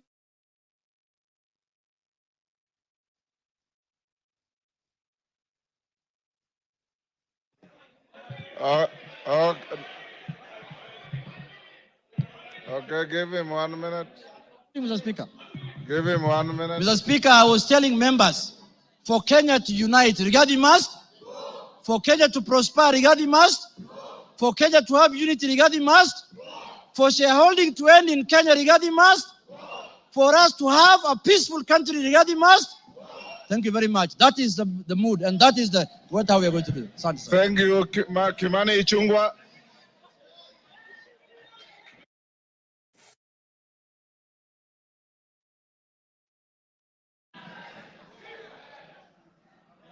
Honorable Speaker, thank you for this opportunity.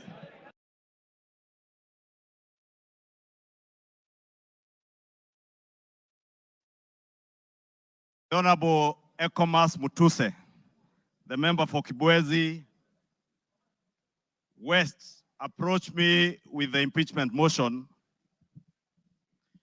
Honorable Speaker, I took some time not just to go through the grounds that he had stipulated for the impeachment of the Deputy President, but also to reflect on what Honorable Mutuse was asking me, not just as a member of parliament for Kikuyu and leader of majority party in this house to do, but also took time to reflect and ask the Almighty God to guide me and give me wisdom to do the right thing. Honorable Speaker, I pray to God that the Almighty God may give me wisdom to do that which is right.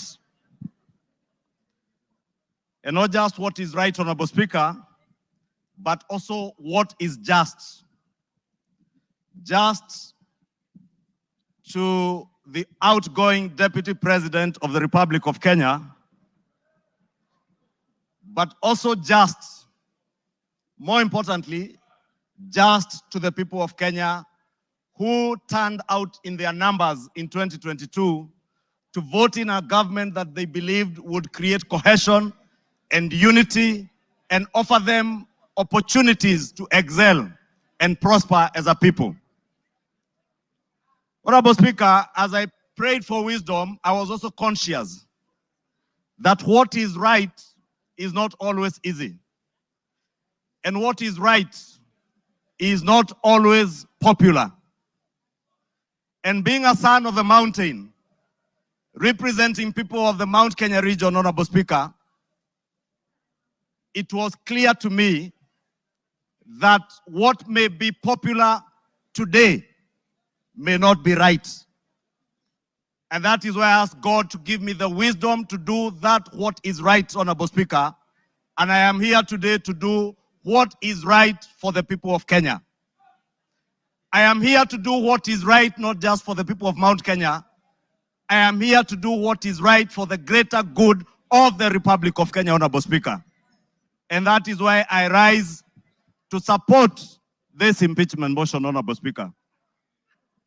Honorable Speaker, having listened to Honorable Mutuse and all the grounds, and having looked at the Constitution, Honorable Speaker, and I would beg for us to look at Article 150 on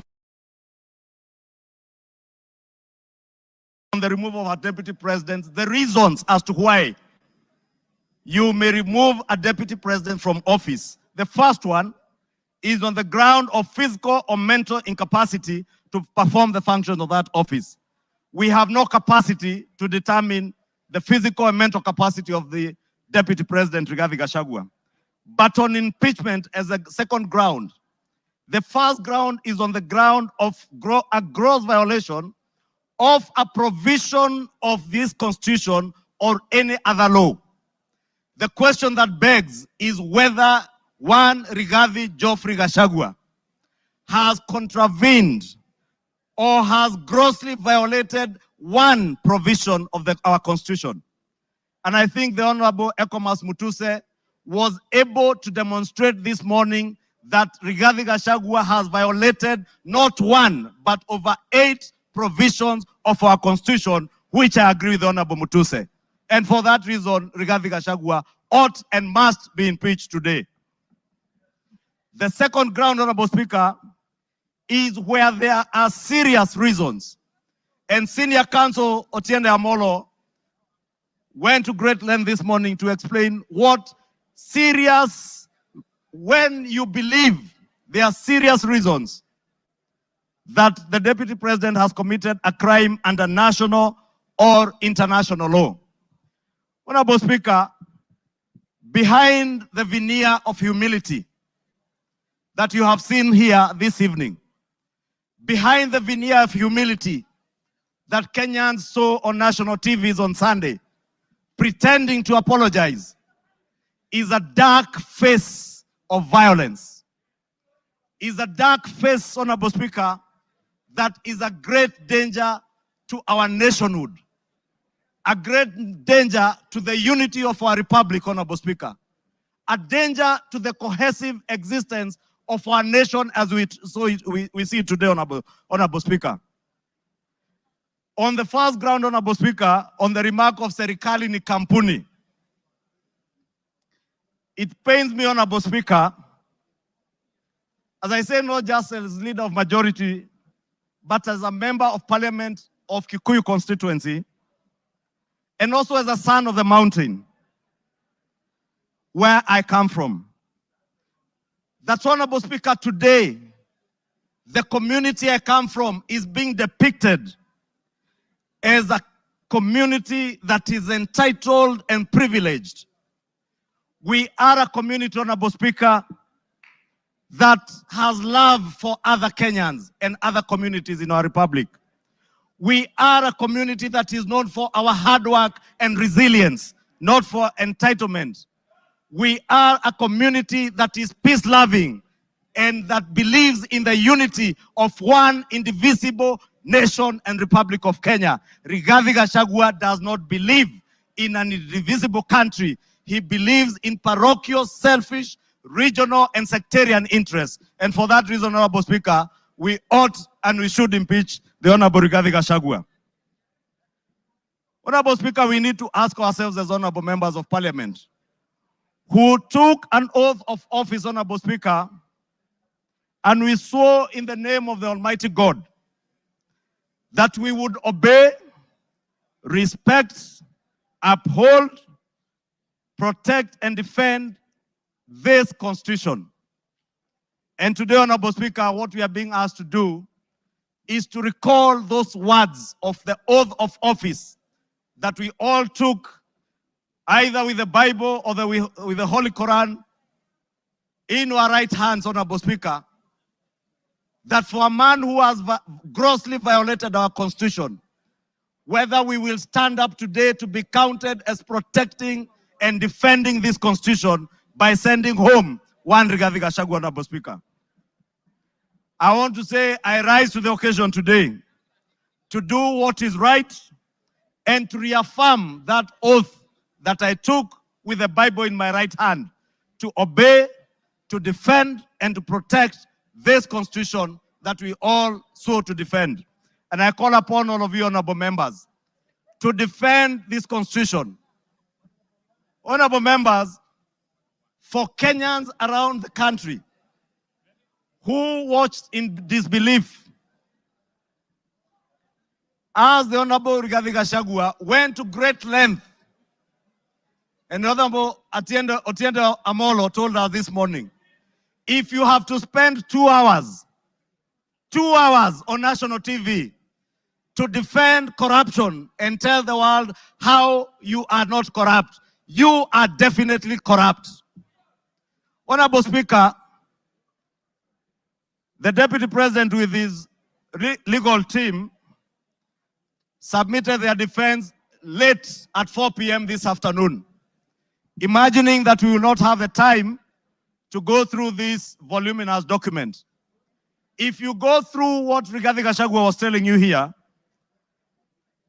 on Olive Garden Hotel, he claims that this hotel was sold by executors to a third party. Honorable Speaker, if you peruse through the documents, the third party that is said to have bought this hotel, Honorable Speaker, And allow me, Honorable Speaker, first to tell you that the joint executors of the will of the late Governor Nderitu Gachagua were Rigathi Gachagua, Advocate Njoroge Regeru, and one Mr. Mwai, who was said to have been his great friend, Mwai Madenge. Honorable Speaker, if you read the report filed in court by the joint will executors, filed on the 27th of June this year, it says in the report that the joint will executors will make decisions independently of the beneficiaries and without influence from any beneficiary, except for one who is both a beneficiary and an executor. The joint will executors does not have the same attributes and mandates as for trustees, where beneficiaries would play a part assisting in decision making. What this is saying, Honorable Speaker, a document filed in court, is that Rigathi Gachagua, as a joint will executor, was also a beneficiary of the estate of his late brother. He was not only a joint will executor, he was also a beneficiary, and he was also a purchaser for value of the estate of his late brother. Olive Gardens is said to have been sold to one gentleman that many of us know, the Honorable Gishimu Githinji, the member for Gishugu, will tell you that the gentleman who is listed here as a purchaser for value for Olive Gardens, one Peterson Jomo Mushira, was a candidate in Gishugu constituency. He is a direct proxy of one Rigathi Geoffrey Gachagua. And Honorable Speaker, I must confess, and I am sorry to my friend Peterson because I know him. I just called him this afternoon when I saw this document. And I asked him whether TM Civil Engineering Limited is his company, and he confirmed to me it is indeed his company. I therefore want to tell you Olive Gardens was purchased through the proxy of Peterson Jomo Mushira with 0 shares and TM Civil Engineering Limited with 6,000 shares. Those who have visited the Annex House, the Office of the Deputy President, know this Jomo is a permanent fixture in the Office of the Deputy President, and therefore his direct proxy. Honorable Speaker, we are also told, Honorable Speaker, that these very hardworking young Kenyans, in the names of Keith Ikino Rigathi and Kevin Gachagua Rigathi, who are listed on the CR12 of the documents that were tabled this afternoon by Rigathi, are shareholders of Vipingo Beach Resort that owns the Vipingo property in Kilifi County, the one the Honorable Chonga was speaking about. Rigathi Gachagua told Kenyans on national TV that this property is still owned by the family and therefore is still part of the estate. Keith Ikino and Kevin Gachagua, his sons, were not joint will executors of the estate of Nderitu Gachagua. And the owners who are listed on this CR12 is Keith Ikino Rigathi, Kevin Gachagua Rigathi, and the estate of the deceased James Nderitu Gachagua. It is a rather ingenious way of trying to hide behind the estate of his late brother. And how shameful, Honorable Speaker, that the Deputy President of the Republic of Kenya would hide behind the veil of the estate of his late brother to disguise what is outright proceeds of crime, because he is a purchaser of this property, and that is why his 2 sons are listed as directors and shareholders of Vipingo Beach Resort.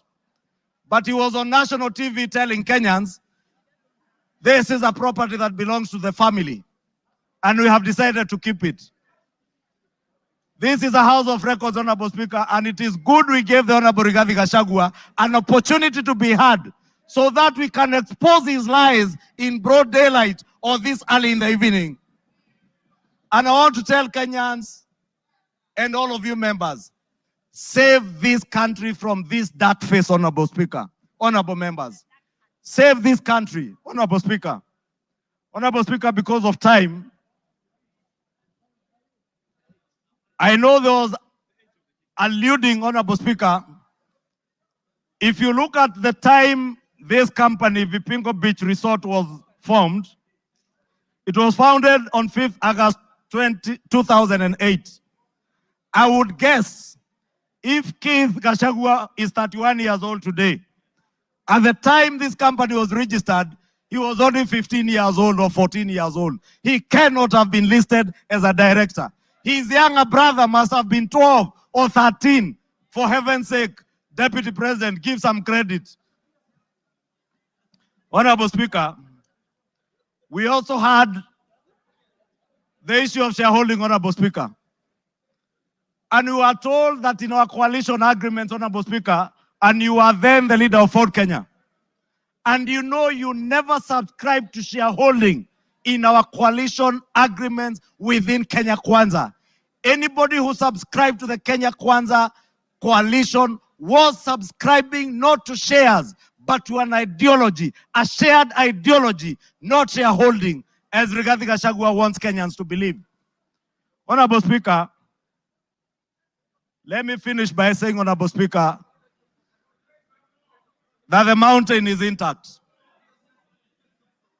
The mountain is intact. The mountain is intact. The mountain is intact. The mountain is named after Kenya because it belongs to all the people of Kenya. We must end ethnic balkanization.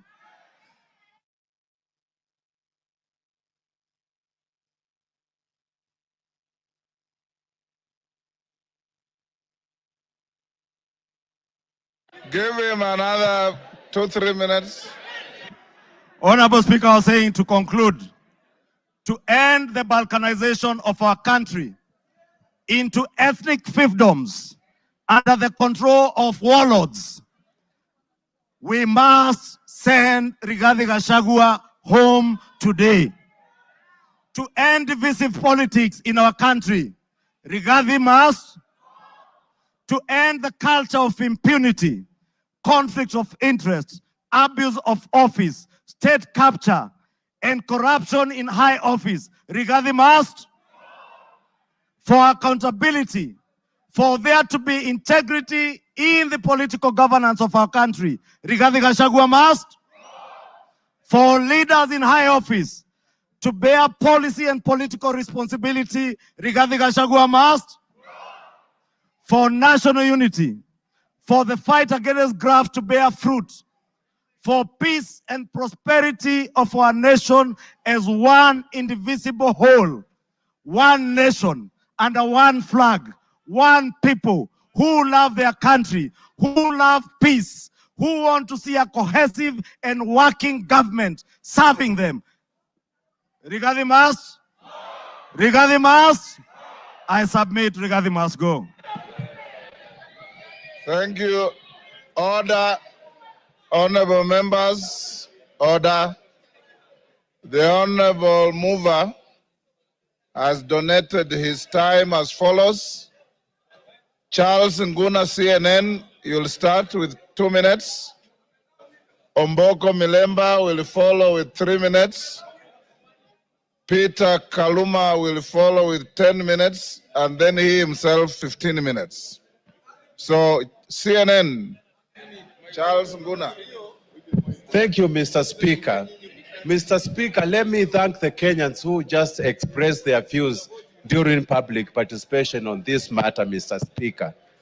And to add this, I keenly followed and listened to the Deputy President yesterday, His Excellency. And Mr. Speaker, based on all what is said, we saw a lot of differences, rifts, contradictions, divisions, which are totally eminent we are going to have in future, Mr. Speaker. Mr. Speaker, it is inevitable that we are going to have battleground between His Excellency the DP and His Excellency the President. And when the bulls fight, Mr. Speaker, grass suffers, Mr. Speaker. And it's that's why I'm saying that if we continue keeping one of them in the office, Mr. Speaker, Kenyans are going to suffer most, Mr. Speaker.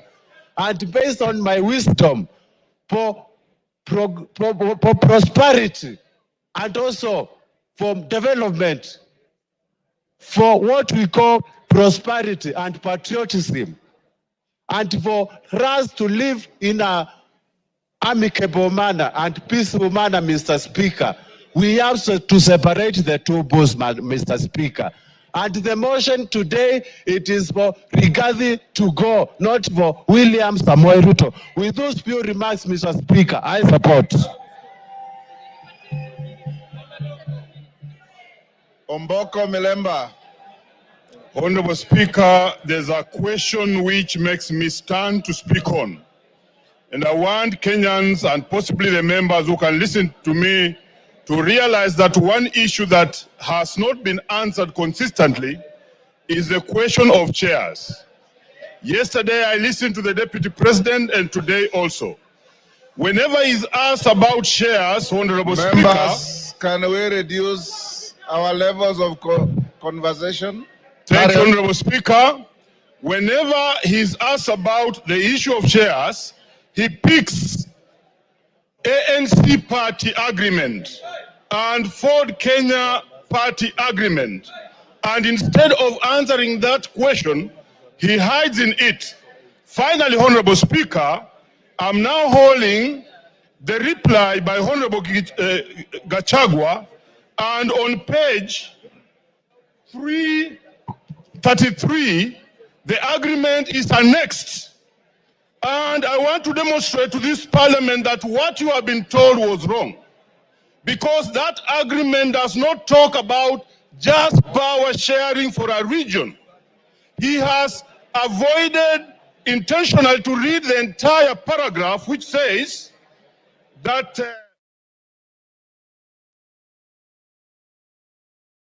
will also depending further on the need to achieve an inclusive government that reflects the face of Kenya, including the need to accommodate the representation of any future member party and all regions of Kenya. He avoided to read that and therefore gives an impression that there was a power sharing agreement which only confined ANC party to Western only, when ANC party is a national party. Look at this, Honorable Speaker. The only member of the ANC party we nominated was Honorable Dana Hamisi, who comes from Kwale and not Western. So this is an issue which has not been tackled. Two, he is unable to deal with Senior Counsel Tienda Molo's assertion in the morning that how would you elevate the agreements of a political party beyond the Constitution of Kenya. It's very important that as you make your decision, you get that this was a false lie. Finally, Honorable Speaker, in all this we have seen all the techniques of card stacking, of propaganda, which include card stacking, emotional appeal, branding, and that's why we have seen the name of the president being dragged in this matter today. I think the motion on the floor is for the makanga, it's not for the driver. Thank you, Honorable Speaker. I support. I have been advised by the mover that Lillian Kogo will take 2 minutes and Kaluma 8 minutes instead of 10. Lillian Kogo. I thank you so much, Honorable Speaker, and I want to thank all the members who have contributed to this motion. I rise to support. I had not given my voice to it, but Honorable Speaker, as you were speaking earlier, Honorable Speaker, I believe the Honorable Deputy President of the Republic of Kenya was following the proceedings of this House. And one of the matters, Honorable Speaker, that came out so clearly, Honorable Speaker, was the insult on women, Honorable Speaker. women form a substantive position in this country's national development, Honorable Speaker. And Honorable Speaker, I expected that when the Deputy President came to this House, he was going to address this matter on a special way, Honorable Speaker. But I did not listen. I did not hear him. I did not hear the Deputy Speaker say when, where, how. The Deputy President, sorry. I did not hear the Deputy President, one Honorable Rigathi Gachagua, answer to the question of saying that one noble member of this House, the Honorable Jematia, is a Malaya, Honorable Speaker. It concerns me, and I wanted the Honorable Rigathi Gachagua to tell this House where, how, when, who witnessed him sleep with one Jematia and how he felt.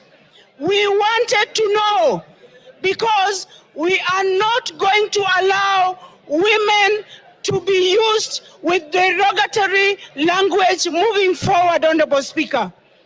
It is nobody's choice to be a Malaya. These are mothers. It is nobody's choice to be a Malaya. These are our sisters. It is not. Time up. Peter Kaluma. Peter Kaluma.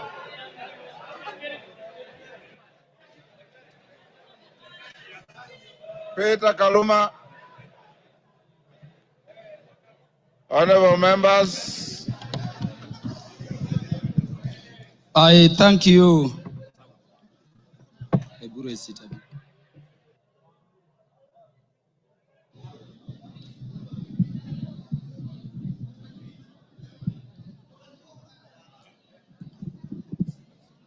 Yeah, Honorable Speaker, I thank you in a very special way.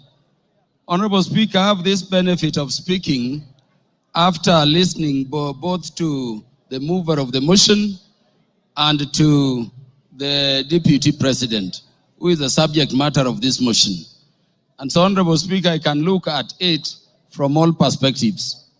Honorable Speaker, allow me to start by saying that I listened to the Deputy President, as I did to Honorable Mutuse, with the mind of a lawyer, looking at how the grounds have been addressed, their particulars, and how they have been addressed by the two respective parties.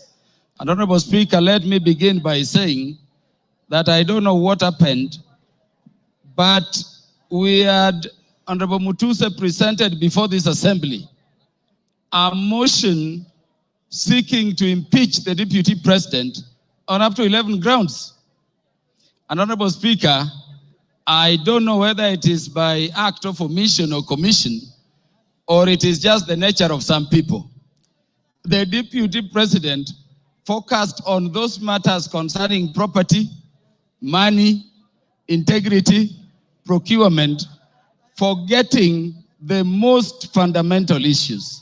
And I want to say that even when he addressed those money issues, there are very patent gaps going to constitutional violations, which are stated in the motion to be gross.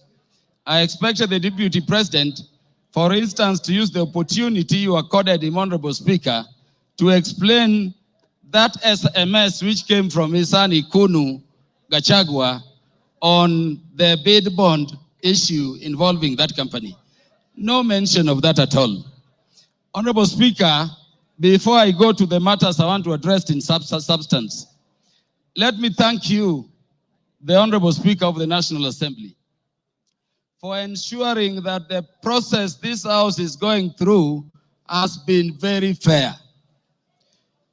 And in doing so, Honorable Speaker, for according and upholding and protecting the provisions of Article 47 of the Constitution. I hear people still saying that the courts will intervene. But I'm thanking you for this, Honorable Speaker, because the only time the courts intervene is if we have not secured a party procedural fairness.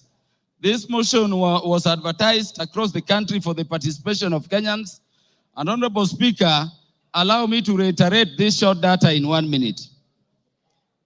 146,429 Kenyans said that the deputy president should be impeached.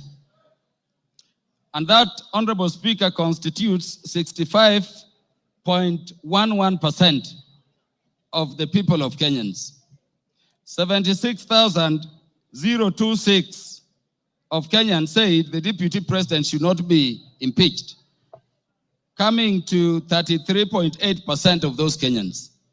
Honorable Speaker, 2,452 Kenyans said Kufa Makanga, Kufa Dereva, and those other things. And there are the others. And Honorable Speaker, in terms of our constituency, which is Homa Bay Town constituency, 1,080 Kenyans whom I represent said the deputy president should be impeached. And Honorable Speaker, that constitutes 89.81% of the population of the people of Homa Bay who are duly notified. 54 Kenyans in Homa Bay Town constituency, constituting 5%, said the deputy president should not be impeached. And then 56, which is another percentage there, said other things, including Kufa driver, Kufa Makanga. Honorable Speaker, let me clarify this other issue also. That the courts have persistently and consistently said that public participation must be meaningful. If public participation should be meaningful, and Honorable Speaker, you made it so open at the county headquarters involving all constituencies, and then all constituency officers remained open on that day, and you notified it to the public, Honorable Speaker, following that order of court, then really there is nothing much for us to continue debating here.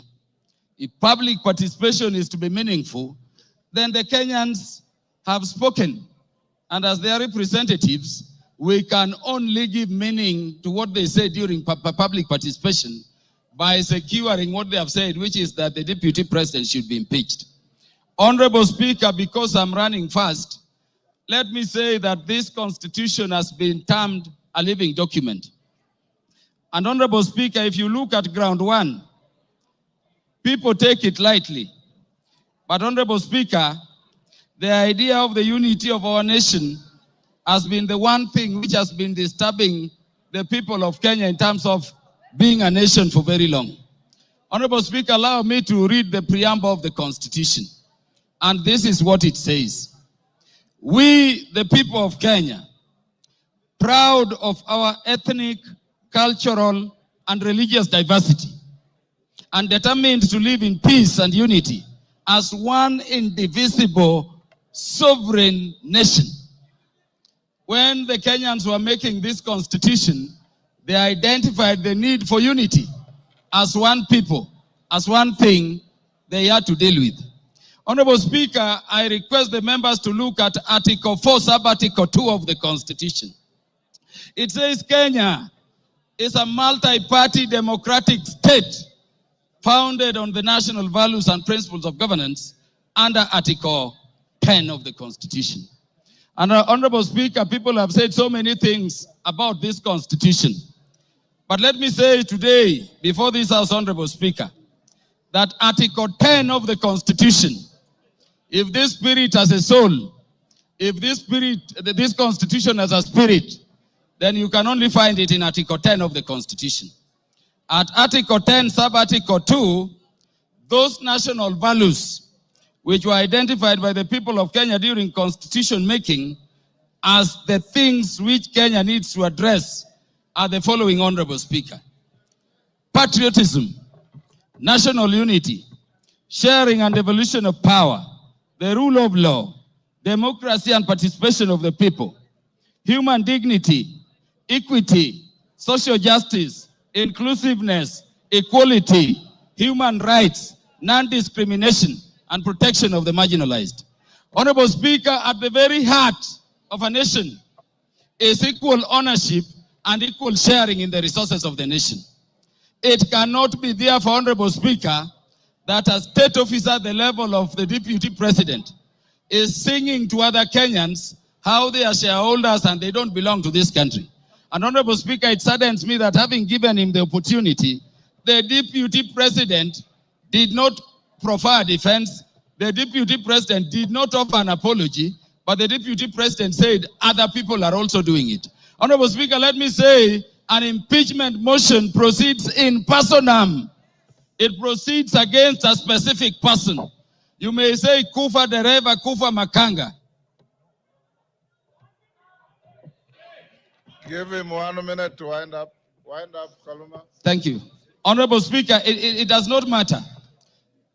This motion we have is against a person. You cannot have a motion for impeachment against Kaluma and somebody.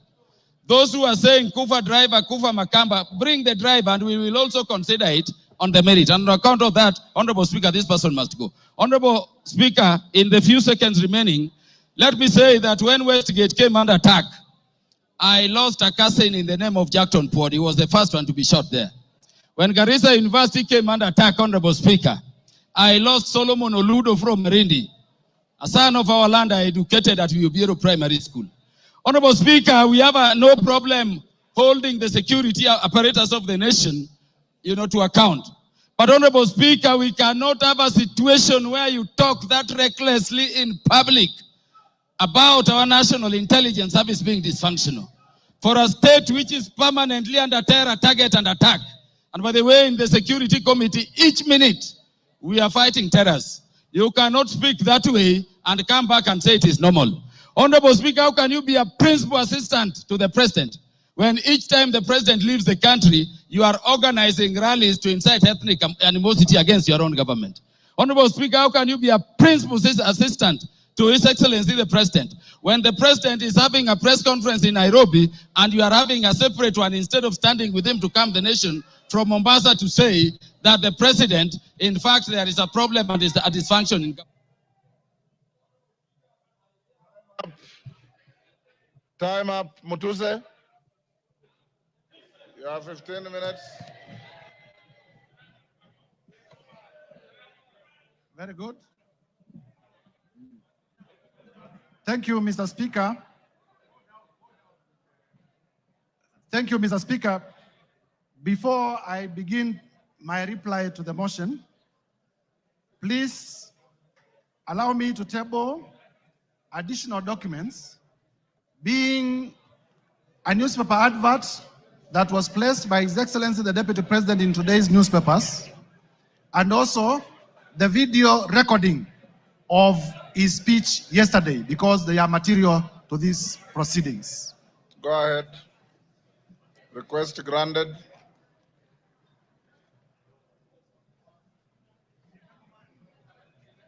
Mr. Speaker, I have tabled the two documents, electronic and physical, because during the course of this debate, members in many instances had referred to them, and therefore it is only fair that they are part of the record. Number two, Mr. Speaker, allow me to thank... The documents were available to me earlier, and I ruled that they are admitted. Thank you, Mr. Speaker. Yes. I want to be very brief because I know the National Assembly of the Republic of Kenya wants to make a decision on the matter of impeachment of His Excellency Rigathi Gachagua. Mr. Speaker, to begin with is to thank colleague members of Parliament from both sides of the House for the robust debate in terms of the motion that we presented before the House this morning. Mr. Speaker, I also want to thank Kenyans in their millions from all over the Republic, because in the course of this debate, Kenyans have been commending, Kenyans have been exercising their democratic right through public participation, through their right to odd opinions, and we have not witnessed a single incident of violence anywhere in the Republic. There had been vitisho that if you table an impeachment motion for a person of the magnitude of the Deputy President, there may be violence, people will lose lives. But I thank Kenyans because Kenyans have proven once again that we are a peaceful country and we are able to engage in our democratic processes without violence. Mr. Speaker, allow me to re-examine some of the few issues that have come through the response. First is to let Kenyans know that His Excellency Rigathi Gachagua has filed a response of 501 pages, and the response has come at 4 p.m., and I was only being able to be given the response about an hour ago. And therefore, in terms of the doctrine of equality of arms, I feel that I needed adequate time so that I may be able, during my reply, to respond to some of the things that he has raised in his response. However, be that as it may, I want to refer members to page 99 of his response. In the morning, I did tell members that His Excellency Rigathi Gachagua has acquired properties through corruption and through money laundering. And when he has come before this house, he has told you that the hotel that he acquired in Nyeri was acquired through a loan. However, the only document exhibited as evidence of that loan is a letter of offer from Credit Bank Limited. There is no evidence exhibited by Mr. Rigathi Gachagua, the current Deputy President, to the effect that the loan was actually finalized, to the effect that he actually got the loan. Mr. Speaker, as a term of the letter of offer, in terms of lien and set-off, and I read, a lien and set-off of a fixed deposits of LN Crystal Kenya Limited for an aggregate amount of 300 million Kenya shillings. Interest accrued shall be credited to your deposit settlement account. Mr. Speaker, in simple terms, what this means is that Mr. Rigathi Gachagua had a fixed amount in cash of 300 million in his account, which was going to be used as a security. I asked Mr. Rigathi Gachagua to tell us where he had gotten these 300 million, if my allegations that he's laundering money are not true. And therefore, by virtue of his response,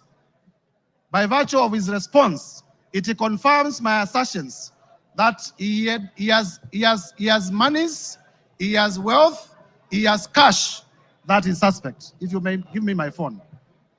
In terms of whether Kenya is a company or not. Do you want information from member for West Mugirango? Yes, you may. Go ahead. Mr. Speaker, I want to inform the Honorable Mutuse that the director for Credit Bank Kenya Limited is one Grace Nyachai, who hails from Nyeri and is a relative of His Excellency Rigathi Gachagua, and therefore I say no more. I thank you, Mr. Speaker. Mr. Speaker, it is important for this House to note that in the morning, I did present evidence of suspicious money transactions. I did present evidence that His Excellency Rigathi Gachagua, either by himself or through relatives or through proxies, has acquired properties that are way beyond his known sources of income, and that evidence remains uncontroverted.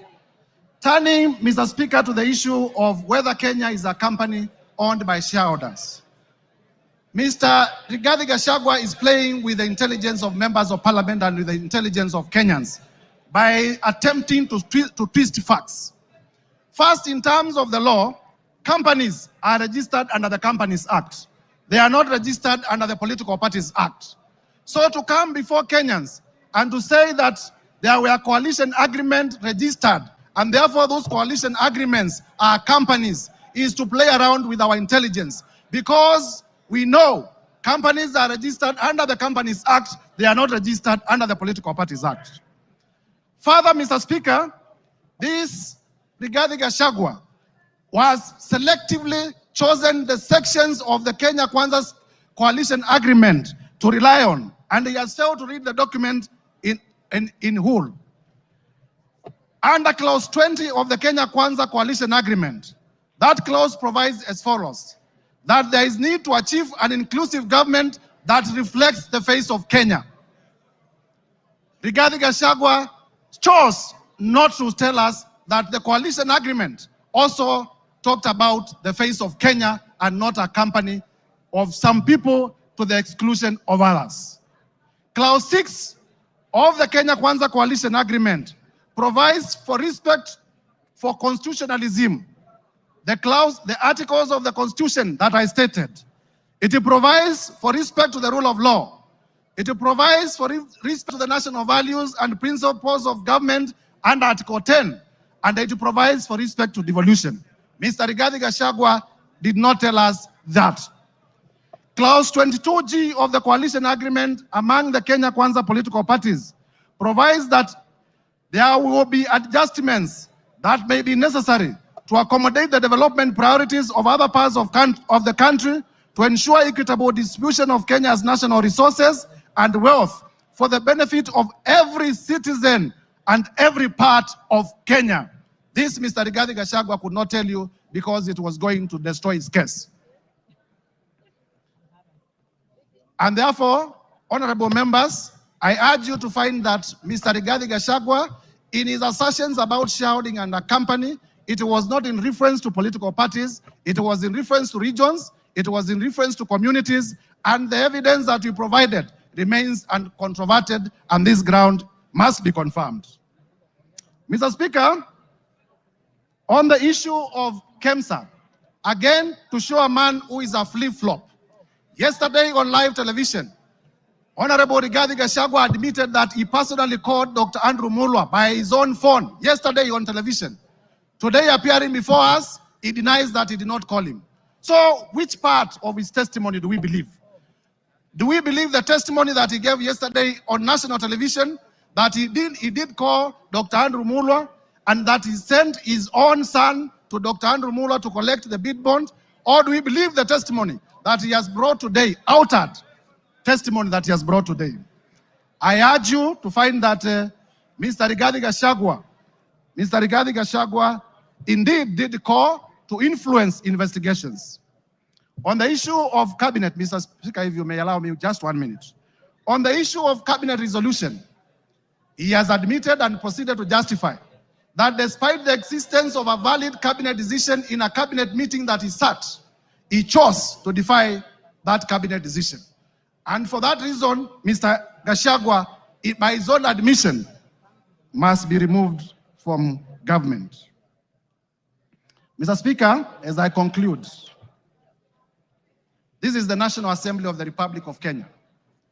And for the National Assembly of the Republic of Kenya to assert its constitutional authority, Mr. Rigathi Gachagua must be impeached today. I urge members.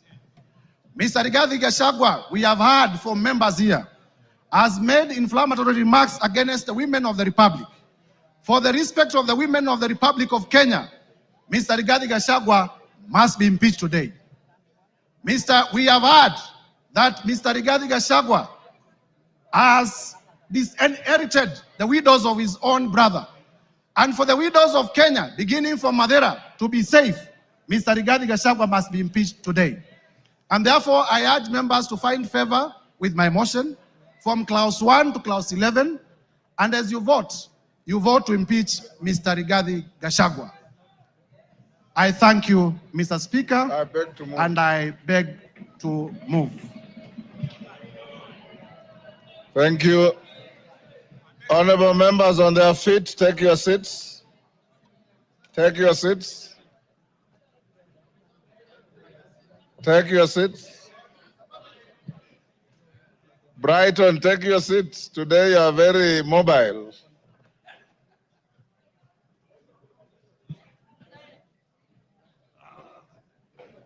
Honorable members, order.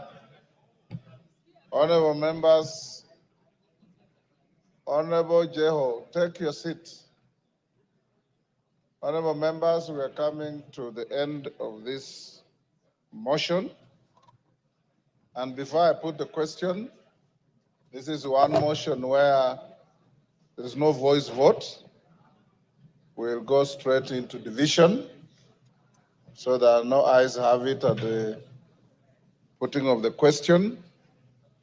The House Business Committee yesterday deliberated on the manner of voting and it was unanimously agreed that there will be a roll call vote. There will be a roll call vote.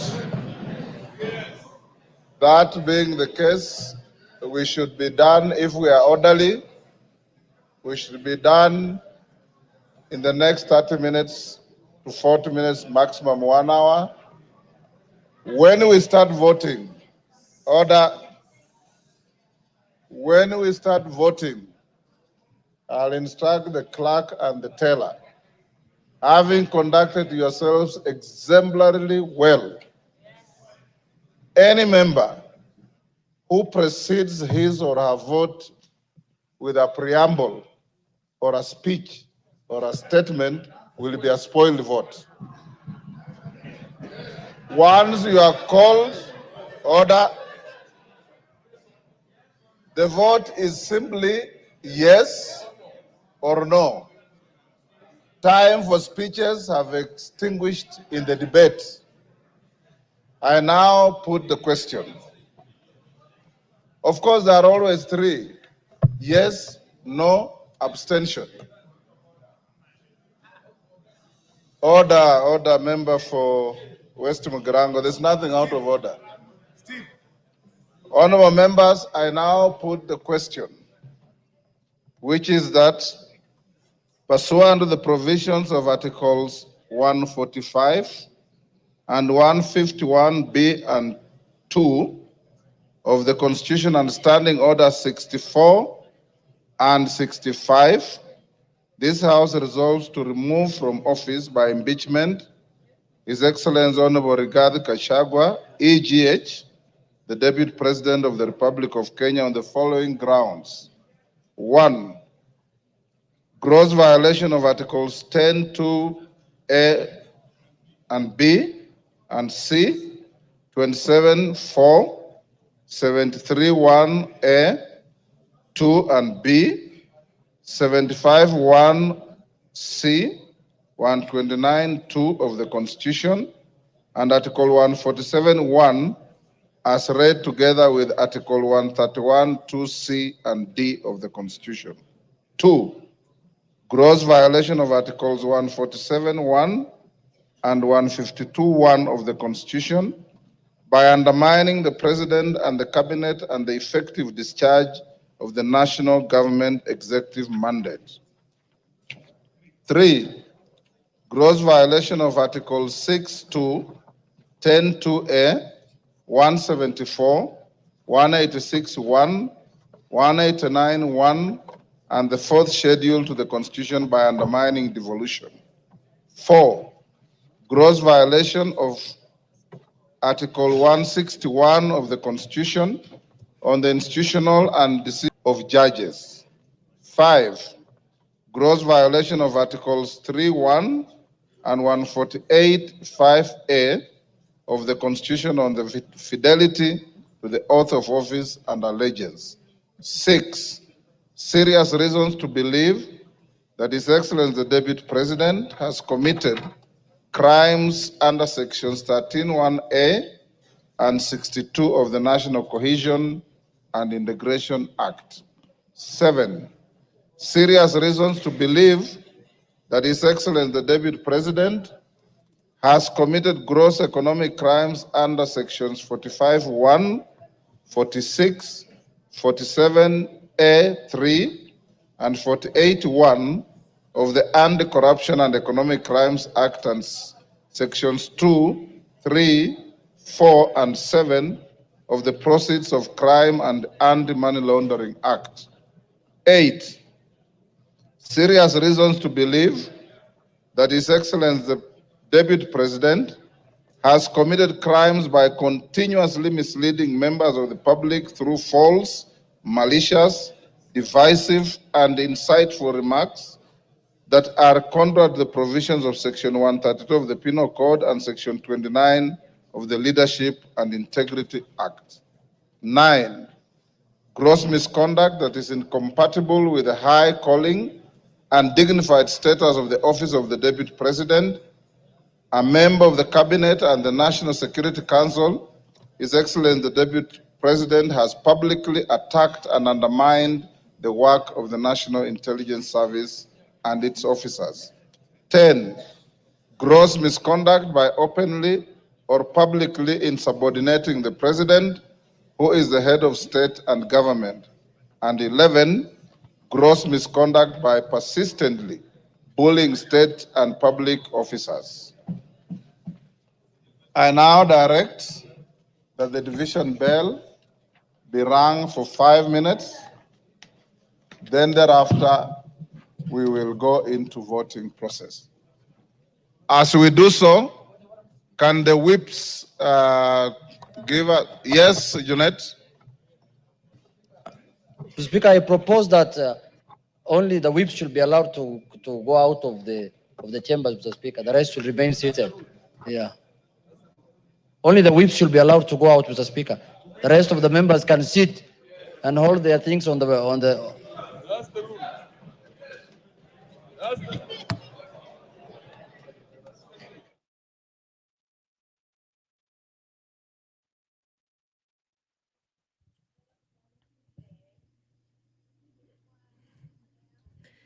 Good evening. If you're just tuning in, the National Assembly has been debating the special motion by the Honorable Member Mwengi Mutuse on the proposed removal by impeachment of His Excellency Rigathi Gachagua, the Deputy President of the Republic of Kenya. The Honorable Member in the special motion did advance 11 accusations against the Deputy President, and among them is gross violation of Articles 10, Subarticle 2A, B, and C, Article 27, Subarticle 4, Article 73, Subarticle 1A, Article 2B, Article 75, 1C, Article 129, Subarticle 2 of the Constitution, and Article 147, Subarticle 1, as read together with Article 131, Subarticle 2C and D of the Constitution, that the Deputy President has persistently made utterances threatening to discriminate, exclude, and unlawfully deny sections of the people of Kenya and regions of the Republic of Kenya equal opportunities for public service appointments and allocation of public resources. Another charge is that the Deputy President has made unilateral public statements inconsistent with policy positions collectively adopted by the government and contradicted the President on critical matters of governance and the exercise of the President's functions as a symbol of national unity. That His Excellency, the Deputy President, interfered with the running of Nairobi City County government by inciting citizens against lawful directives of the county government on the planning and relocation of markets, and publicly disparaging the leadership of the county government and its decisions. Charge 4, that His Excellency the Deputy President has undermined the institutional and decisional independence of a judge through public attacks on a judge of the High Court of Kenya and falsely threatening to file a petition for the removal of the said judge in a matter in which he was a party. Another charge is that the Deputy President breached his oath of office and allegiance on account of the utterances and actions attributed to the Deputy President under grounds 1, 2, and 3. Charge 6, that the Deputy President has persistently made inflammatory, reckless, insightful public utterances over the last 2 years in contravention of the law. Charge 7, that His Excellency the Deputy President has committed gross economic crimes, namely conflict of interest, abuse of office, and conspiracy to commit crimes under sections by inexplicably amassing property estimated at 5.2 billion shillings, that is incompatible with his known legitimate income and by trading with the office of the Deputy President through proxies. Another charge is serious reasons to believe that His Excellency the Deputy President has committed crimes by continuously misleading members of the public through false, malicious, divisive, and insightful remarks that are contrary to the provisions of Section 132 of the Penal Code and Section 29 of the Leadership and Integrity Act. Charge 9, gross misconduct that is incompatible with the high calling and dignified status of the office of the Deputy President, a member of the Cabinet and the National Security Council. His Excellency the Deputy President has publicly attacked and undermined the work of the National Intelligence Service and its officers. Charge 10, gross misconduct by openly or publicly insubordinating the President, who is the head of state and government, and charge 11, gross misconduct by persistently bullying state and public officers.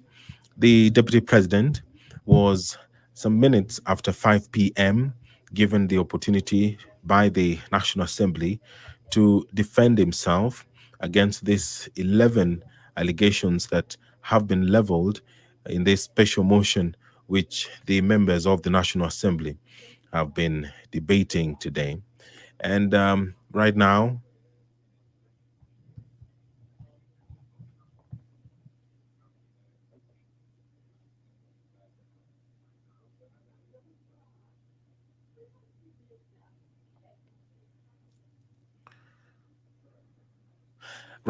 the respective leadership in the House is whipping members to come into the chambers to allow the division to proceed.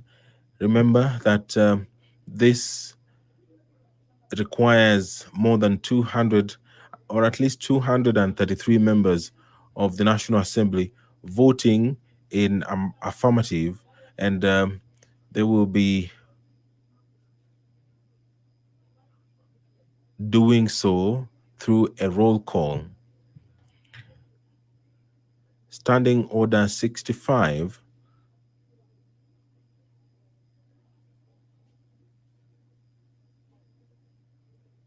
Standing Order 65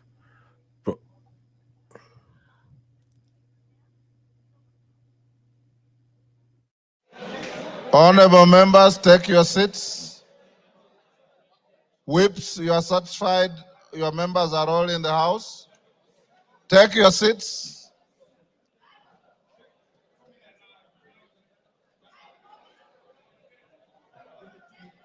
Okay. You have 2 minutes. Members who are on their feet, take your seats. Thank you.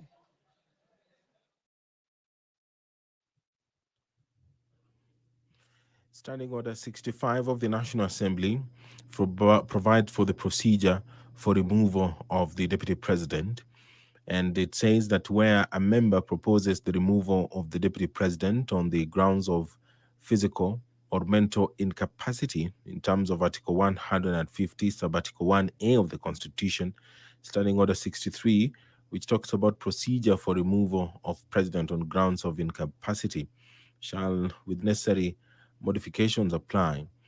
You'll have to do something about these mics.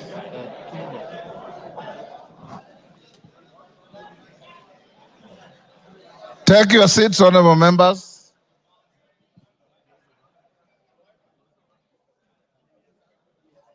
Okay. Osoro and Millie, are all your troops in the House? I want to draw the bar.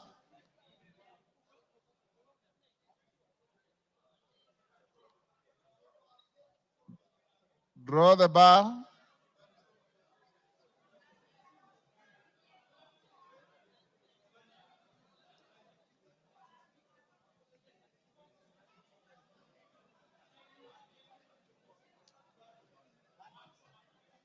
Take your seats.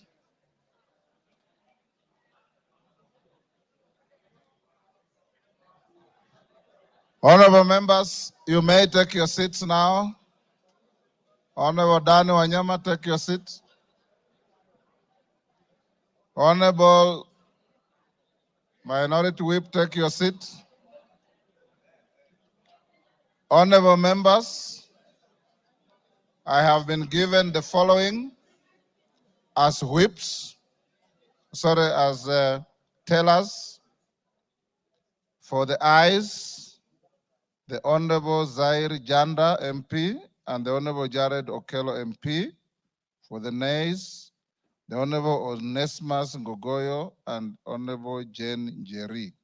You may come forward and join the clerks at the table. Now the voting order, the voting will be as follows. Order.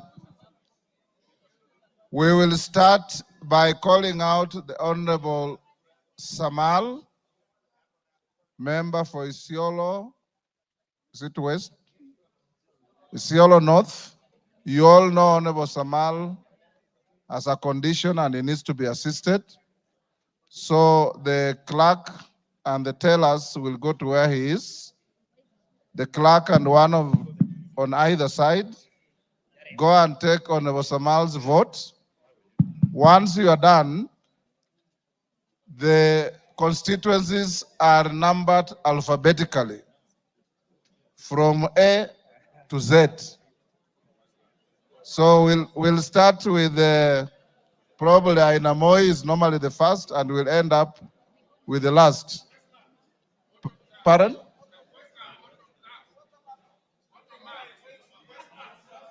Yes.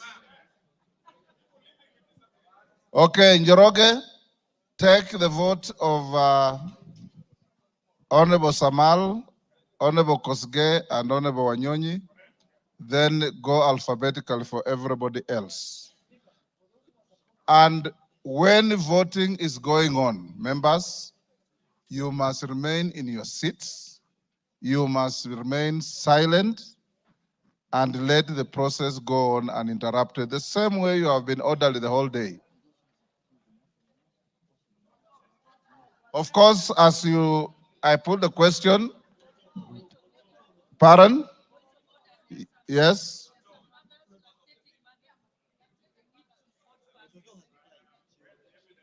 Toto has already indicated to the clerks that she'll wait and vote like everybody else.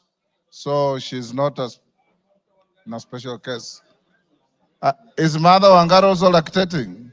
I didn't know that. Now, clerk, those who are supporting the motion are voting yes.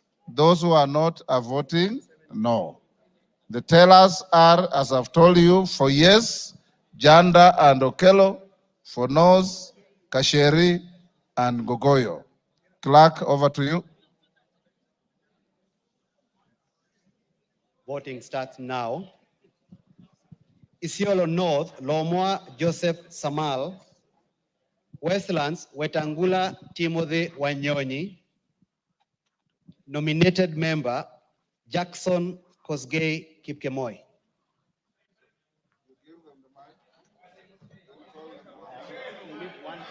One teller the other side. Who will go there? Go.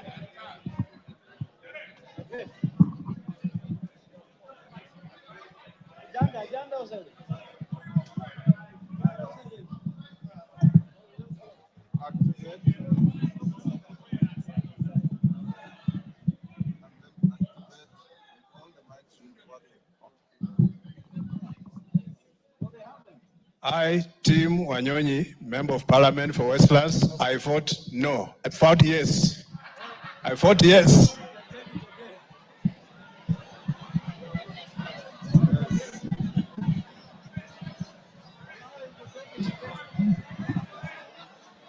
Order, honorable members. He has voted yes. Order. I, Jackson Kipkemoi Koskei, nominated member of parliament, I vote yes. Yes. I'll stop them.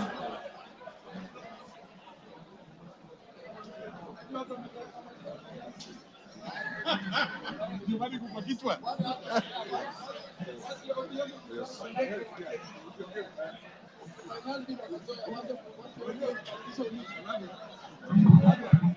You are done with Honorable Samal?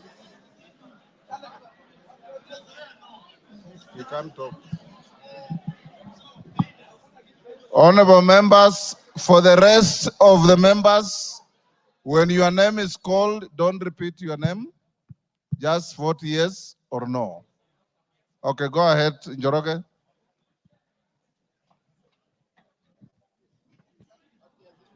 Ainab Koi, Samuel Chepkonga, Aina Moi, Benjamin Langat, Aldai, Marian Kitani, Alego Usonga, Samuel Atandi, Awendo, John Walter Owino, Bahati, Irene Joki, Balambala, Shurie Abdi Omar, Baringo County, Florence Jamatia, Baringo Central, Joshua Kandie, Baringo North, Joseph Maglap, Baringo South, Charles Cameron, Belgut, Nelson Koech,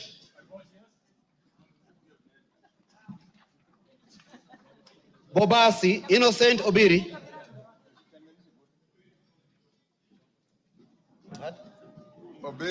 Bobasi, Innocent Obiri,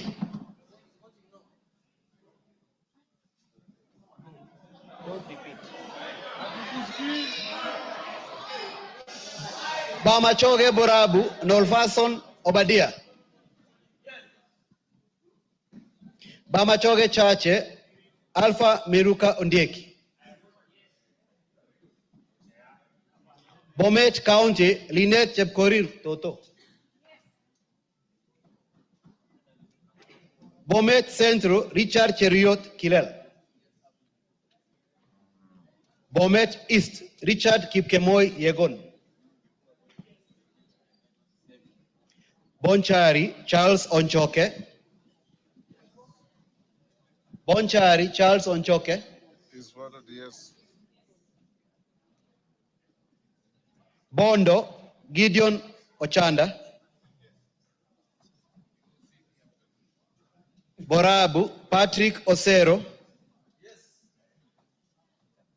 Budalangi, Raphael Sauti Bita Wanjala,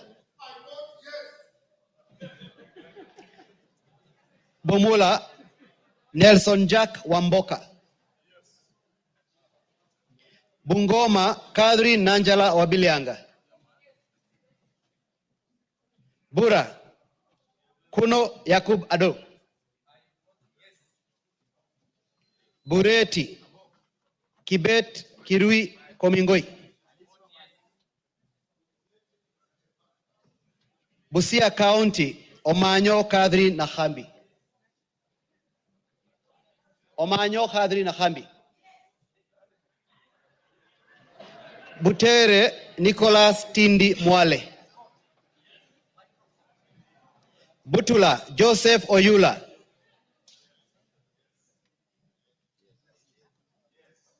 Buuri Muruidhania Rindikiri Mugambi, Central Imenti Moses Nguchine Kirima, Central Imenti Moses Kirima Nguchine, Changamwe Omar Mwinyi, Chibalungu Victor Kipngetich Koech, Cherangani Patrick Simiyu Barasa, Cherangani Patrick Simiyu Barasa,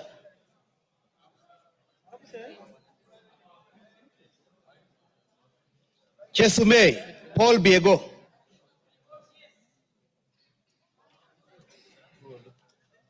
Chuka Iganga Ng'ombe, Patrick Ntwega Munene. Dadaab, Farama Alim. Dagoretti North, Beatrice Elachi. Dagoretti South, John Kerry Waweru. Eldama Ravine, Musa Sirma. Eldas, Adan Kenan. Elgeyo Marakwet County, Ngerechei Jepto Caroline. Embakasi Central, Gadhiro Majadonk Benjamin. Embakasi East, Babu Owino Ongili. Embakasi East, Babu Owino Ongili.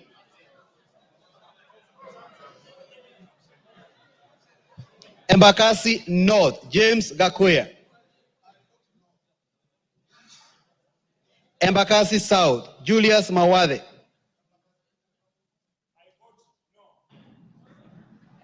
Embakasi West, Mark Samuel Mwenje Mureithi. Embakasi West, Mark Samuel Mwenje Mureithi.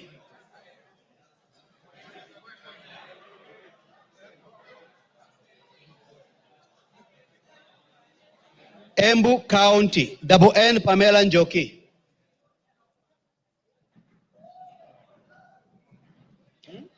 Mgwen. Jokis? No. Jokis, no.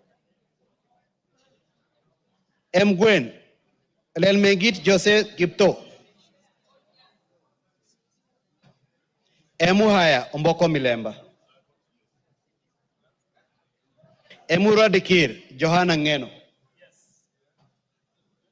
Endebes, Robert Pukose.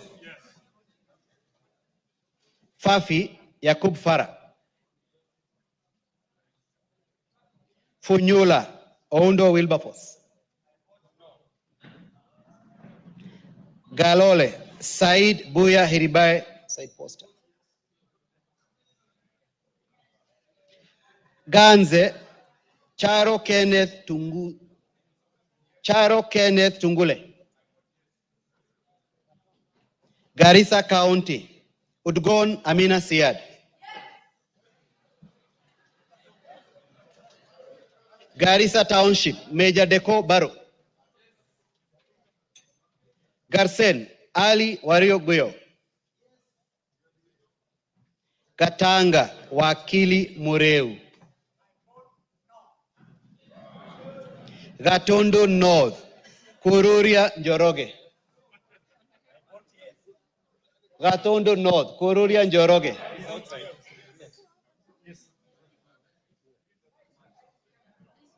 Gatondo South, Gabriel Gaduka Kagombe. Gem, Elisha Odhiambo. Gichugu, Robert Gichimu. Gilgil, Mother Wangari Wanjira. Gilgil, Mother Wangari Wanjira.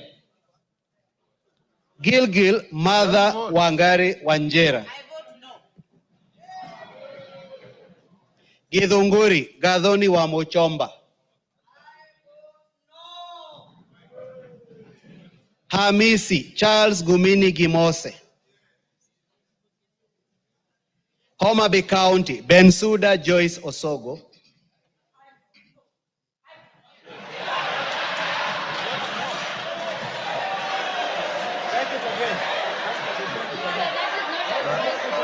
Pardon? Take the vote again. Order, Bensuda utaitwa tena.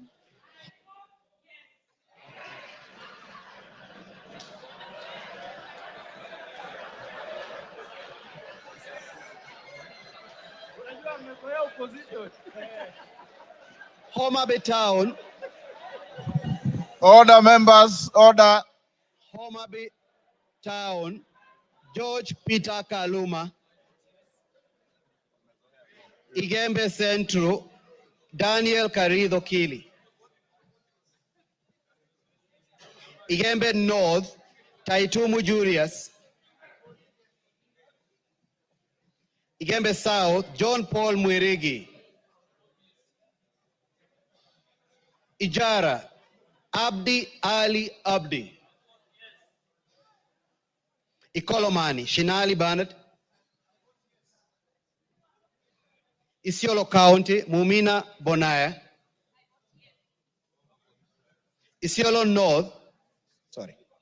South, Bidu Tubi Mohammed.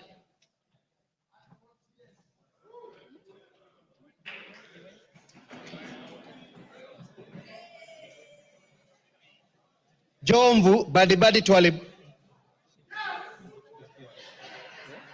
Juja George Koimburi.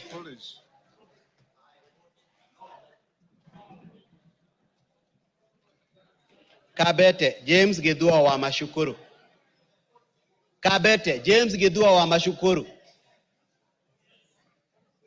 Kabondo Kasipul Ivo Bara. Kabuchai Kalasinga Joseph.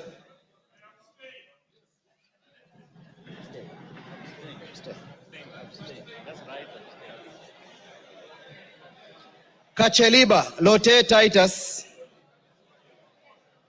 Kacheliba Lote Titus. Kaiti Joshua Kivinda Kimilu. Kaiti Joshua Kivinda Kimilu. Kaiti Joshua Kivinda Kimilu.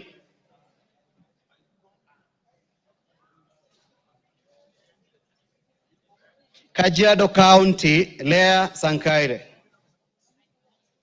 Kajiado County, Lea Sankaire. Kajiado Central, Memusi Elijah.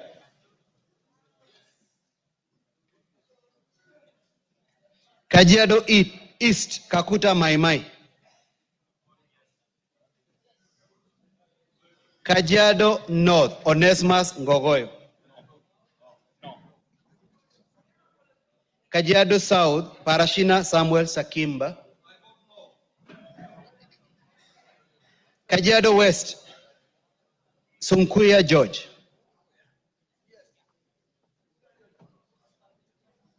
Kakamega County, Elsie Muhanda.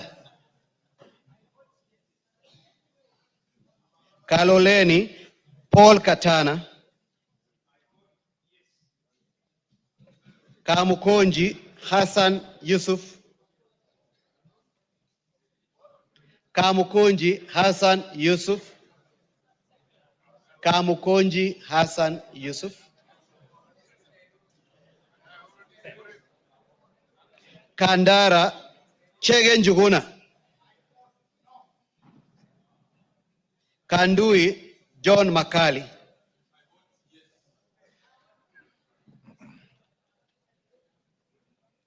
Kangema, Peter Kihungi.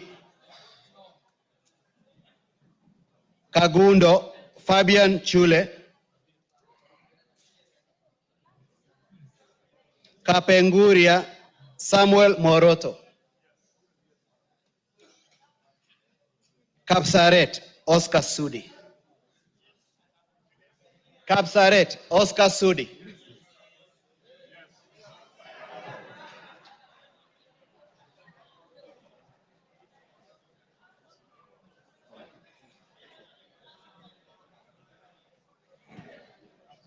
Karachuonyo Okwome Andrew Adipo. Kasarani Karauri Ronald Kamwiko.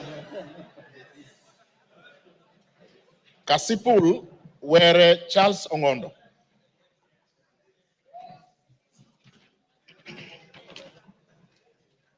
Kathiani Mbui Robert. Keyo North Korir Adams Kipsanai. Keyo South Kipkoech Gideon Kimayo. Kericho Kemei Beatrice Chemweno. Keses Ruto Julius Kipleting.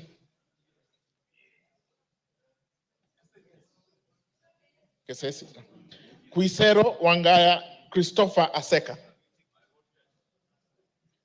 Kiambaa Wanjiko John Jogona. Kiambu Waithaka John Mashua. Kiambu Waithaka John Mashua. Kiambu Town. He's not here. Kiambu Muratha Ann Wajiko Mugo. Kibra Orero Peter Ochieng. Kibwezi Mbalu Jessica Nduku Kiko. Kibwezi West Mutuse Ekomas Mwengi. Kieni Wainaina Anthony Njoroge.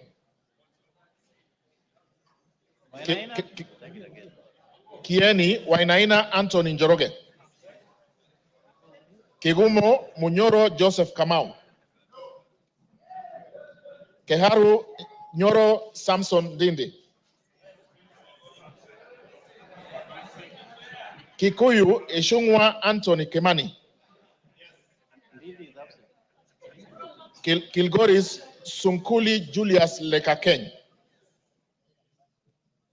Kilifi Mwanyanje Gertrude Mbeyu. Kilifi North Baya Owen Ya. Kilifi South Kiti Richard Ken Chonga. Kilome Zambia Thaddeus Kethua. Kimilili Mutua Didmas Wekesa Barasa. Kiminini Bisao Morris Kakai. Kinango Rai Samuel Gonzi. Gonzi Rai.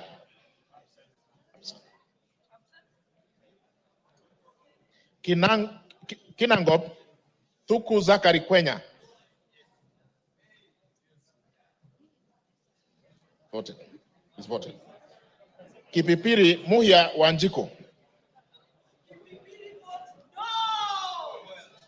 Kipkelion East Cheroro Joseph Kimutai. Kipkelion West Hilary Kiplangat Koskei. Kirinyaga Jen Jerry Maina. Kirinyaga Central Gitari Joseph Gashoki. Kirinyaga Central Joseph Gashoki Gitari. Kisauni Bedzimba Rashid Juma. Kisi Donya Doris Aburi. Kisumu Busia Ruth Adhiambo Odinga. Kisumu Central Oron Joshua Odongo. Kisumu East Ahmed Shakil Ahmed Shabir. Kisumu West Rosa Akinyebuyu. Kitui Irene Modoni Kasalu. Kitui East Nimrod Miduka Mbai. Kitui Central Makali Benson Mulu. Kitui Rural Mboni David Mwalika. Nyamai Rachel Kaki Kitui South. Edith Vethi Nyanze Kitui West. Mokaya Nyakundi Japheth Kitutu Chache North.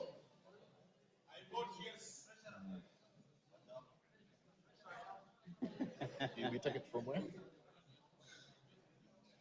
I will repeat from Kitui South. Rachel Kaki Nyamai. She voted. Yes. Nyanza Edith Vethi. She voted.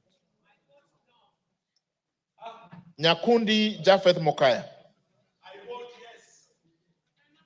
Kibagendi Anthony.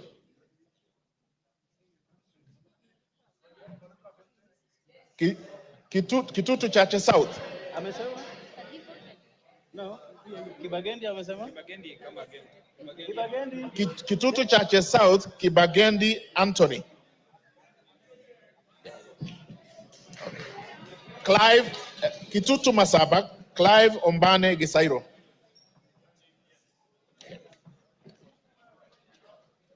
Konoin Brighton Leonard Yegon. Kuresoi North Mutai Alfred Kibrono. Kuresoi North. Okay. Joseph Kipkoske Tanui, Kuresoi South. Okay. Kuria East, Masairo Marwa Kitayama.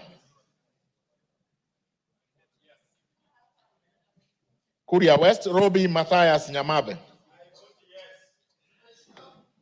Kwale, Masito Fatuma Hamisi. Kwanza, Wanyonyi Ferdinand Kevin. Lafi, Abdurrahman Mohammed Abdi. Lakdera, Mohammed Abdikadir Hussein. Laikipia, Jane Wangeshi Kagiri.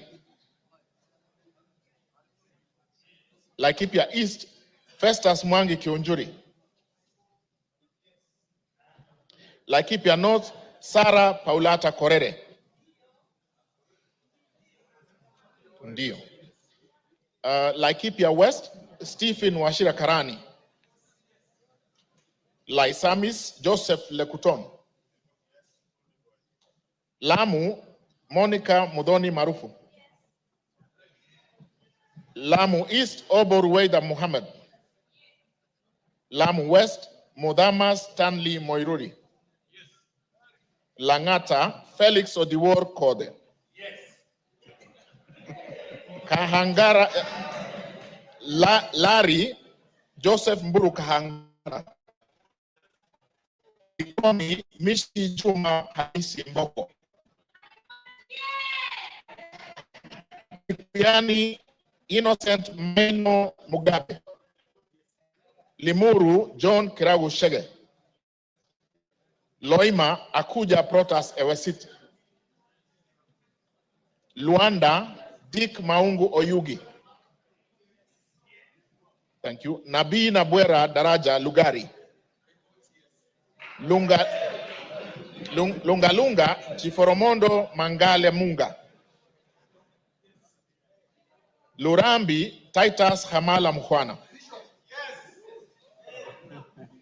Maara Jafet Miriti Kareke Mbyuki. Machakos Joyce Kamene.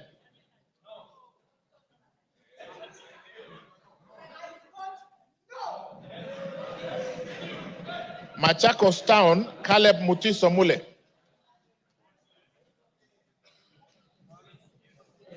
Okay. Yeah, but George Aladwa Omwera Makadara. Makweni Kiamba Susan Dunge. Makweni Women Rep Mumo Rose Museu. Absent. Can I repeat? Makweni Mumo Rose Museu. Malava Moses Malulu Injendi.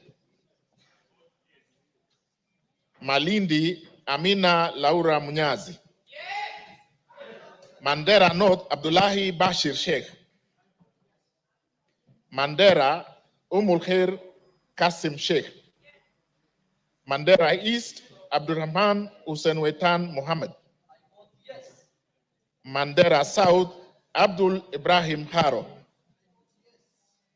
Mandera West Yusuf Adam Haji. Manyata John Gitonga Mwaniki Mukunji. Maragwa Mary Wamaua Waidira Njoroge. Marakwet East David Kangogo Bowen. Marakwet West Timothy Kipchumba Toroitich. Marsabit Naomi Jilo Wako.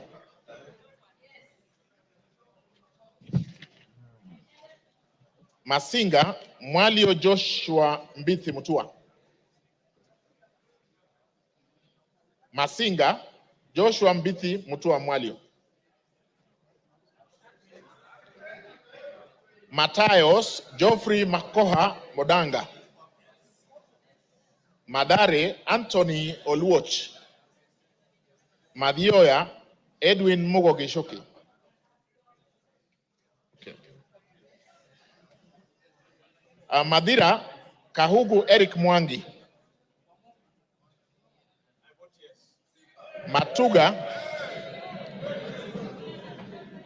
Matuga Tandaza Kasim Sawa. Okay. Matungu Nabulindo Peter Oscar. Is there? Yeah, Tandaza is there. Can I repeat Matuga? Matuga Tandaza Kasim Sawa. Okay, asante. Matungulu Mule Stephen Mutinda. Mavoko Kingola Patrick Makau.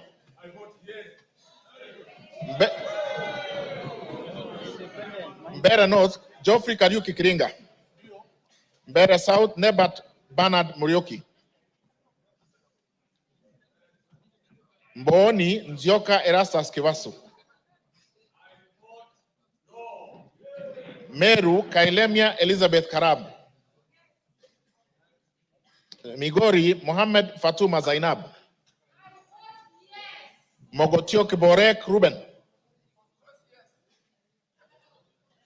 Moiben Phyllis Chepkemoy Barto. Molo Francis Kuria Kimani. Mombasa Zamzam Muhammad Chimba. Mosob Abraham Kipsang Kirwa. Moyale Jaldesa Guyo Wako. Msambweni Jaldesa. Okay, capture, thank you. Msambweni Badr Salim Faisal. Mount Elgon Fred Kapondi Chesebe. Muhoroni James Onyango Oyo. Mukorweini Gishoi Kagusha John Philip. Mumias East Salasia Peter Kalerwa.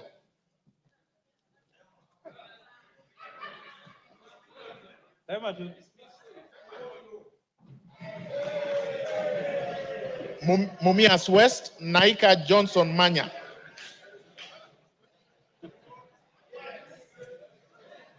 Moranga Betty Njeri Maina.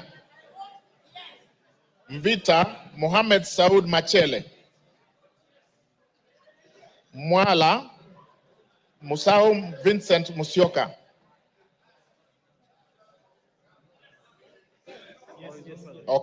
Okay, done. Mwatate Peter Mbogo Shake. Peter Mbogo Shake. Thank you. Mwea Mary Maingi. Mwingi Central Gideon Muteme Mulyungi. Mwingi North Paul Musimi Nzengu. Mwingi West Charles Ngusi Anguna. Nairobi City Esther Mudhoni Pasaris. Naivasha Kihara Jane Wanjiru Njeri. Nakuru Chelule. Can I repeat Naivasha? Kihara Jane Wanjiru Njeri.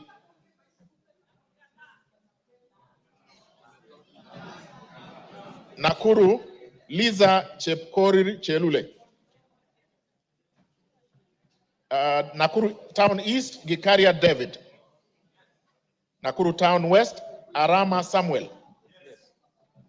Nambale Mulanya Geoffrey Ekesa. Nandi Cynthia Chepkoske Muge. Nandi Hills Bernard Kibor Kitur.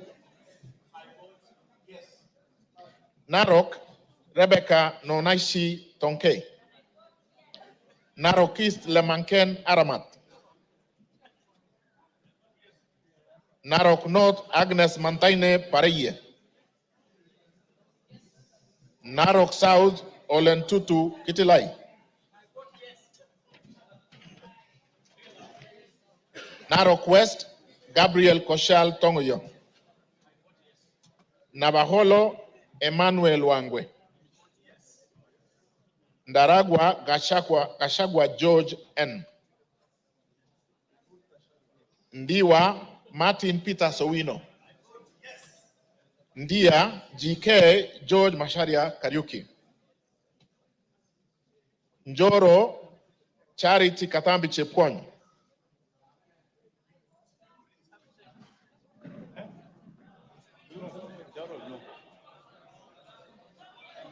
Northor, Guyo Adi Wario.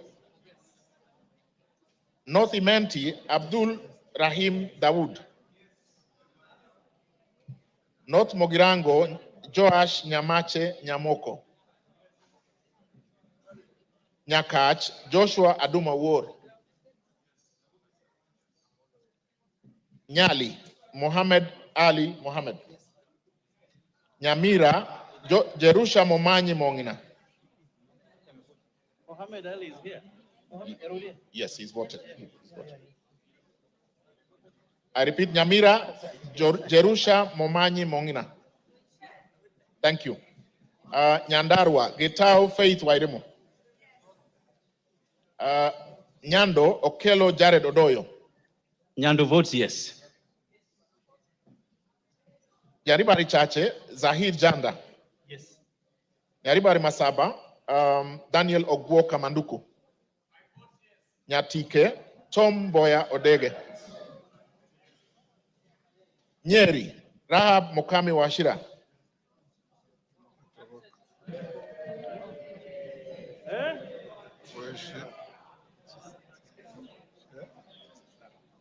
Nyeri Town, Duncan Maina Madenge.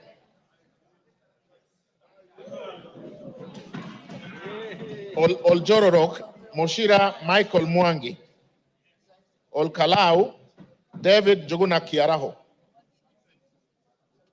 Odaya, Michael Wambogo Wainaina. Pokot South, David Losiakau Kosing.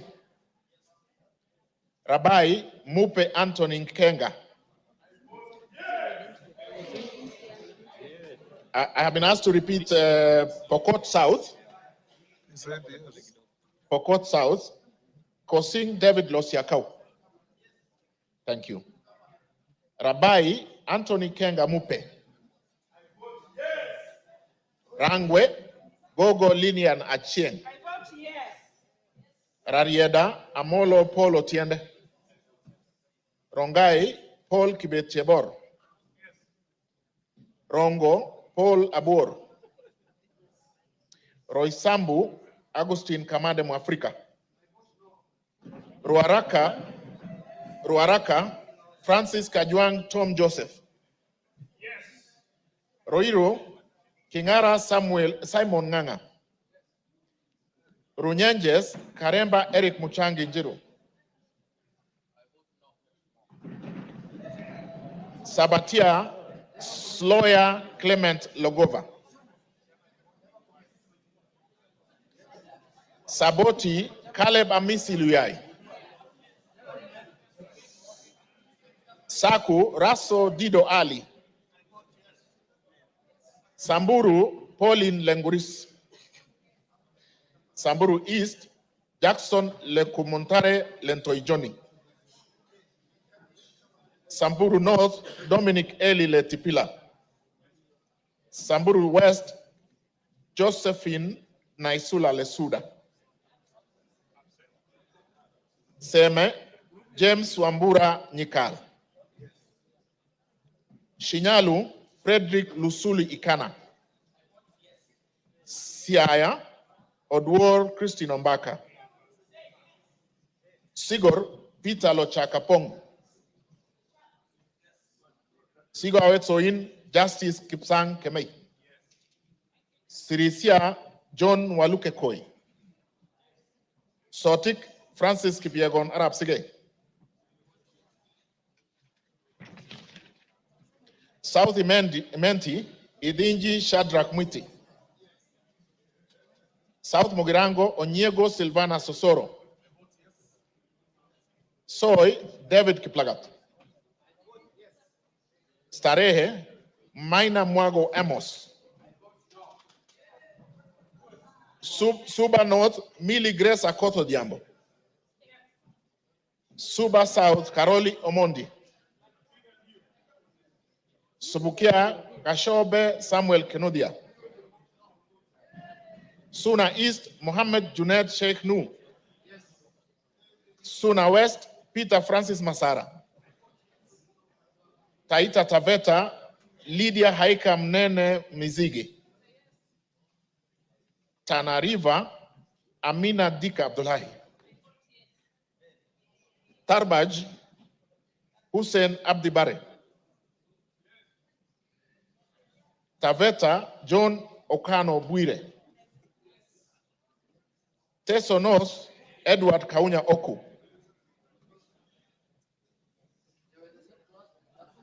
Teso South, can I repeat Teso North? Oku Edward Kaunya. Thank you.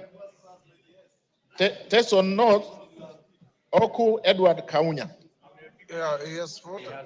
Sorry, Teso South, Otucho Mary Emase. Tetu, Geoffrey Wandeto Mwangi. Daraka, Murugara George Gitonga. Daraka Nithi, Susan Ngugi Nduyo. Thika Town, Nganga Alice Wamboi. Tiati, William Kamket Kasait. Tigania East, Lawrence Puruaburi. Tigania West, John Kanwidhia Motunga.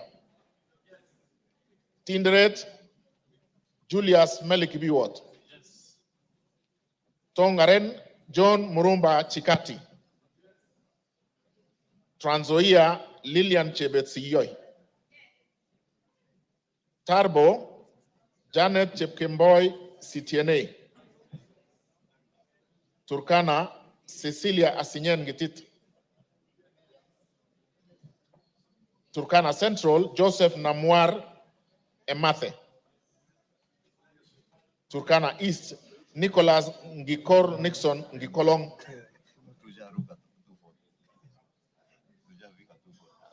Turkana North, Paul Ekwom Nabuin.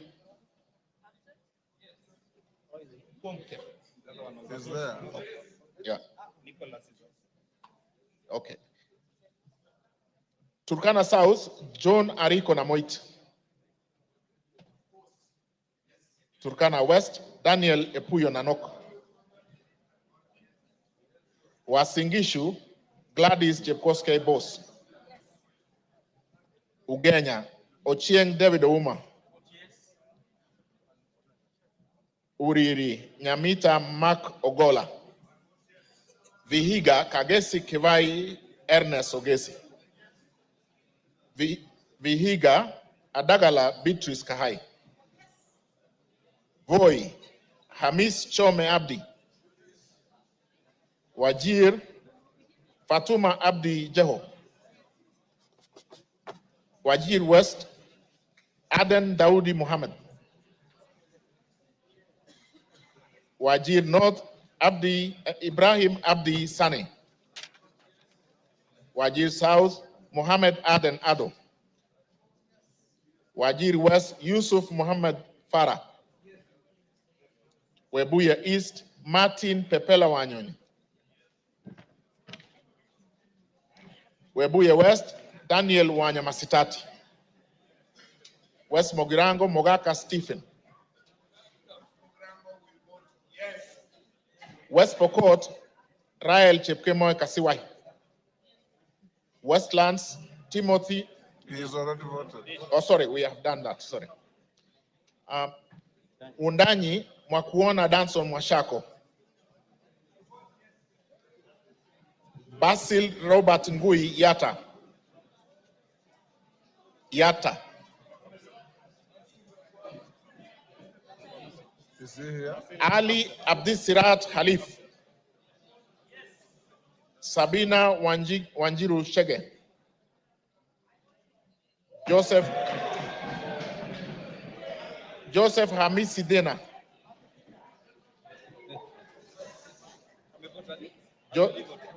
My vote yes. Joseph Hamisi Dena. Okay. Suleka Hulbale Harun. Dorothy Mudoni Kiara. Joseph Wainaina Iraya. Irene Joseph Wainaina Iraya. He's voted. Okay. Yes. Irene Nyakerario Mayaka. Omulher Harun Muhammad. Teresia Wanjiro Mwangi. No. Abubakar Ahmed Tali. Yeah. Abubakar Tali. Thank you. You finished? Honorable members, order. Is there any member present who has not had his or her name called out? Is there? Yes.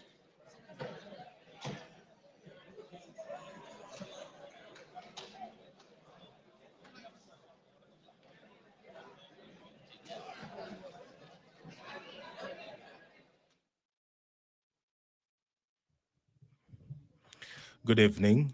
You are watching the sitting of the National Assembly this evening, where the members have been voting on the proposed impeachment of the Deputy President, Rigathi Gachagua. It was through a roll call as directed by the Speaker of the National Assembly. And what is currently happening is that the tallying of the votes is underway, and thereafter the pronouncement will be made as to how the members of the National Assembly voted this evening. This special motion was moved by the Honorable Member Mwengi Mutuse, and in that special motion, he did list 11 grounds on the reasons as to why the Deputy President, Rigathi Gachagua, should be impeached as Kenya's second in command. The Member of Parliament cited gross violation of various articles, and also he did cite serious reasons to believe that the Deputy President has committed gross economic crimes under Section 45, subsection 1, Section 46, Section 47A3, and Section 48(1) of the Anti-Corruption and Economic Crimes Act, and Section 2, 3, 4, and 7 of Proceeds of Crime and Anti-Money Laundering Act. Those are some of the reasons that the honorable member believes that this House should take serious consideration of this special motion to dismiss the Deputy President, who we did hear from this evening between 5 and 7 when he appeared before the National Assembly and made his case, defending himself against accusations that have been leveled against him. And in a couple of minutes, we will hear the results of this division, this historic constitutional moment for the country. And all that you will watch live courtesy of the Parliamentary Broadcasting Unit in conjunction with the Kenya Broadcasting Corporation. The National Assembly was guided by the standing orders, the procedure for removal of the Deputy President, where a member proposes the removal of the Deputy President on the grounds of physical or mental incapacity in terms of Article 150, Sub-Article 1A of the Constitution, Standing Order 63, which talks about the procedure for removal of President on grounds of incapacity shall with necessary modifications apply. And part 2 of the Standing Order 65, where a member proposes to impeach the Deputy President in terms of Article 150, Subarticle 1B of the Constitution, Standing Order 64, procedure for removal of President by impeachment shall apply with necessary modifications. So the members have been debating, and we will hear the result of this process anytime from now.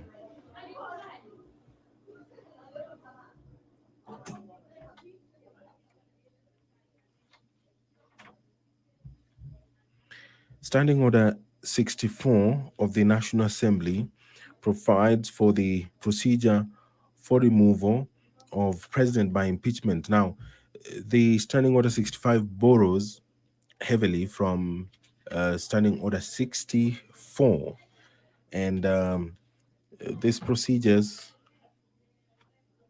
they're quite a number, and some of them have been used in this business that the National Assembly began in the morning, and the culmination of it will be hard any time from now. And if you can see on your screen, the Deputy Speaker of the National Assembly, Honorable Gladys Bose, has taken the seat, and that means that she will perhaps be the one who will make the announcement after the tabulation and the tallying of the votes that has concluded, been done.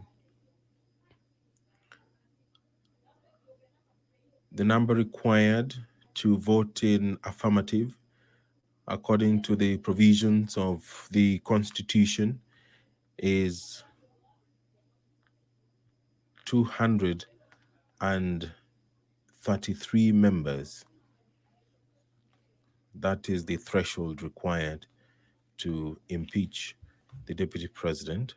And there the Speaker has returned. The Deputy Speaker had been holding fort briefly, and anytime from now, the Speaker will call for the announcement of the votes,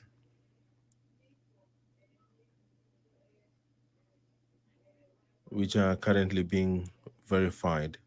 It was a requirement that voting be done via roll call, and any moment from now, we will be hearing the result of that roll call.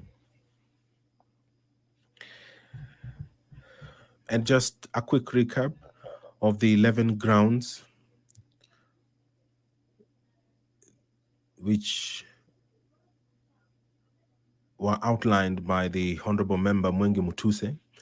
That one, the Deputy President has persistently made utterances threatening to discriminate, exclude, and unlawfully deny sections of the people of Kenya and regions of the Republic of Kenya equal opportunities for public service appointments and allocation of public resources.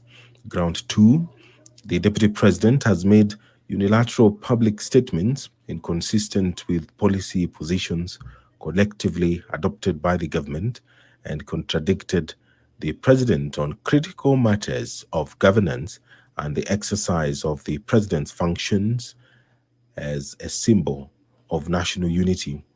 Ground 3, that His Excellency the Deputy President interfered with the running of Nairobi City County Government by inciting citizens against the lawful directives of the county government on the planning and relocation of markets and publicly disparaging the leadership of the county government and its decisions. Count 4, gross violation of Article 160, Subarticle 1 of the Constitution on the institutional and decisional independence of judges that His Excellency the Deputy President has undermined institutional and decisional independence of a judge through public attacks on a judge of the High Court of Kenya and falsely threatening to file a petition for the removal of the said judge in a matter in which he was a party. Number 5, that His Excellency the Deputy President breached his oath of office and allegiance on account of the utterances and actions attributed to the Deputy President under grounds 1, 2, and 3. And count 6, serious reasons to believe that His Excellency the Deputy President has committed crimes under Section 13(1)(a) and Section 62 of the National Cohesion and Integration Act, that His Excellency the Deputy President has persistently made inflammatory, reckless, and insightful public utterances over the last 2 years in contravention of the law. Charge 7, serious reasons to believe that His Excellency the Deputy President has committed gross economic crimes under Sections 45(1), Section 46, Section 47(a)(3), and Section 48(1) of the Anti-Corruption and Economic Crimes Act, and Section 2, Section 3, Section 4, and Section 7 of the Proceeds of Crime and Anti-Money Laundering Act. That His Excellency the Deputy President has committed gross economic crimes, namely conflict of interest, abuse of office, and conspiracy to commit crimes under sections by inexplicably amassing property estimated at 5.2 billion shillings, that is incompatible with his known legitimate income, and by trading with the office of the Deputy President through proxies.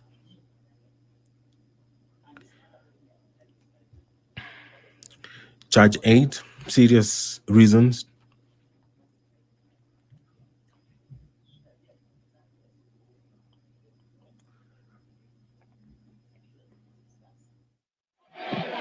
Order, honorable members. Give me that. Give me this. Order. Order. Osoro. Order. Order. It's not working. Congratulations. Order. Congratulations. Order, members. Take your seats. Order. Angol, take your seat. Order, members, take your seats.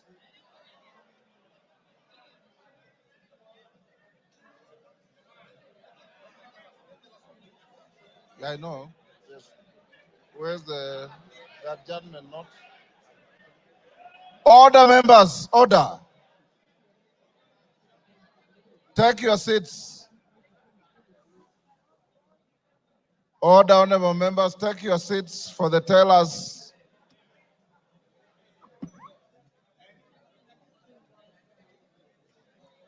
Take your seats.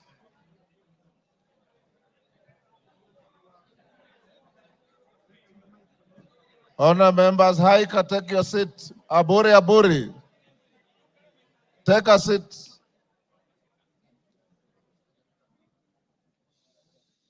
Tongoyos, take your seat.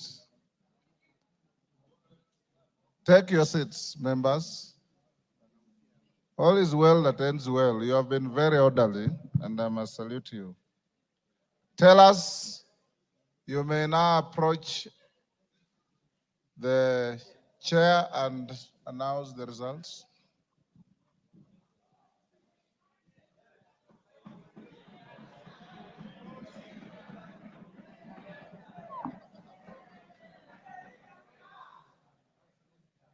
Honorable Speaker,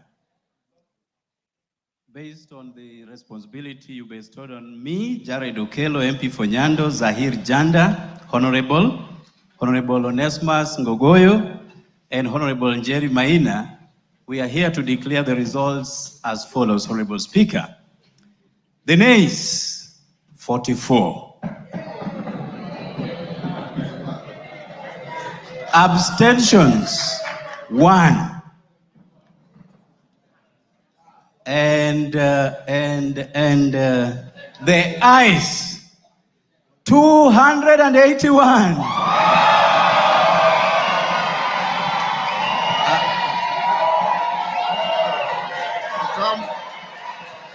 Come forward.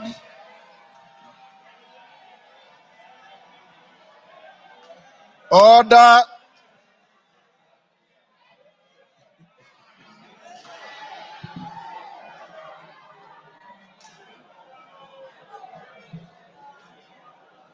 Take your seats. Order, members, order. The House is still in session. Tellers, take your seats. Bensouda, take your seats.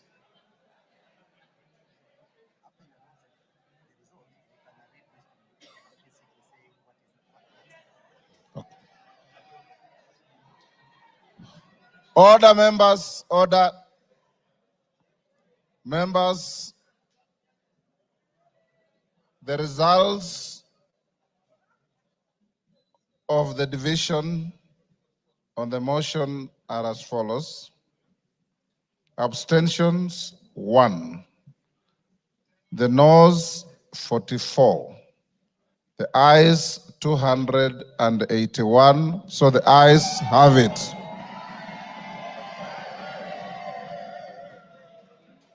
And the results brought to the Speaker are duly signed by all the 4 nominated tellers. Honourable members, I have a short communication following that. Before. Order, order. The House is still in session. I have the following communication to make, honourable members, before we open the bar. On the decision of the National Assembly, on the special motion on the proposed removal from office by impeachment of His Excellency Rigathi Gachagua, the Deputy President of the Republic of Kenya. Honourable members, as I had guided the House earlier in today's sitting, Article 145(2) of the Constitution sets a threshold of at least 2/3 of the members of the National Assembly to vote in support of a special motion for proposed removal by impeachment of the Deputy President of the Republic for the motion to be carried. According to the results of the division on the motion that I've just declared, a total of 281 members, being more than 2/3 of the members of the National Assembly, have voted in support of the motion. Article 145(2)(a) of the Constitution provides that, I quote, if a motion under Clause 1 is supported by at least 2/3 of all members of the National Assembly, the Speaker shall inform the Speaker of the Senate of the resolution within 2 days. In this regard, I'll proceed to discharge the singular duty placed on me by Article 145(2)(b) of the Constitution and under which to notify the Speaker of the Senate of the resolution of the National Assembly. The clerk is directed to prepare the necessary documentations to accompany the resolution. The House will resume tomorrow, Wednesday, 9th October 2024, at 9:30 a.m. to resume with the regular business as scheduled by the House Business Committee. I thank you. Members, will you now be upstanding? Draw the bar. Draw the bar. Open the doors. Order, honorable members. Order. Order. Order, order, members. The House will now be adjourned until tomorrow, 9:30 a.m.